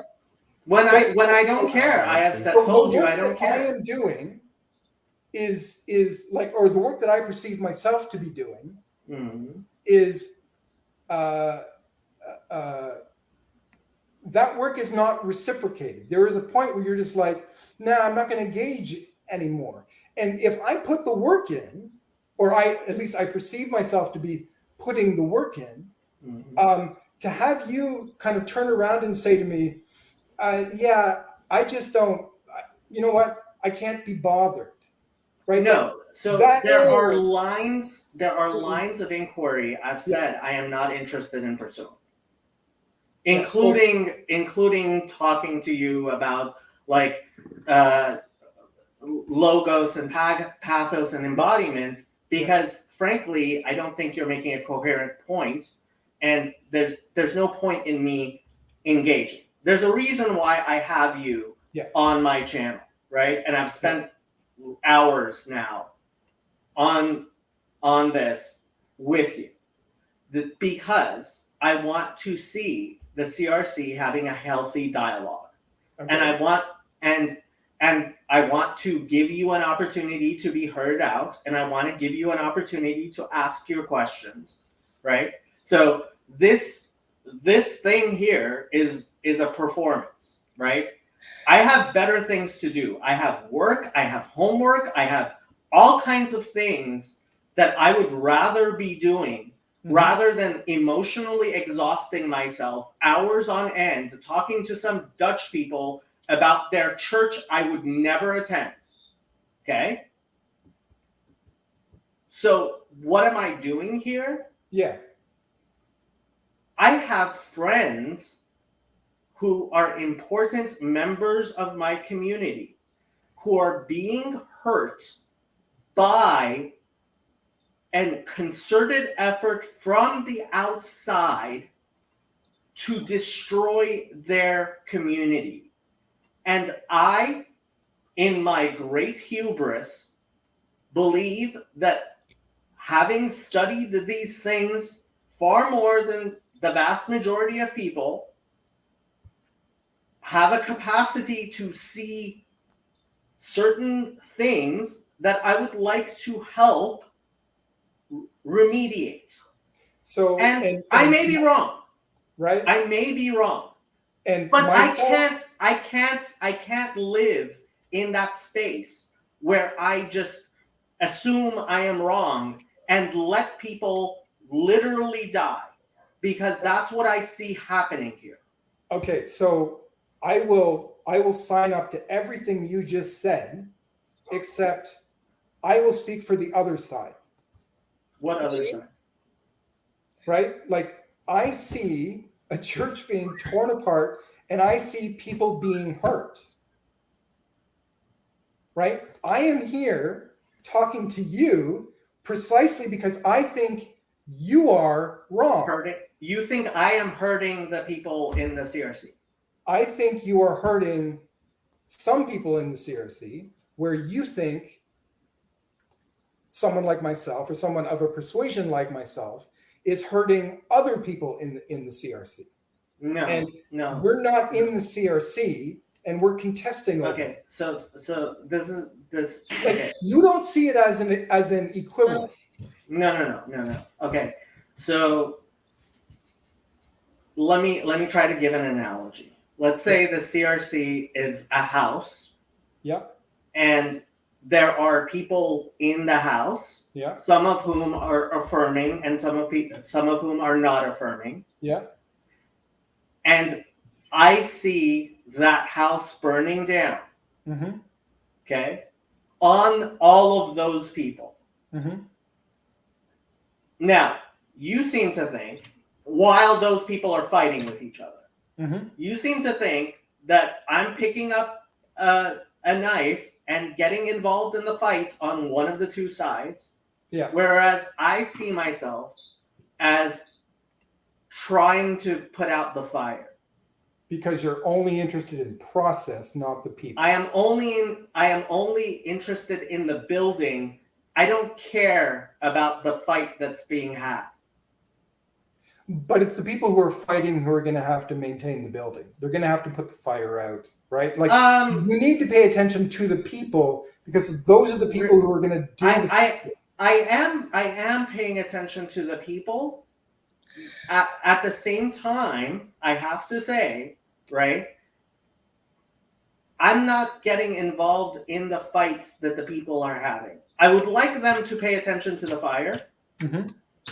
But I see a fire, and that is the only reason I am getting involved, because when their house burns down, that fire is going to spread to the neighbors. All right. So I am concerned about the fire, not the fight. What is your third person's perspective? What is my what? What is Sandy's third person perspective? You're kind of outside of this debate here. Oh, I wasn't labeling Jacob that way, or me. Oh, you mean me? Okay. Yeah. I was actually listening to both of you and thinking that makes a lot of sense, and it makes sense in terms of having talked about it in relation to the corner and some of how Vervaeke sees things, because it reminds me very much of two different things. When I was going, just about the time we were heading to divorce, my ex and me, the pastor used the burning house analogy on a situation we were in and said, you know, if your house is burning around you, what are you going to do? And I didn't understand the question, so I made the wrong choice. And that happens with people. And the other thing was, when I was in U of T, I took cognitive psychology and was having a hard time with it. And my ex, who is a carpentry contractor, said the first thing you have to do is understand what the structure is. You cannot do anything with the facts until you have established the structure. And that's what I hear Jacob saying in the analogy he gave. A house divided will not stand.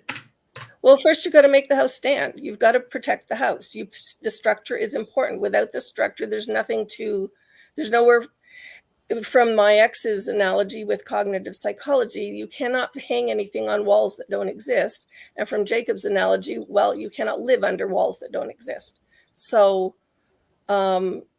obviously, I'm listening to this going, yeah, the structure is vitally important. And if the structure is the process, and if the structure is trying to figure out how to stop a fire from, annihilating whatever is already there or should be there, then I think the fire is what deserves attention. I'm not sure I'm clear what the fire is completely, but I do agree that's what gets attention. And that's why I think I keep telling people in voices, I'm probably going to manage to make both sides hate me. Only I haven't yet, because I'm going to drive them both nuts.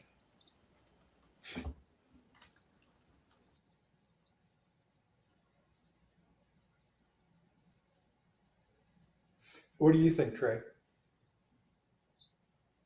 Like, about this whole conversation and situation? Sure. How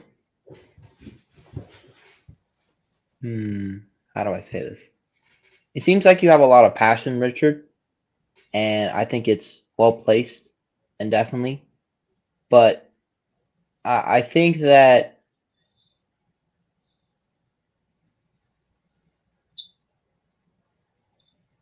again, we don't have a Jacob problem. We had a Richard problem, respectfully. Not saying that you're not placed correctly, but it does seem that that there could be a mismatch in your views and in this place. Not saying that you don't have a place, but I think everyone has to earn their place. Not trying to be offensive or anything, but oh no. So that actually makes sense. Okay. I would highly suggest getting to know John Vervaeke and his work better, because Vervaeke has arrived at what he thinks is the problem with our society unraveling from a much more sympathetic view than mine. He is, after all, a Canadian from University of Toronto, and he's very obviously left-wing, liberal, right? And I think,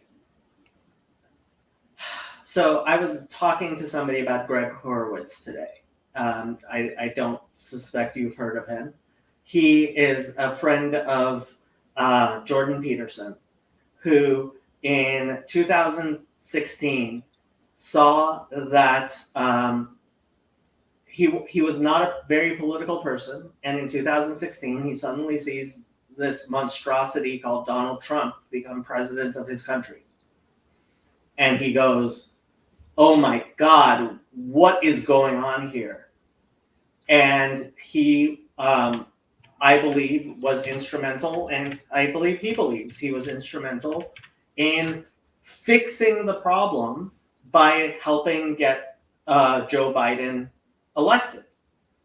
And my frustration with him is that I sincerely believe he is a smart, competent person who was well-intentioned. But he walked into a very, very complicated situation that he was a complete foreigner of, and he meddled. Now, it's very easy to make that accusation at anyone, because anytime you're talking about a complicated situation, right, you have to think, like, who are you? One of my rabbis once gave this analogy, and I loved it. He said, you should never go around with a knife cutting people up and cutting their hearts out, unless you're a surgeon. And the difference between a surgeon and a murderer is not simply their intent. Like, if without any medical training, I went around and started doing heart surgery on people, I would be a murderer just as well as any other murderer, right? But there are surgeons in the world, and the easiest path would be for me to, like, get on with my life and not get involved with this.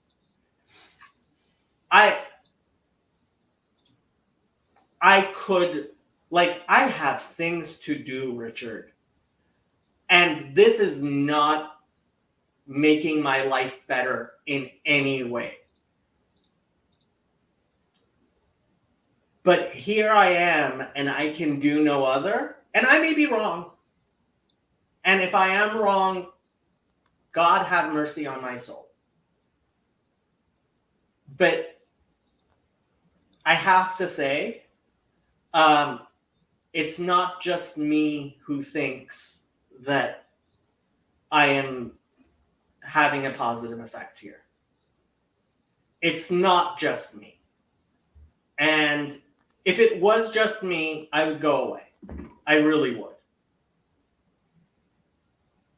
It would be so much easier than what I'm doing now.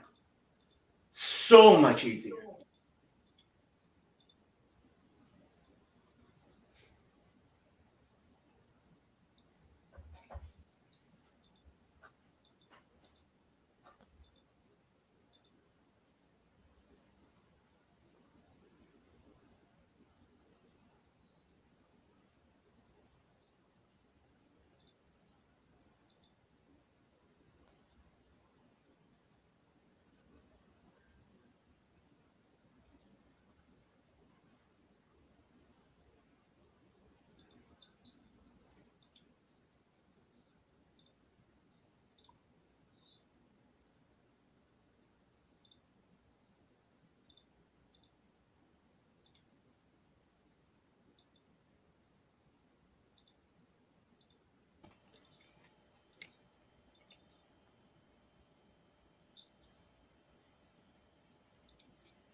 Great Bible study, guys.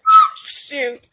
I was just waiting for Jacob to say, well, Bible study's over. Somebody has to pray. And I'm like, don't think that. Don't think that. Thanks, Ben. Can you highlight? There we go. That's the better one.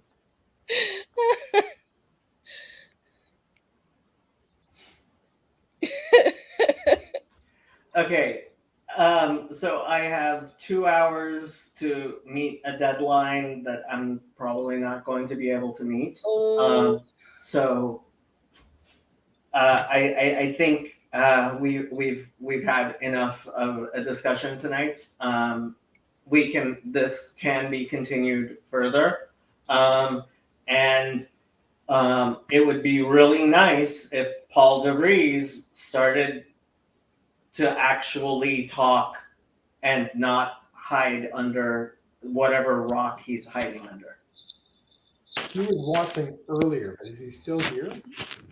Was he Oh, watching Paul Vanderklay was. Paul sorry, DeVries, yeah. I Paul don't DeVries. know. Yeah, Yeah. I don't know.